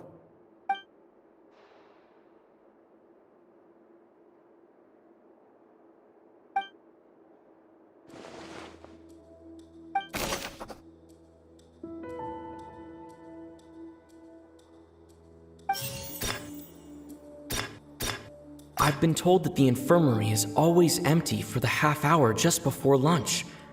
But what could Sigewinne be doing during that time?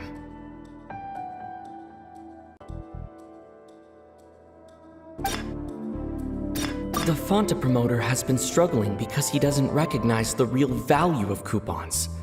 Meanwhile, the Duke believes that only idiots who don't understand the value of coupons will spend them on Fonta.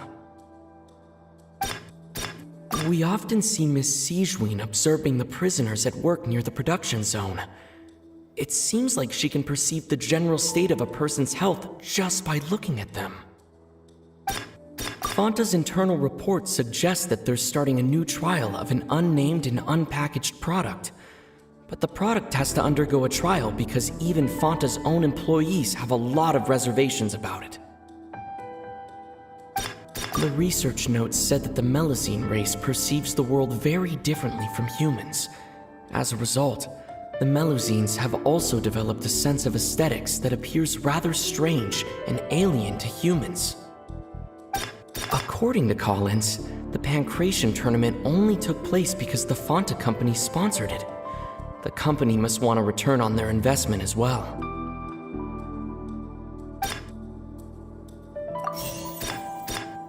According to Collins, the Pancration tournament only... The research notes said that the Fanta's internal report suggest...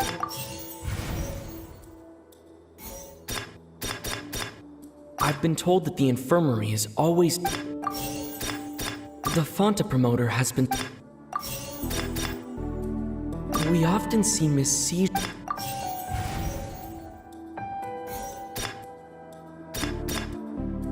The Fanta promoter has been struggling because he doesn't recognize... According to Collins, the research notes said that the Melusine race... We often see Miss Siegewien observing the prisoners at work near the production zone. It seems like she can perceive the general state of a person's health just by looking at them. I've been told that the infirmary is always empty for the half hour just... So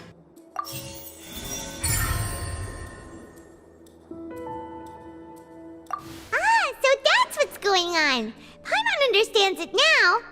The hidden rule of the production zone. People are not supposed to work 3 days in a row, and if they do, they'll get strange meat in their welfare meal. At first we thought this strange meat must have something to do with the people who disappeared, but in reality, they were all prepared by Siegewien, the head nurse. She often visits the production zone to observe the workers' health and makes a note of anyone who has worn themselves out after 3 full days of work. Out of her sense of duty as the head nurse, as well as her genuine concern for the workers' health, Siegewien visits the cafeteria right before lunch and cooks an extra dish for those who can use the stamina boost. Siegewien has only the best intentions with her surprise gift and doesn't want anyone to find out about what she does. However, unfortunately, Melusines as a race perceive the world differently from humans, and their sense of aesthetics is even more alien to us. The recipients of her lovingly prepared special meals cannot taste the care within and usually just freak out. Are we on the right track? Not bad. You've uncovered Siegewin's secret and even guessed her intentions correctly as well. It's nice to know that her efforts have not gone unacknowledged. All right, now for my next question. There are also some hidden rules in the Pancration Ring, including the one that you're not allowed to support both sides of a fight. Why is that?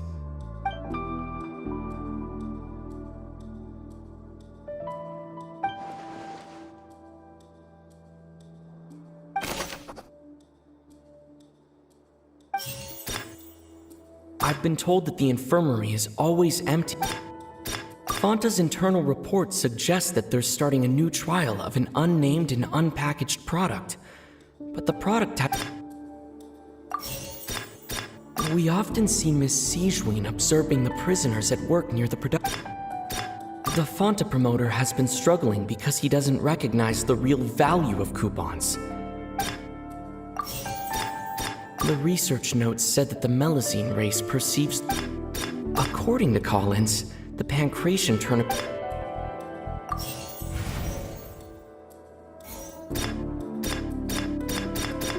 According to Collins,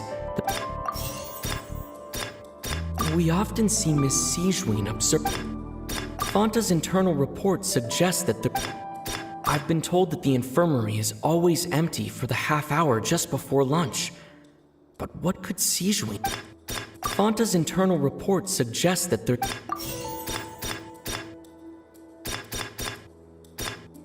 Fanta's internal report... The research notes said that the We often see Miss Siegewien observe...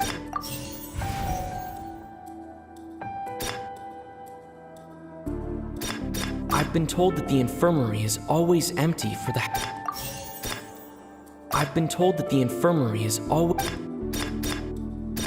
We often see Miss Siegewien observing the prisoner... The research notes said... I've been told that the infirmary is always... Fanta's internal report... The Fanta promoter has been...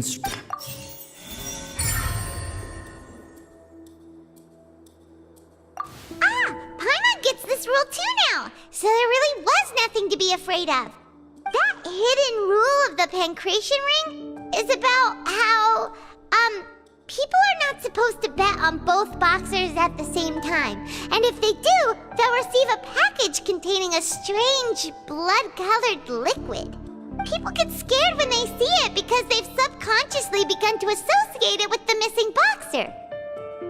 But really, it's just a bottle of the latest yet-to-be-named and packaged new Fanta trial product. A blood-red drink. It's no wonder even Fanta's own staff were questioning the company's decision-making. The company, facing backlash from its own staff, decided to try to trial the product on a smaller scale. To see if they came to the fortress of Meropide and offered to sponsor the Pancration tournament so they could push their new product. But the Duke completely refused to even entertain the idea. The Duke, knowing how valuable coupons are in the fortress, knew that only total idiots who didn't understand their true value would bother buying a Fanta product here. And so, only those who proved their stupidity by being dumb enough to bet on two opposing sides of the same match were selected to receive the drinks. I acknowledge the effort you've put into bringing the truth of this mystery to light. Although, based on your description, that Fanta promoter is a bit too careless with his words. I may just reconsider my collaboration with the company. All right, and here's the final question. What's the secret behind our head nurse and all of her patients in the infirmary?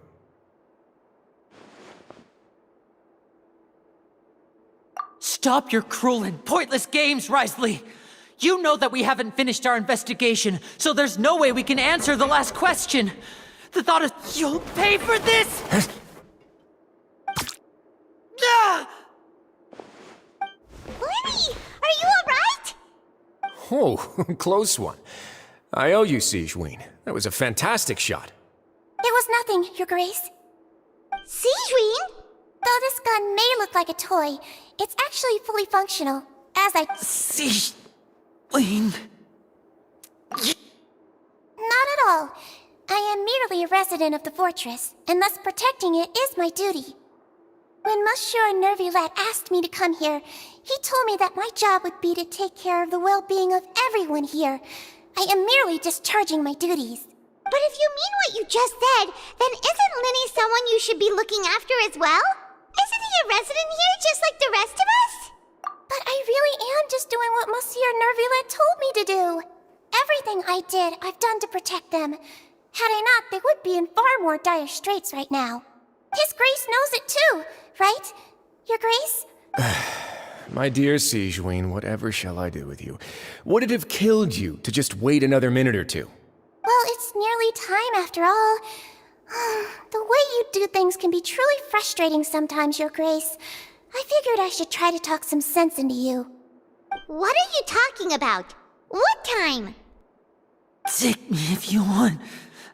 But let them go. How touching. Can you just give me one more minute? Don't be like that, Your Grace. All right, everyone, calm down.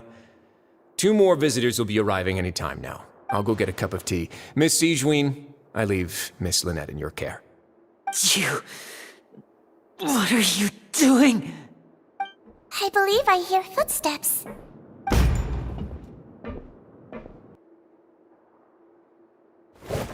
Some space, please. Ah, Miss Clarande. My door. Fremine.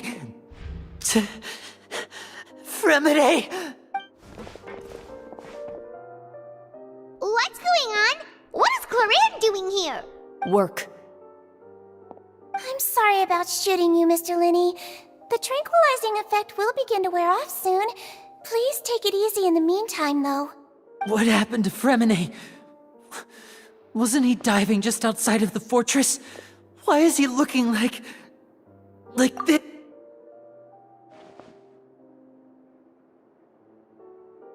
flushed face, an accelerated pulse. He must have consumed primordial seawater. What did you say? Please, make some space.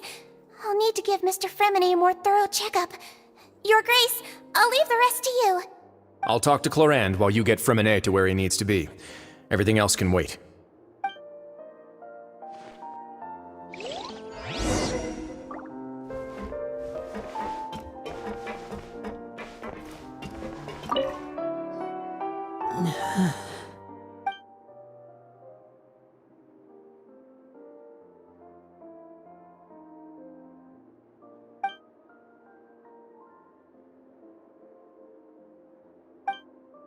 How is he? These symptoms are probably caused by an acute ingestion of a large amount of primordial seawater. Still, his condition is not critical. Of course, it would be best if he stayed for further observation. Let's leave him here for now, and move him to the infirmary once he's recovered a bit more. Sorry. I am aware that the infirmary may not be your favorite place in the world at the moment. We do only have a single clinic in the fortress, however. Why would he ingest a large amount of primordial seawater after leaving the fortress? How could that possibly happen? Please, look after Mr. Fremine for the moment. I'll go fetch some medicine and a respirator. Oh, I'll bring Miss Lynette back with me. Where is she? How is she right now? Oh, she just took a nap in an empty room after I tranquilized her. If my calculations are correct, she should also be waking up right around now. You might not believe me, but His Grace and I actually made some snacks and tea for her.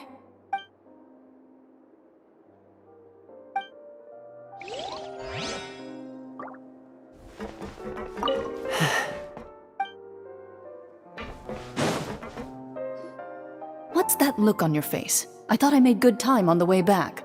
Oh, I'm just admiring your punctuality. Had you arrived just a few minutes later, Sigewinne may have been forced to shoot Mr. Linney again. How's the situation out there? The water has changed. It's pretty much as expected. The concentration of primordial seawater has increased significantly. I was only out there a short time, so it wasn't too bad. But if one were to stay for any significant amount of time, well, you can see how that boy's doing. Where was he when you found him? The abandoned zone at the end of the pipes. A good distance into the water. Closer than I thought. He must have recognized it early on and tried desperately to swim back. Locking the door was necessary. I don't think we could have saved two. Well, I did try to convince him that I had my reasons. Never seems to work, though. It would probably work on Neuvillette. He has a knack for picking out who had good intentions, even when the outcomes were all terrible. That's a bad sign if you're having to plead your case to Neuvillette. Want some tea? Not particularly. If you want to drink some that badly, just say so. Fine, I'd like to get some tea. Want me to get you a cup too, since I've already made it? Might as well then, I suppose. Actually, do you have a towel? I would like to dry my hair.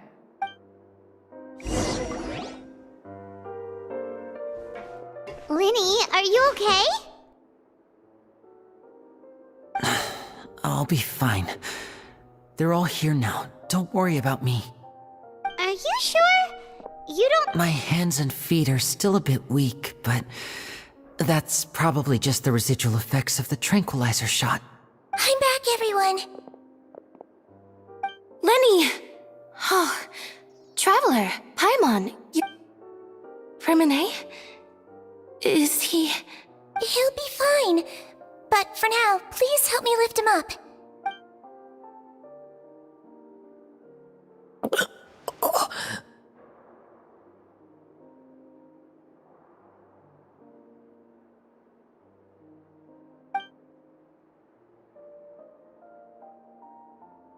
His breathing's beginning to slow down. Give me a hand and help me get him to the infirmary.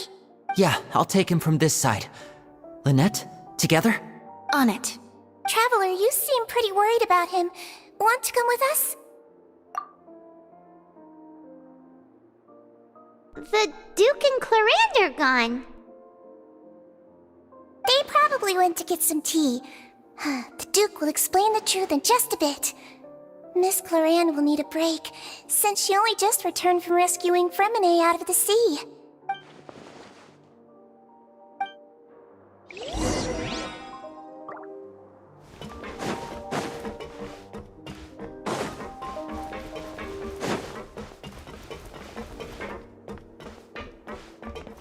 Could I tempt you with some sugar for your tea? No need.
He's awake!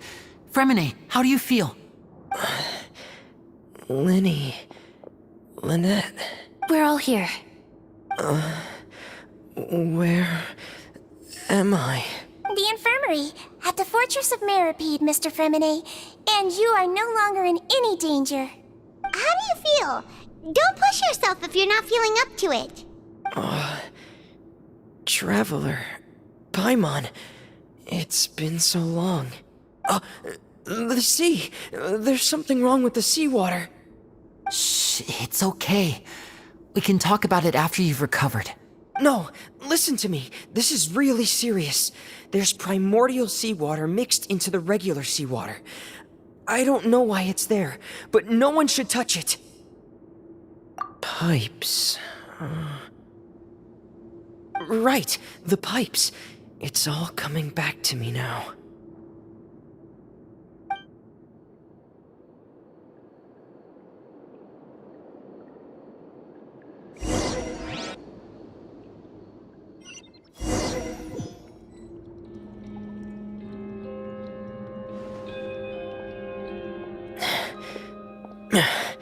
I'm in. Seems like this pipe hasn't been used in a long time. It looks abandoned.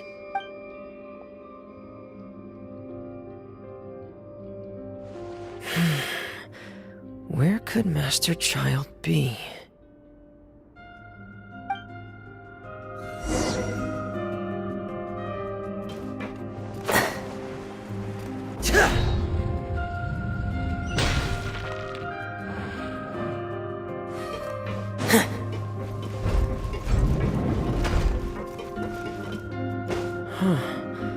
This mechanism looks like it's been tampered with. Could he have done it?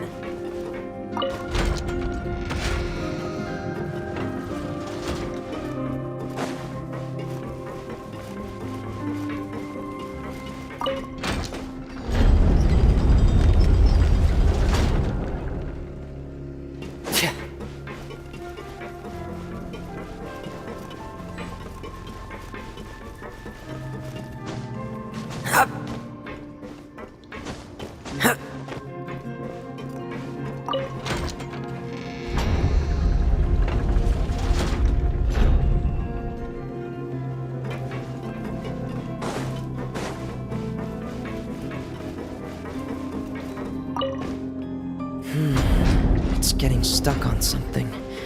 Seems like I'll have to avoid those obstacles while I turn it.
This is where the water starts. Okay. Master Child probably dived into the water.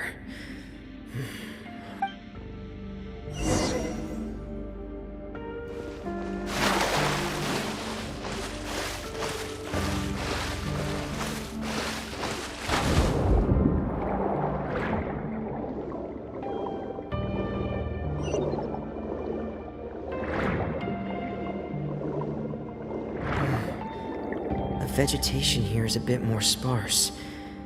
These traces aren't natural. A person must have left them, and recently. I should be going in the right direction. There are traces here too. I need to keep going.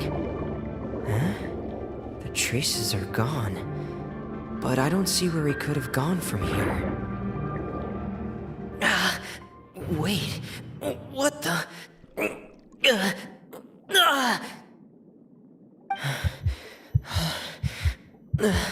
My heart is racing, and it's getting harder and harder to breathe. What's going on? No good. I have to get back. They still don't know anything about what's going on. If I turn back right now, I should still be able to make it.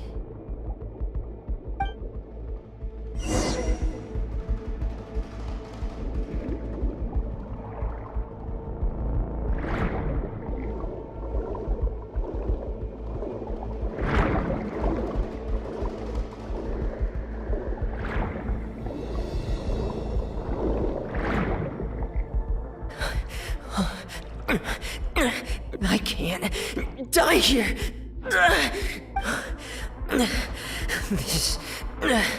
This is bad. I'm feeling worse and worse, and I'm still underwater. I have to push on.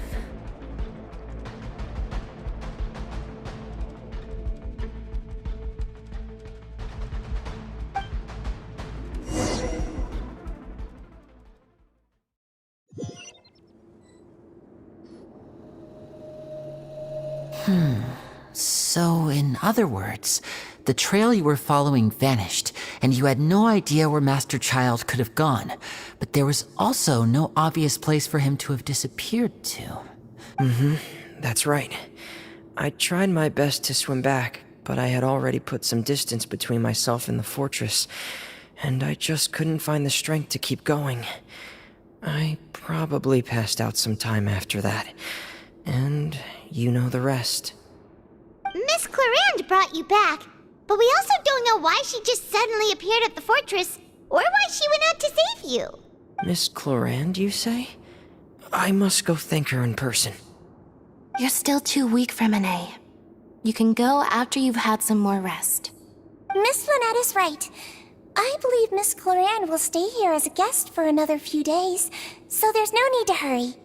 A guest? Then I can assume Risley was the one who invited her to come down here? You should ask His Grace about that. He'll be able to explain better than me. Yeah, it's about time he actually told us what's going on.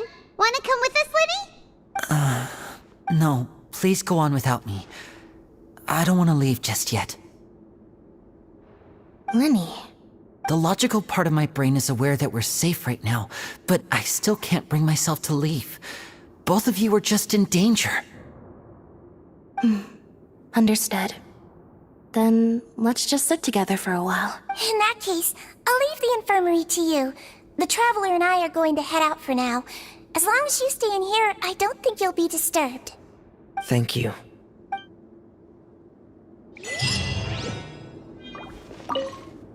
I'm so sorry, Lenny. I'm also really sorry, Lenny. I should have been more careful. Don't say that. It was all my fault. I was the one who should have been more careful. You two were nearly... If I was stronger, maybe I would have already found Master Child. No, how can you say that? Huh? I'm sorry. What I'm hearing is, we all dropped the ball at some point during the mission, so the responsibility falls on all of us. Yeah, that's right. It's on all of us. Lenny, we understand that you're worried about us, but we're worried about you as well. Please don't blame yourself. We want you to keep your spirits up. Yeah.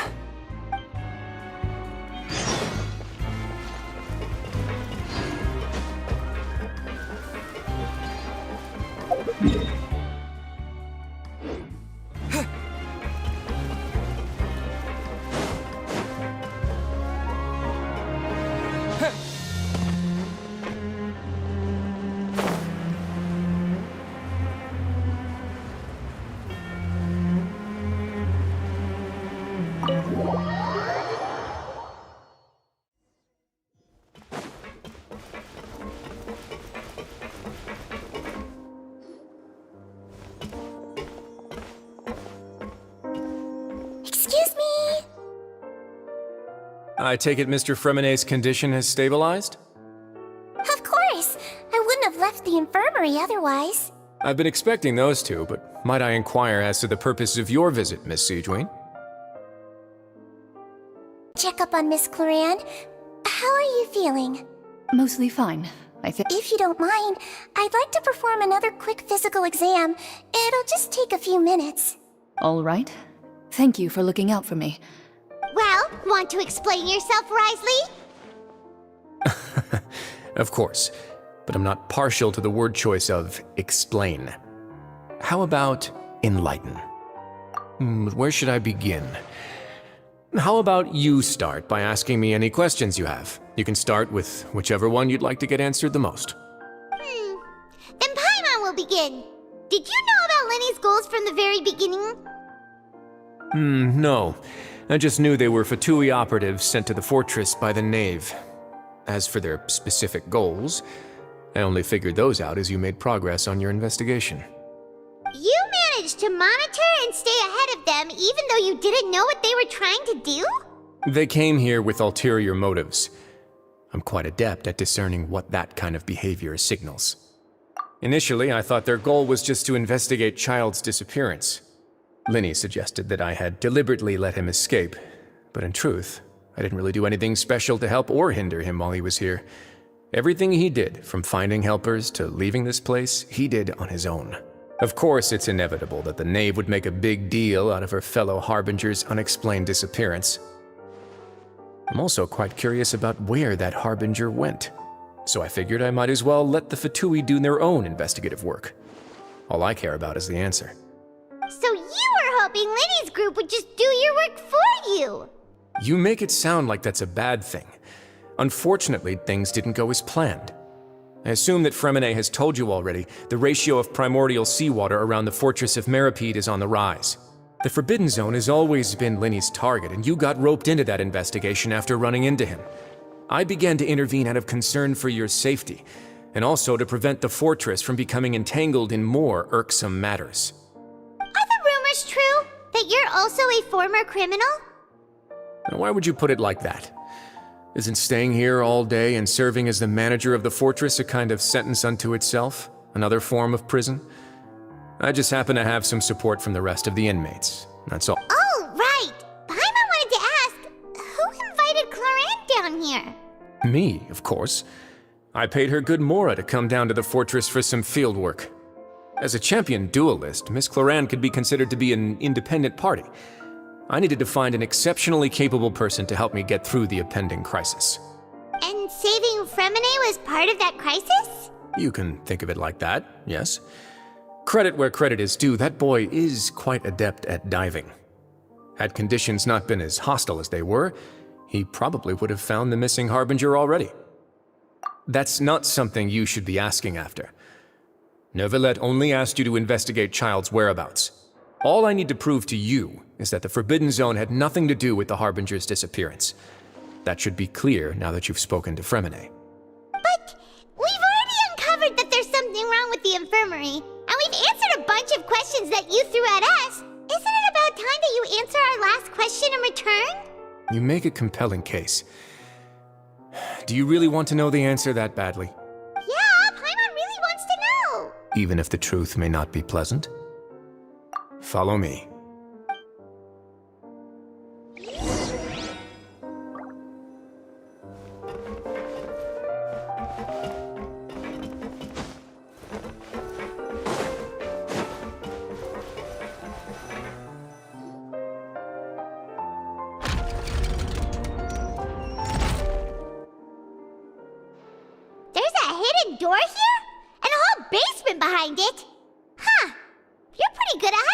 Wrisley. It seems you've forgotten just what kind of place the Fortress of Meripede is.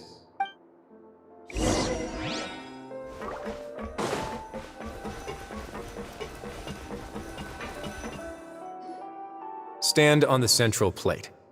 Wait, is there a secret mechanism or... Whoa!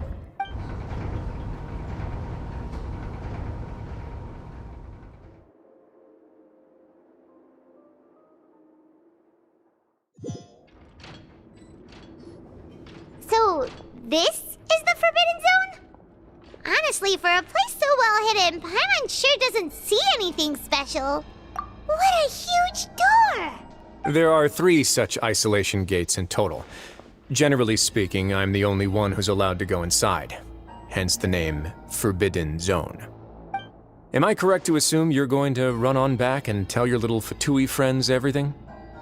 Well, Paimon wasn't thinking of keeping anything from them. Well, I'd advise you wait until you've seen the whole truth of this place for yourself before deciding whether or not to tell them.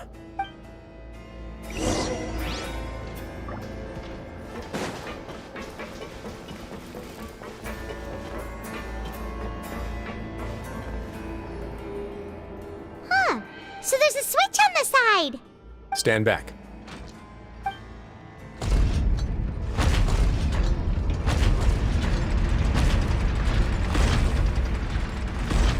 Whoa, they all just went up one by one. Go on, have a look.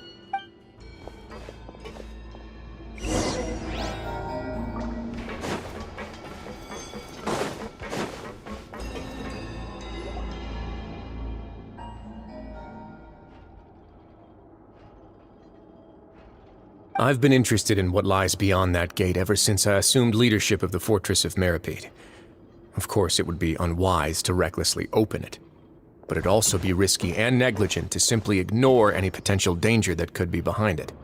The readings on that dashboard have not budged since the day when I first laid eyes on this place.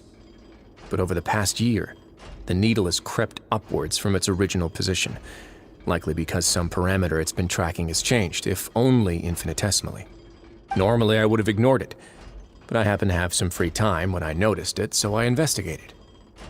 Any guesses what the reading could be tracking? Very reasonable guesses. I've considered both of those as well. Unfortunately, our dashboard is tracking something less ordinary. The temperature should vary with weather and climate changes, so for something that rarely shifts, the water pressure is more likely. We ran a few tests to increase the pressure from the outside, but the readings didn't change at all. Later on, a few more possibilities occurred to me, such as a potential connection with the primordial sea. I began to make a few preparations based on that hypothesis. Over the past few days, the needle has moved again. With that, and the symptoms that Fremine displayed after leaving the fortress, I can now confidently conclude that the readings represent the concentration of primordial seawater in the seawater nearby. The concentration of primordial seawater? But we're already under the sea! And that is precisely the problem. We're at the bottom of the sea, and now we're surrounded by toxic seawater. Somehow, primordial seawater got mixed in, and the concentration is steadily rising. Yes, that's very likely. But forget about the two of us! Not even Novelette knows where the primordial sea could be, much less where we could find and plug a leak. Oh. Seems like you've figured it out. I believe the primordial sea lies directly beneath this sluice gate. For some reason, the primordial seawater levels have risen significantly, and it's now very close to us. The indicators are now red. Although the gate still stands, some primordial seawater has already leaked out and mixed into the sea around us. If this continues, soon it will no longer be able to hold back the primordial sea at all. Yeah, you know what the legends say. If this place falls, then everyone in Fontaine will be turned into puddles in the span of a night. But that's just too weird! Why would the Fortress of Meripede be built right above a sluice gate for the primordial sea? Who built this place anyway? Your expression tells me you think this might be part of a vast, complicated conspiracy. To be honest, you might find the actual answer may be exceedingly boring. It's just that the secret of the Forbidden Zone had been long forgotten by the nation before I rediscovered it with my research. There's no single founder of the Fortress of Meripede in any traditional sense. What we know about its history has been left to us by the people who used to live here. When the previous Hydro Archon Egeria ruled the land, all convicted criminals from Fontaine were exiled. The people drove the criminals away like a wolf pack chasing away the banished. The criminals received no sympathy of any kind from the people. They were exiled to the desolate seaside, where they experienced only pain, struggle, and the bone-chilling cold. Some of them began to repent and prayed to the Hydro Archon, asking if there was still anything they could do. The Hydro Archon took pity on them and said, "You may go guard my secret, deep underneath the waves." And so, leaning on the power of the Hydro Archon, they gathered underneath the sea and began to build a fortress. They became a community down there in the deeps, and over the years helped it to grow. As the number of exiles increased, more and more people joined the community. When the first group of exiles died, they left the yet unfinished fortress to their successors. The Hydro Archon continued to lend her support, allowing the fortress and what it stood for to continue growing ever larger. Before long, this dark underwater fortress became the sinner's only home. And with that, the people here stopped referring to the fortress as a prison. They saw themselves as repenting sinners who would regain their freedom once they had sufficiently redeemed themselves. But as time went on, people also realized that the fortress was a lonely place. Once they had gotten used to life here, they could no longer feel comfortable living in the overworld. Once they had finished serving their sentences, some people left and some others chose to stay. They'd find some idle position and let their withered souls fade away with the ancient secrets of the past. After many, many centuries, few people still remember the reason for the fortress's founding. Now they just see it as an integral pillar of Fontainian society, as the place where criminals deserve to be sent. Now and again, researchers manage to break one law or another and live out their days in the fortress. I learned all this from an elderly historian. Everyone else just thought he'd made it all up. But now you know every part of that history is true. Indeed. It's just as the prophecy says. If this gate fails, then everyone will be dissolved into the sea. To be frank, not really. But sadly, that hasn't stopped this prophecy from proving all too accurate. Prophecies are troublesome things. Just hearing one will create the first wave of panic. Seeing signs of it will bring about the second, and actually witnessing it in real time, the third. Let's go somewhere else. I want to show you something.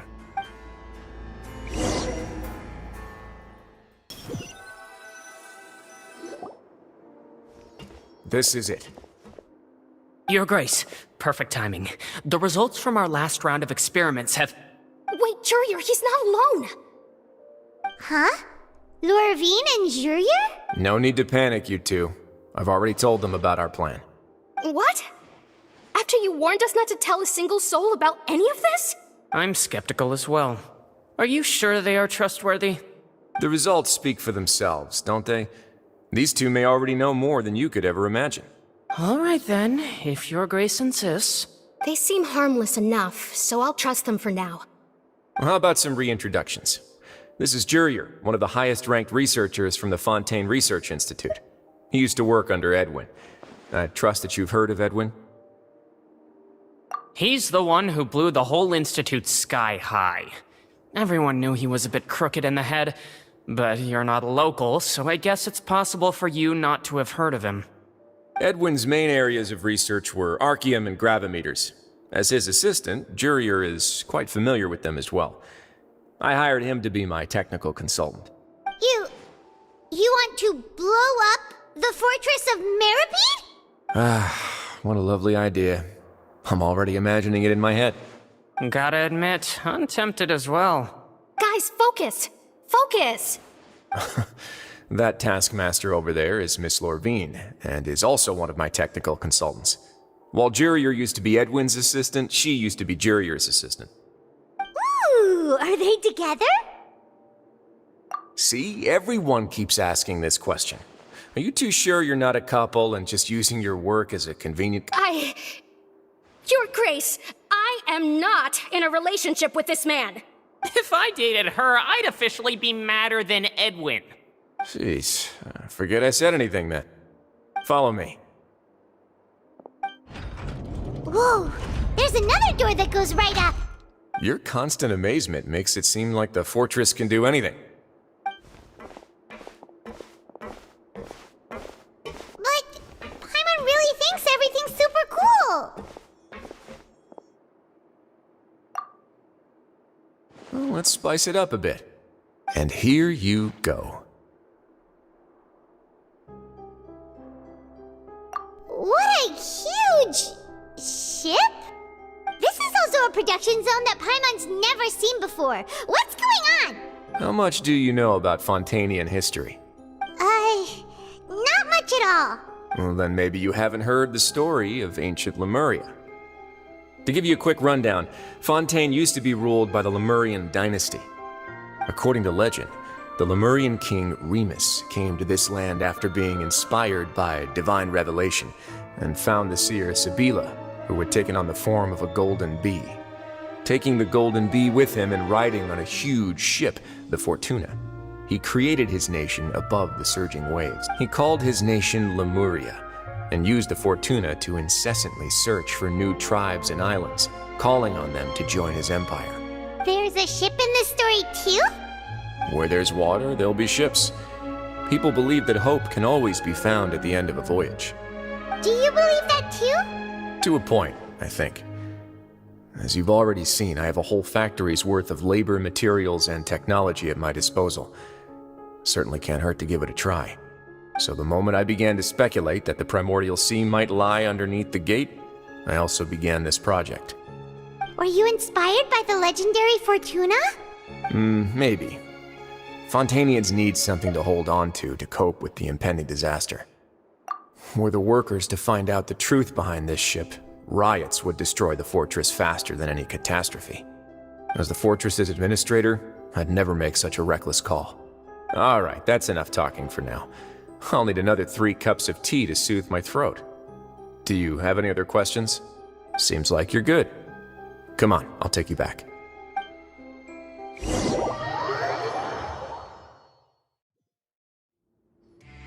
I'll leave you here for now. Thank you so much. No worries. But don't forget, it's up to you whether or not you want to share what you just saw. What you do from here on out will likely affect those 3 as well.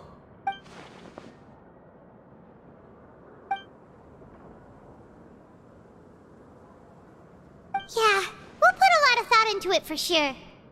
Great. I look forward to what happens next.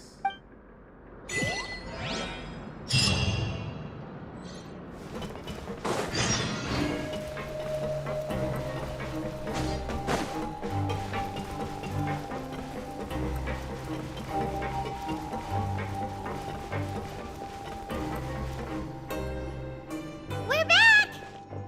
Welcome back. Do you want a cup of tea? How can you be so much like Risley, always drinking tea? Huh. Actually, now that you mention it, while I was sedated, I could still barely hear 2 people talking next to me.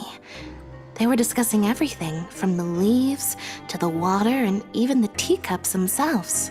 Must have been Risley and Sejuin. Yeah, I heard 1 male voice and 1 female, so it should have been the 2 of them. I really can't make sense of this place. So, Traveler, Paimon, were you able to learn anything from Risley? Yeah, he explained everything. Very well. Then, would you mind checking your answers against my speculations? Yeah, I took the time to rest, so I'm feeling a lot more relaxed now. Nobody else is around, and Miss Sejuin is also busy with something or other, so let's just talk here. All right, then I'll posit my theories.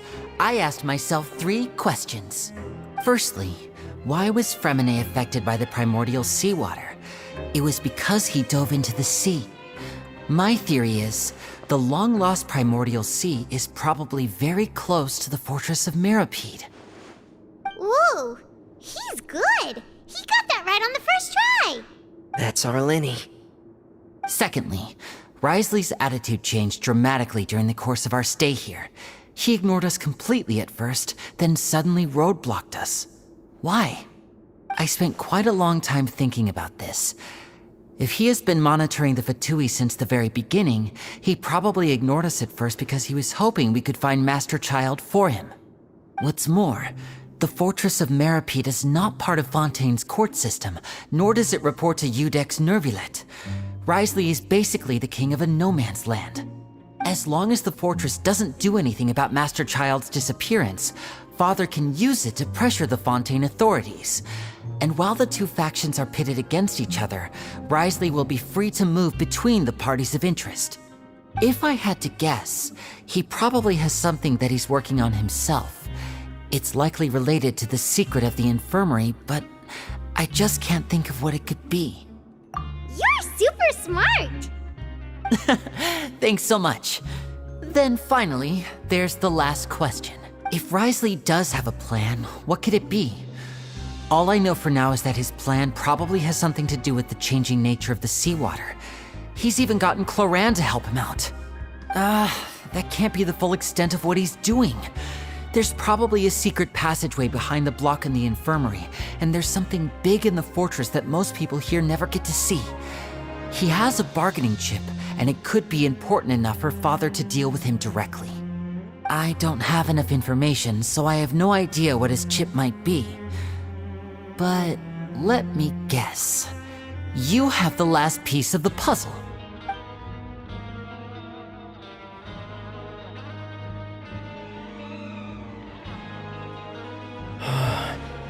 I can't believe it. The sea will engulf everyone. Just like the prophecy said. Could Wriothesley have wanted to meet Father to figure out a way to deal with this crisis? If you remember, I once mentioned that Father sees the House of the Hearth as her base of operations, and she truly wants to resolve the crisis. But how could Wriothesley have known that? Or perhaps he didn't know, and just wanted to bring Father over to his side? Which could be why he said he just wanted to negotiate. Yeah, that makes sense to me. I understand your concerns as well, Traveler. I'll figure out a way to pass this on to our father. No matter what, we're on your side. The two of you have already aided us far too much. We probably wouldn't be standing here right now if not for you. If you ever need anything else going forward, please come to the House of the Hearth at any time. Though you may not share the sentiment, after all that we've gone through together, the three of us basically see you as family now. You have my gratitude. Thank you for protecting Linny when it really mattered. And thank you for sharing the secrets of the fortress with us. We didn't think you were going to do it. Why are you being so formal all of a sudden? Given your strength, you might not need our help at all. But if you are ever in danger, we will try our best to protect you. Aw, the sound of that makes Paimon feel all warm and safe inside.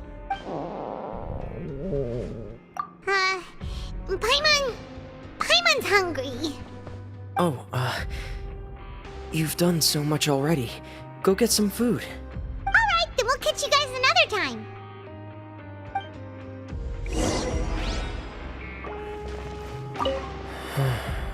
I feel like I should try to become someone more capable of helping.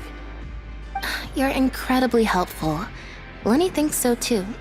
Yeah, you two are always telling me not to push myself, but aren't you just like that as well?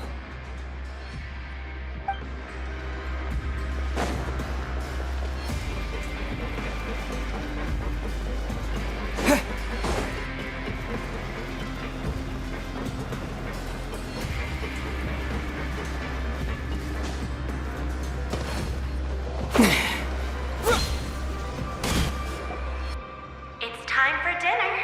Welfare meals now being served in the coupon cafeteria. Come on, let's go pick up ours as well. Traveler and Paimon, over here. Are you here for dinner too, Miss Sijween? Mm-hmm. And I'm taking the opportunity to prepare Miss Cloran's dinner as well. Huh. You're right. She's actually sitting in the fortress cafeteria. What would you like to eat? Yep, you can. I've already talked to our chef, Mr. Wolsey. It's all on me today, so you can get whatever you'd like.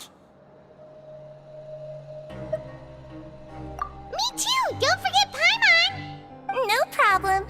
Just leave it to me.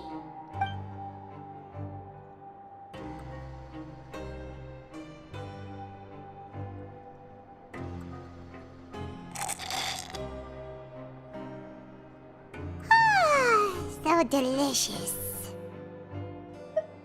Is this how it feels to be freeloaders? Wait a second, we did do plenty of work after all. Feeling full yet? How's the food? Delicious. I'm so glad to see you all so happy. Oh, see, the expression on your face just now? The muscle here just moved, which suggests that you're feeling quite relaxed at the moment. Sigewinne, do you do this to help your patients or to better understand human beings? A bit of both, I suppose. I'm a Melusine, which means I'm very different from human beings. I must know what you're thinking if I want to take good care of you.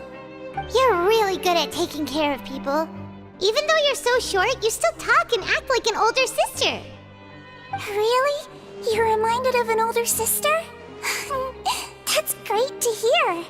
Oh, and what did you mean back in Risley's office? When you said that you were protecting Linny and his siblings as well? Oh, that. I just asked His Grace to look out for those children, especially that diver boy. I was getting a bit worried after hearing that something was wrong with the water. Thankfully, Glorand is very strong and managed to save him in the nick of time. His Grace also sealed the pipes after Glorand left, to make sure that Linny wouldn't impulsively chase after his brother. Although the path was blocked, we still stationed some guards there to stop anyone from approaching. They were instructed to only open the door once Miss Glorand had returned. Oh, and I was keeping an eye on Mr. Linny as well. We had to press him, but we couldn't allow him to be in any real danger. You were all super considerate and really thought everything through. It's just what we do down here at the fortress. At least this has been His Grace's style for as long as he's been the leader. Oh, I really wish Monsieur Nervula would come down here more often too. I feel like he'd like it here, with all the darkness and chaos. Get a good night's rest, you two. You both worked very hard.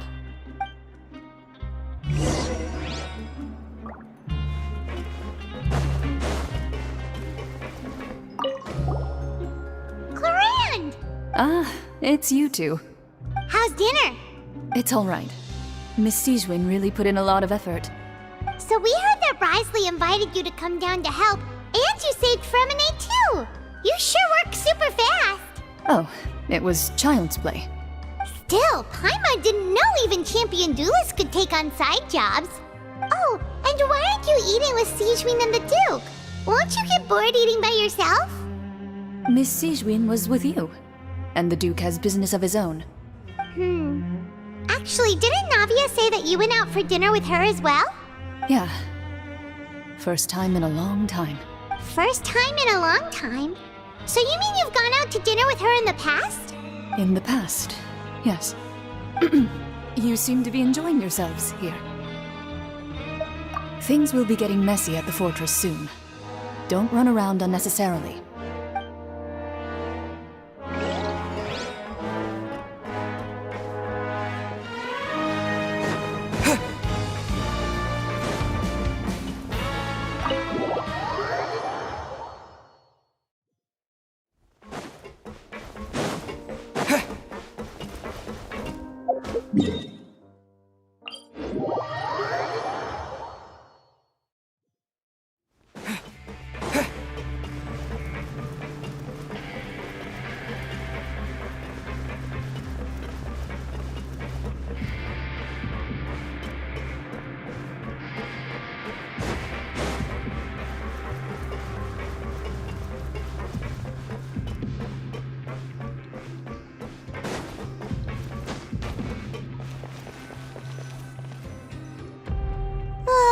So much has happened. Paimon just feels absolutely exhausted now that she's finally relaxed. Paimon's super sleepy. Are you sleepy too?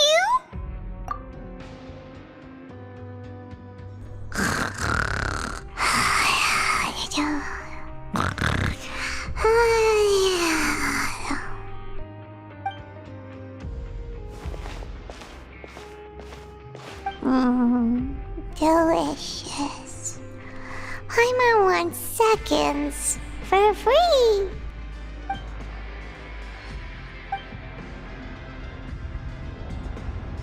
Out of my way! Get... What happened? Why is everyone running? No idea, but something must have happened. Stop asking! Who's yelling? Paimon still wants to sleep.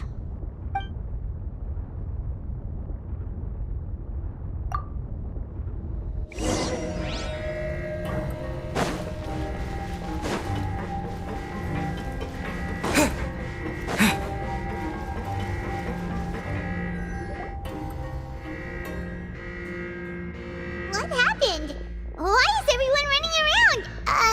Hey, what are you doing? No time to explain, mate. Goodbye. Hey, wait!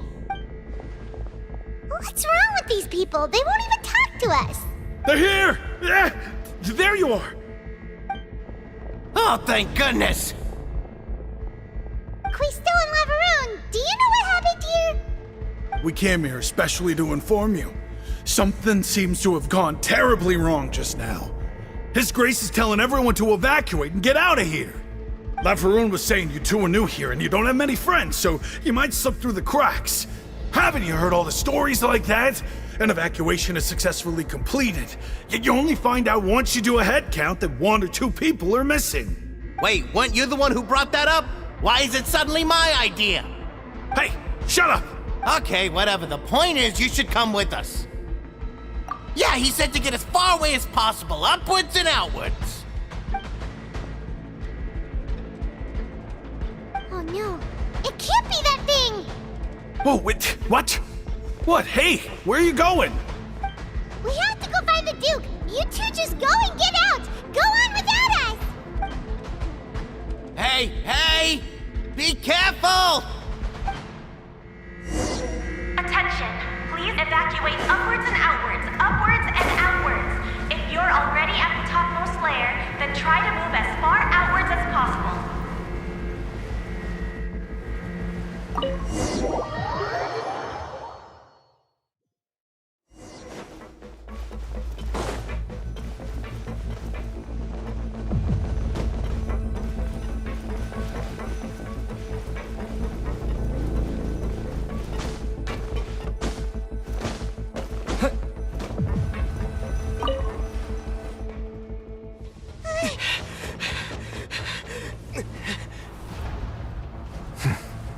They're here. Just like I said. What happened?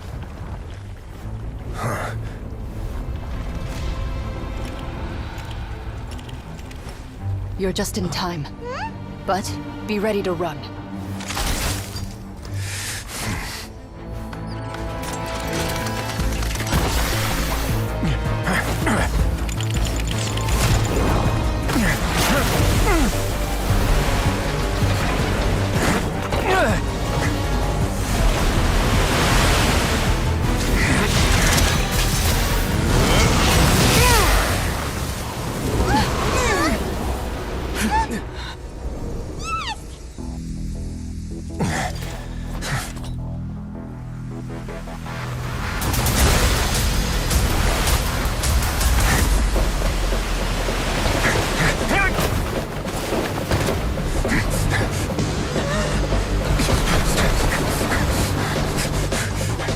Three, 2, 1.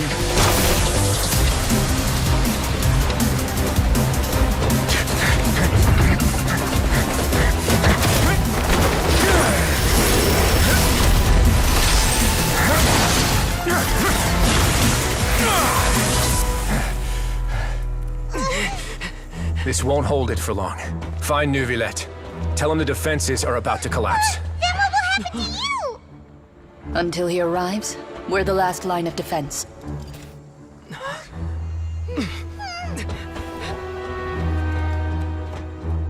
The gate. How long do you think it'll hold? That depends on us. Yeah.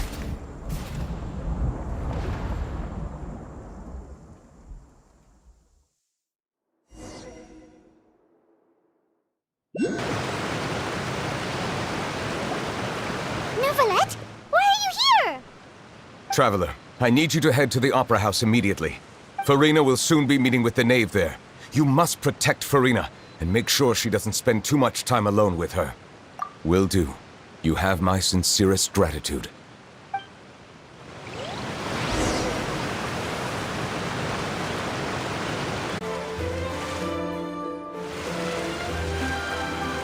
Look! There are a ton of Fatui and Palais Mermonia people over there! The knave is probably here already. We need to hurry! Are you two the traveler in Paimon? Monsieur Neuvillette has left instructions. Please follow me. Though I'm sure he's already explained, this should be a mostly cordial conversation, unlikely to give rise to violence. But it would be most appreciated if you could protect Lady Farina to the best of your abilities.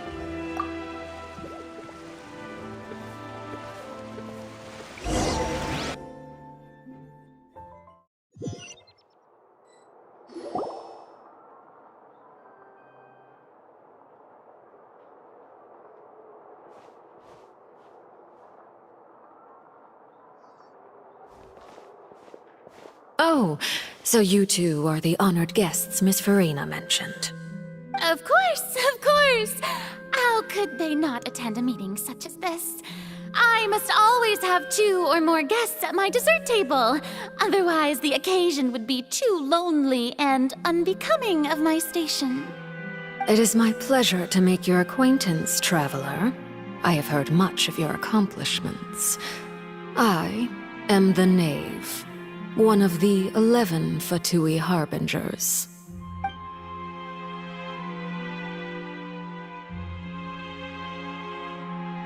I've already prepared seats for you. Come, sit beside me. Perhaps you two are unaware of how Miss Farina and I do things. You see, we actually recently agreed to get together for tea when we had the time. See this? This is a limited type of confectionery that Miss Farina simply adores. There are only 16 slices sold every day. Here, why don't you and Paimon have a taste?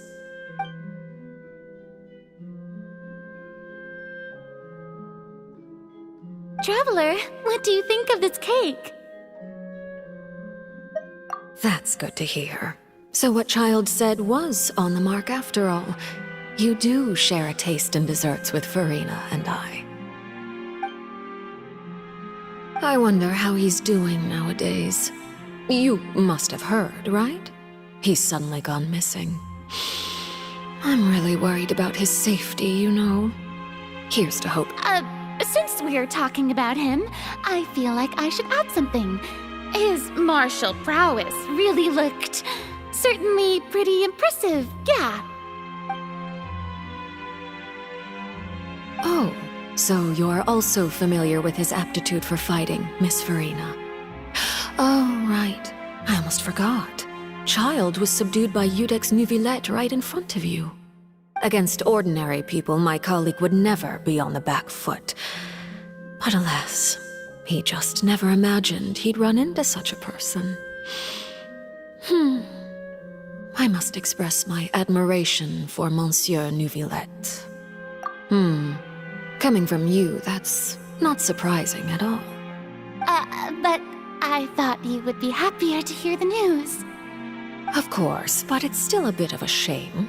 You see, I would have been far happier had I received this news somewhat earlier. As you well know, a long time has passed since Child disappeared.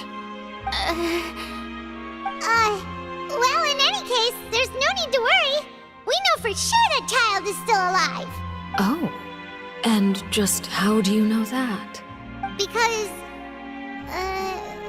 we found evidence that proved he left the Fortress of Meripede. And where did he go after leaving the fortress? Well... The Fortress of Meripede lies deep beneath the waves. Unless he pranced right out of the main gate, he must have had to swim for it. Do you have any proof that he surfaced safely? Ah, that is good news at least. His sister Tonya sent a letter to Fontaine not too long ago. Since he was unfortunately unavailable, I picked it up on his behalf. Do you have any idea how he usually writes back to his family? Dear Tonya, your letter made me feel like we were still enjoying our time in Snezhnaya together. I'm currently admiring the scenery on the streets in front of the opera house. Is it something like that?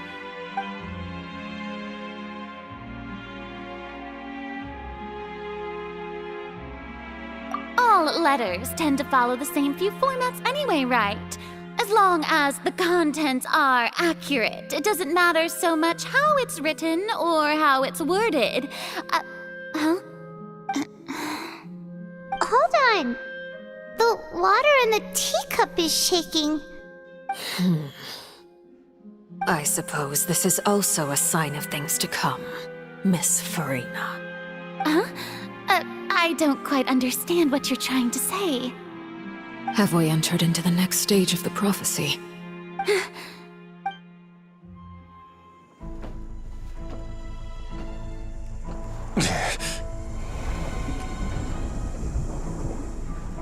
My thanks to you both.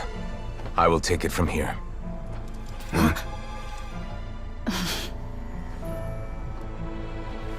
Sure you don't need a hand? Quite sure. Wow. So, what's your secret, huh? Let me guess. Nah, who knows? Maybe it's just your sense of responsibility. Sounds about right.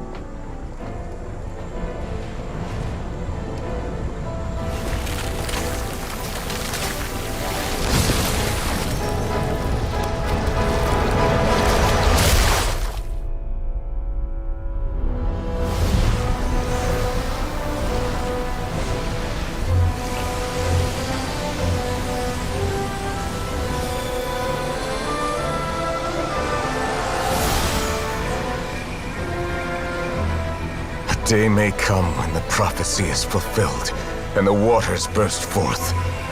But it is not this day! This ancient power could easily obliterate an entire race. A tsunami of fury would unleash endless catastrophe.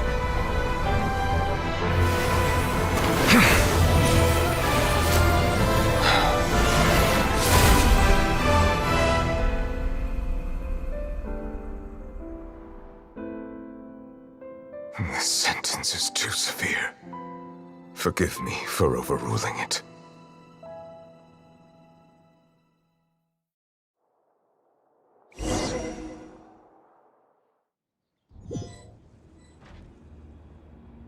All right. Seems like the problem inside has been suppressed. Let me guess, we're safe for now. Indeed. I win this bet. You owe me a present. Very well. It was indeed just as you said. You made a bet? We made a bet on the size of your entourage. Cloran thought you wouldn't come down by yourself. I figured you would have at least brought a few people along for appearance's sake. It appears I underestimated just how confidential the mission was. Shouldn't you have gotten used to confidential missions by now? That's just how the courts operate. So what gift must the loser give? Tea? He already has tons of tea in his office. I'm thinking about a set of legal codices. That wouldn't happen to be a dig at my lack of legal awareness, would it? Well, I'm sure His Grace doesn't consider the fortress to be outside the law. I was under the impression the residents of a place like this would be uninterested in the legal codices. That was obviously a joke. Anyway, you've still got some unfinished business to attend to in the overworld, correct? No need to stay here if you have a pressing matter. We all know you can't leave Palais Mermonia for long. Thank you. I hope everything went smoothly with the Fatui Harbinger.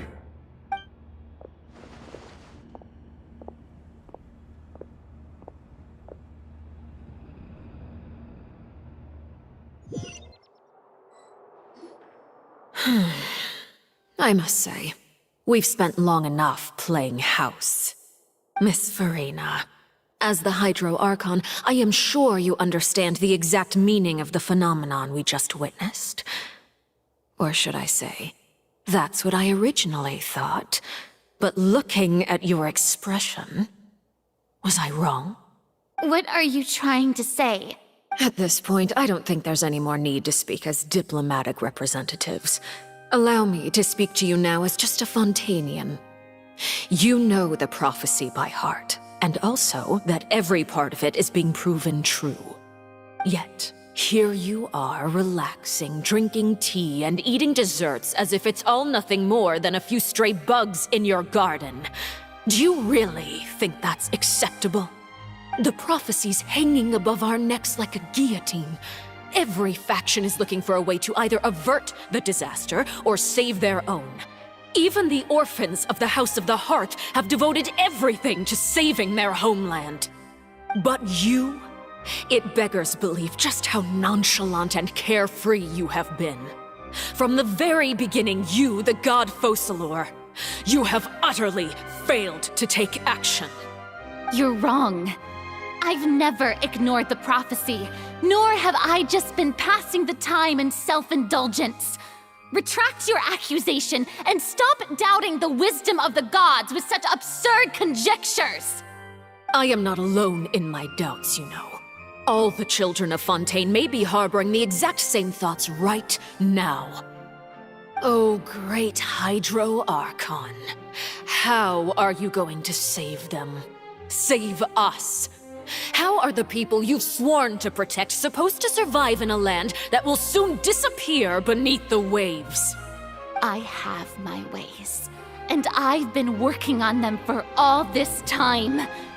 Even if you look down upon me, you have no right to judge me. Fontaine will be saved. Even if I still cannot see the true future right now, as long as I continue on as I am, I will be able to hold my head up high!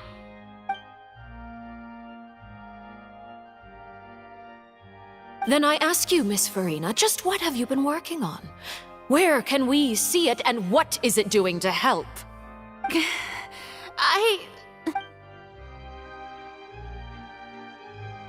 My machinations are just like the prophecy itself. They will only reveal themselves at the fated time. It is just that beings like yourselves are unable to perceive them as of yet. I see. As a god, the proof of your labor always lies beyond prying mortal eyes. Allow me to be so bold as to ask another way. Would it be possible for you to tell us the parts of your plan that are not confidential? Such as your emergency response plan for the impending disaster? An emergency response plan? Oh, that look in your eyes. Have you not even prepared one of those? The emergency response plan is also strictly confidential. Then allow me to jog your memory. Miss Farina, what is the purpose of your Oratrice Mécanique d'Analyse Cardinal? And what do you plan to do with the massive amounts of indemnitium that has accumulated over the years? The Oratrice? It's just like it appears to be. So you also have no idea. If I'm not mistaken, someone's using it to prepare for something.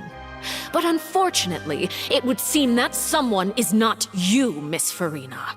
I first caught wind of this when Linny tried to investigate the Oratrice in the Opera House. You see, even just getting close to the core contaminated him with an extremely large amount of indemnitium. But even if that had nothing to do with you, then what could you possibly be working on, oh great Hydro Archon? Oh, right. I almost forgot. Udex Neuvillette is not at the tea party with us today. Miss Farina, I suppose you must have ordered him away to take care of some troublesome business. Yes, that's exactly right. Please keep it a secret for me. Of course I will.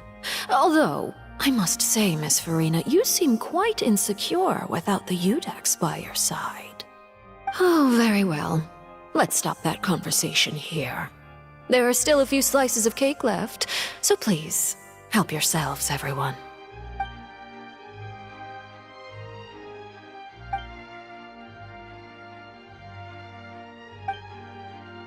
Traveler, I heard that you were recently commissioned to handle a few matters on behalf of the Udex. Why don't you take an extra slice of cake? Those who work hard deserve gratitude and praise. You too, Paimon. Thank you. Paimon will take you up on that offer.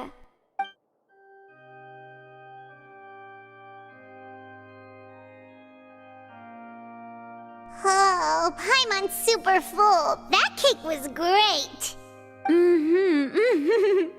If it's on my tea table, it must be of the highest quality. Yes, and we must thank the knave for bringing these over as well. You're welcome. I'm sure the cake also felt greatly honored to be featured at Miss Farina's table, and I was merely catering to Miss Farina's tastes, seeking a chance to chat over tea. It is getting late. Why don't we call it a day? There are still a few matters that I need to take care of, so I must take my leave now. Very well. We'll end it here. Mind seeing me off, Traveler? We could use the opportunity to discuss Child before I must be on my way. Paimon's coming too!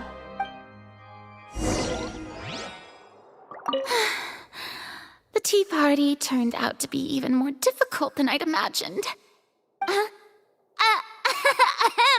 Why are you looking at me like that? Is something the matter?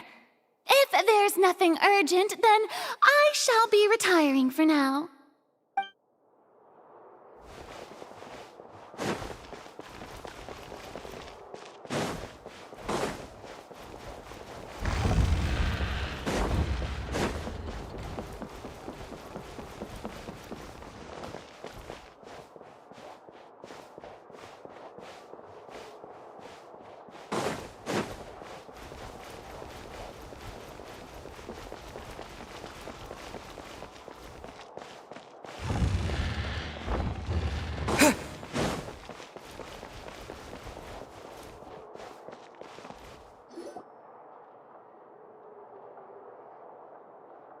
I'm glad that you were willing to come with me.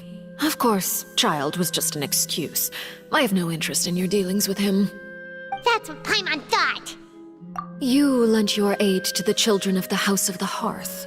As their father, I would like to express my gratitude. That was all. Formal topics should be discussed in formal settings, and informal topics in informal settings. I know you just returned from the fortress of Meripede. Relax. I have no intention of trying to get anything out of you.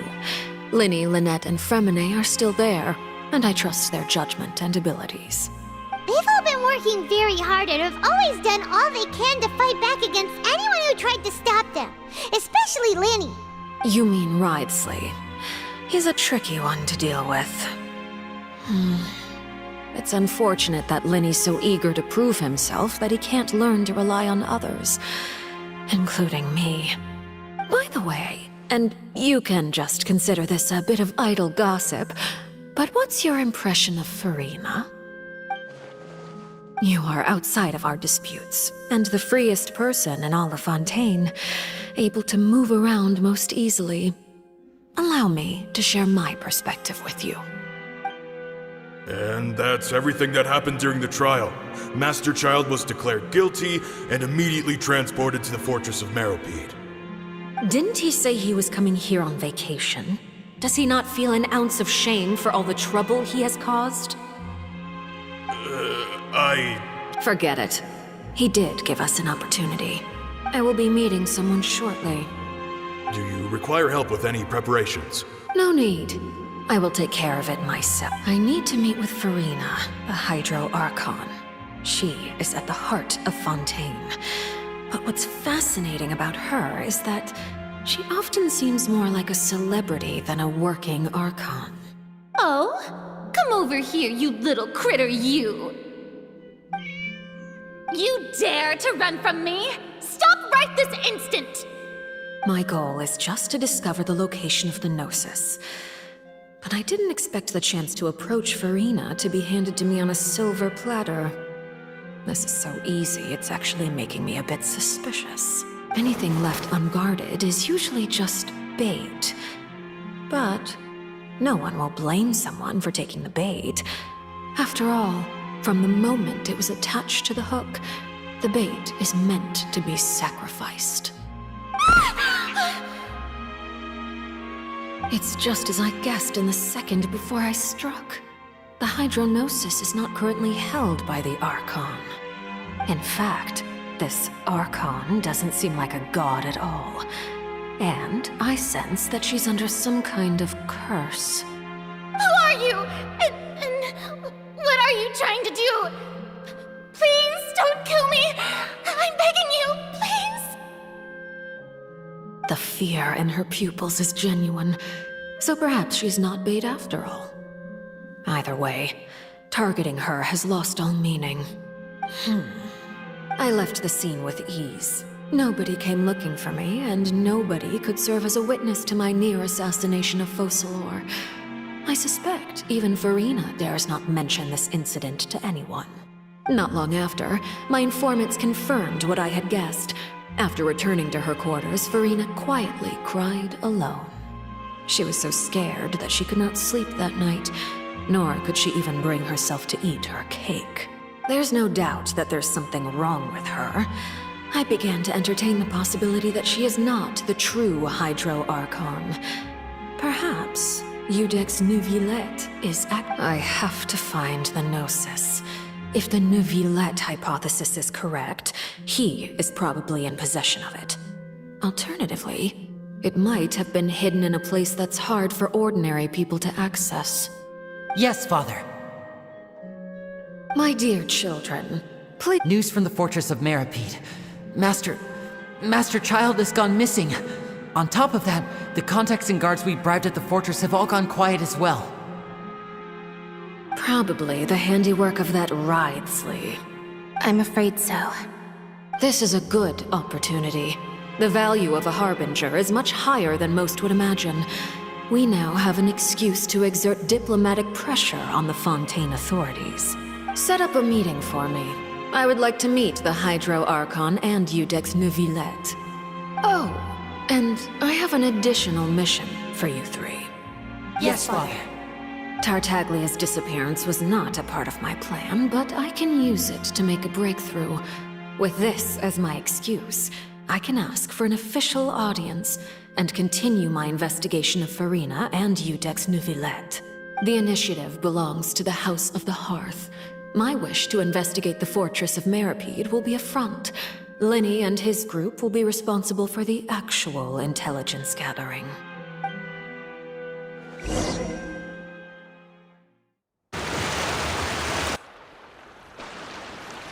You should know the rest. Linny's group is quite close to you, so they wouldn't have hidden anything from you. You attacked the Hydro Archon? It wouldn't mean anything, even if you shouted it from the rooftops. After all, even Farina herself is still pretending that nothing of that sort ever happened. Alright then. I've now had 2 chances to enjoy tea with Farina. I have to say, the leadership of Fontaine is even more inscrutable than I had imagined. I once surmised that Iudex Neuvillette must be the Hydro Archon, but now, that doesn't seem right to me either. I am a servant of Her Majesty the Tsaritsa. Over my years of service, I've learned how a real Archon conducts and carries themselves. Whether Iudex Neuvillette or Farina, neither fits the bill. It's hard to imagine either of them as the Archon. Of course, that is all just how I feel. Gut feelings often do not require justification. It is, however, quite amusing to me that after all my years working in intelligence gathering, I've come to realize I am at a complete loss regarding the identity of the god of the land of my birth. Don't you think Fontaine is quite intriguing? A catastrophe looms, yet many secrets have yet to rise to the surface. It looks like Fontainians will have no choice but to save themselves. Ultimately, though, One must survive in order to do anything else. Should the need arise, I would be happy to cooperate with you. You don't need to commit to anything right now, of course. I have a feeling that the situation will continue to evolve, and as your name is often connected with noble deeds, I'm sure we will work together someday. He certainly returned quickly. You must want to catch up with each other, so I'll leave you to him.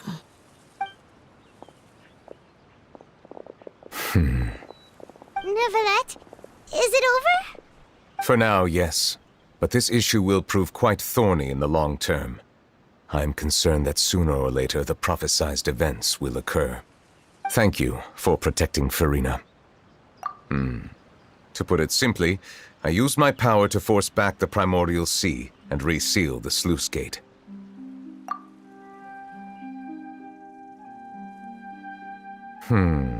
So as expected, the knave has turned up the pressure on Farina. She's trying to feel her out, though I'm still unsure as to her motives. Permission granted. Whoa. It can't be that you're the real Hydro Archon, right? But that's just a speculation on our part, though.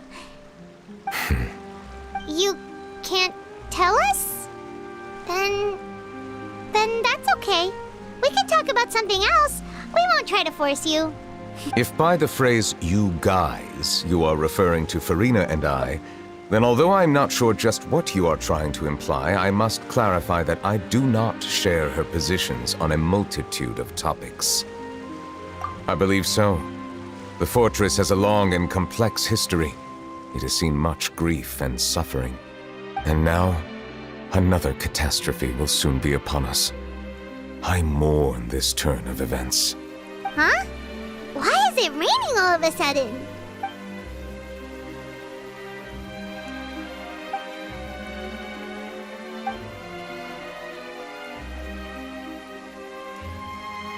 You may be closer to the truth than you think. Oh? And what are you thinking? The dragon of... what? Huh? Please do not be so surprised. Farina? Neuvillette, are you listening? My apologies. We were just guessing randomly. We didn't guess right, did we? You're not actually the dragon sovereign of water, right? Well, if you don't want to confirm or deny... You guessed correctly. I sincerely hope you'll be able to keep this a secret for me. Right, of course. We'll definitely help you keep it a secret. There's still something Paimon wants to ask you, though. Please, go ahead. Well, if you are the dragon sovereign of water, and you were able to force back the primordial sea from the fortress, then since Fontaine's prophecy is all about seawater, couldn't you just use your power to solve the crisis? None of the currently living dragon sovereigns in the world, myself included, because they say that when the first usurper arrived on Tivat, they seized a part of the dragon's power. Today, that stolen power is the basis of the Archon's authorities. There are 7 elemental archons and 7 matching dragon sovereigns. The dragon sovereign of water who lived through that era perished a long time ago. As their successor, I know far less of that part of our ancient history. In any case, I believe I will not be able to do much unless the Archon disappears and returns their elemental authority to me. Given the status quo, however, I would recommend finding another way to deal with the prophecy. Oh, so even you can't solve it. I still have some urgent matters to attend to at my office. If you have any more questions regarding ancient history, you are welcome to discuss them with me at a later time. Please go right ahead. There's a place that Paimon wants to go too. Traveler, why don't we pay another visit to the Fortress of Meropide? Paimon is a little worried. We'll see you another time. Take care.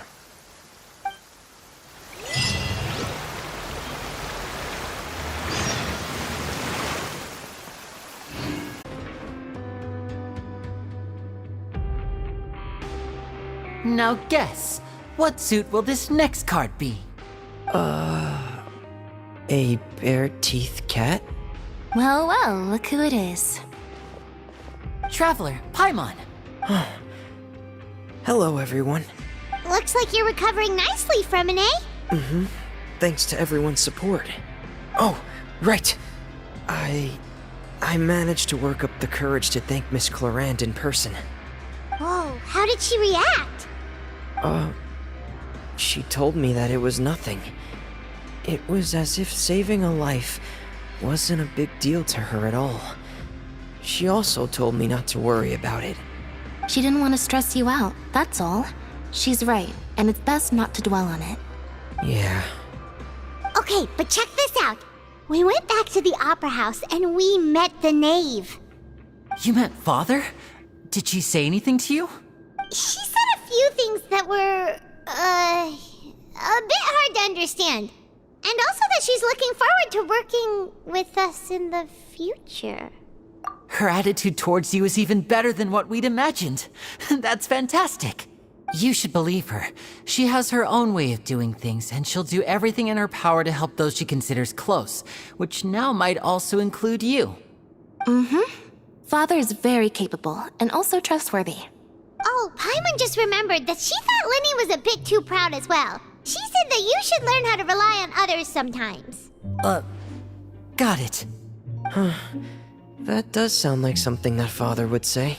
Hey! Are you going to stay here for the next few days? Looks like it, yeah. Excellent. I will host a tea party. For real? Then Paimon wants another serving of cake. Another implies that you were already served some delicious cake while you were up there. How lovely. Well, next time, you're going to have tea and snacks with us. We should start preparing that tea party. Oh, that's a great idea. I'm all for it. I'll help you set it up.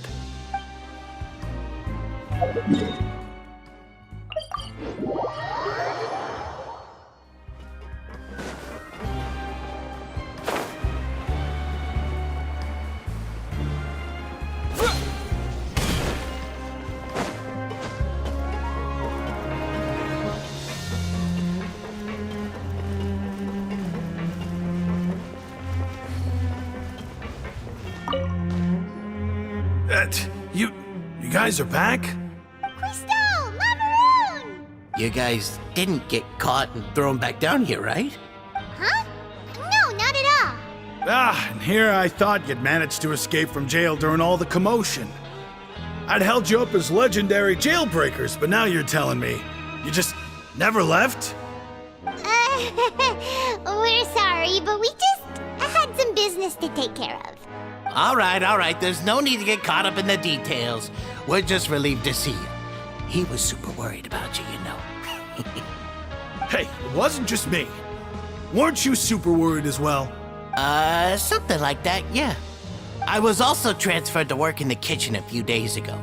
I can still hear Quisto mumbling to the carrots. Are those two all right? Do you think they made it out alive? Whenever he'd say that, I'd tell him I'm sure they're fine. Wherever they are, they're kicking back with drinks in hand, enjoying the lovely scenery. Hey, there's nothing wrong with worrying about your prison pals. Is there? I mean, considering how they always love listening to all my gossip. These two. They sure are a lot warmer and friendlier than when Paimon first met them. Oh, well, if you say so. I'll be watching you to make sure you finish every last bite. Hey, why don't we have a meal with those two one of these days? You want to cook for them yourself? Why not? Good chance to show them what I can do.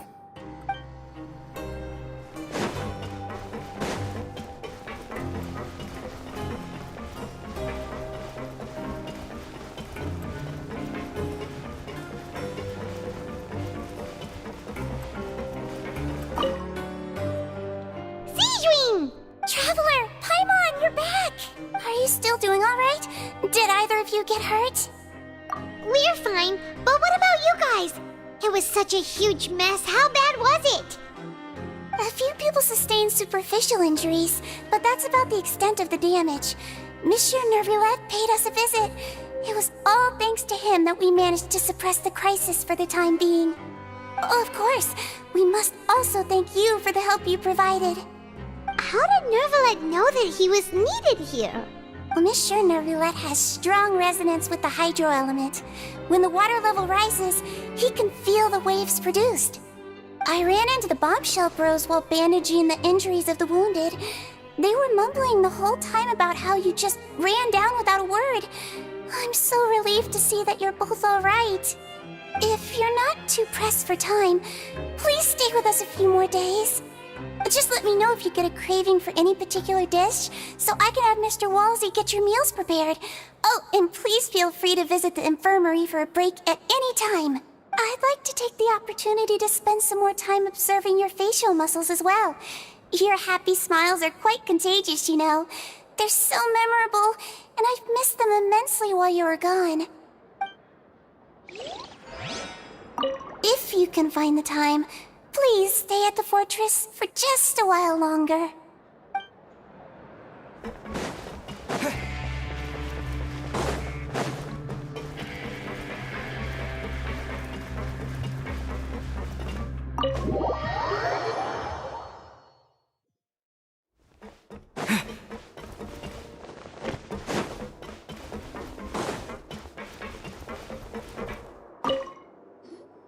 Courier? Miss Sijween told me you still haven't eaten. Yeah, I was working on something, so I forgot. That's no excuse for... Huh? It's you two. Courier, Lurvine, we're back! Hello there. It's been quite the mess here recently. How have you been? And you? Are you still taking the secret passageway from the infirmary to work on the ship? Yep. That is still top secret, though, so don't say a word to anyone. It can be a bit annoying when there are lots of people in the infirmary, but I still prefer taking that route over the one from the Duke's office. I mean, the infirmary does make it easier for you to slack off. Oh yeah? Then why are you also here so much? You two really are just using your jobs as a cover for your relationship, aren't you? Not at all!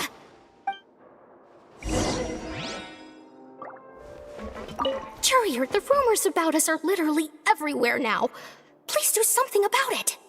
But it's not like I caused them by myself. All right. I'll try to do something about it when I can find the time.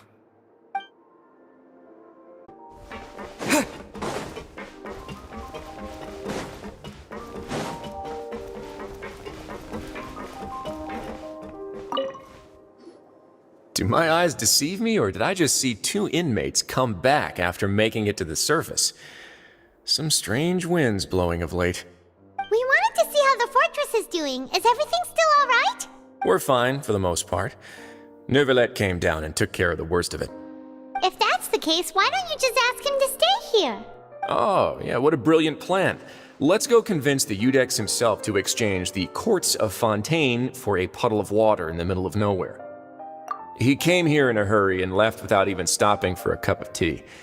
He did remember to take Miss Sijween's gift with him, though. He sure sounds super busy. Miss Cloran has left as well. She also took her gift from Miss Sijween. Were the gifts milkshakes? Nervalet got the milkshake. Clorand received lipstick instead. Those aren't even remotely alike. Well, it's Nervalet's own fault for making Sijween worried about his health by working so much. But besides that, our head nurse is still pretty fond of picking out beauty products for the ladies. Oh, and I have some gifts here for you as well. Are these from Sijween too? Nope, they're from yours truly. You've already wrapped up your work at the fortress, so you can return to the surface at any time. You haven't yet served your full prison term, however, so you may continue to use your cell until your term is up. For real? Then we could stay here for a really long time? You may access the cafeteria for free. Hooray! Just remember to come complete your paperwork once it's time for your release. Your file can't be closed until we've completed your paperwork, so don't forget to come find me again when you're done serving your sentence.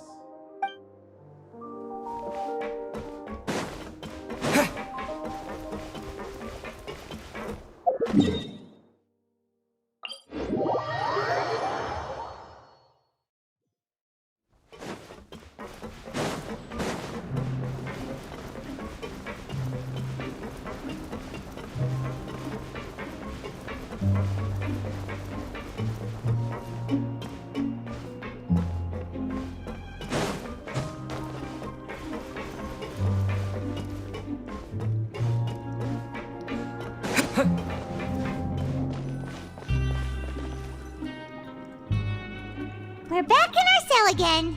We're no longer prisoners, though, so it really doesn't feel the same. Sure feels that way. But the truth is, we never did anything bad to begin with, so I'm not sure why we put so much pressure on ourselves. Huh? How did you know? Hey, that's not true! All right.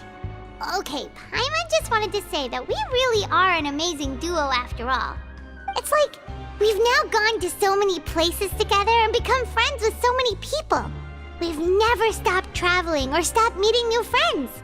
There are so many bad things in the world, and we're just two people, but we've still been solving problems no matter where we go.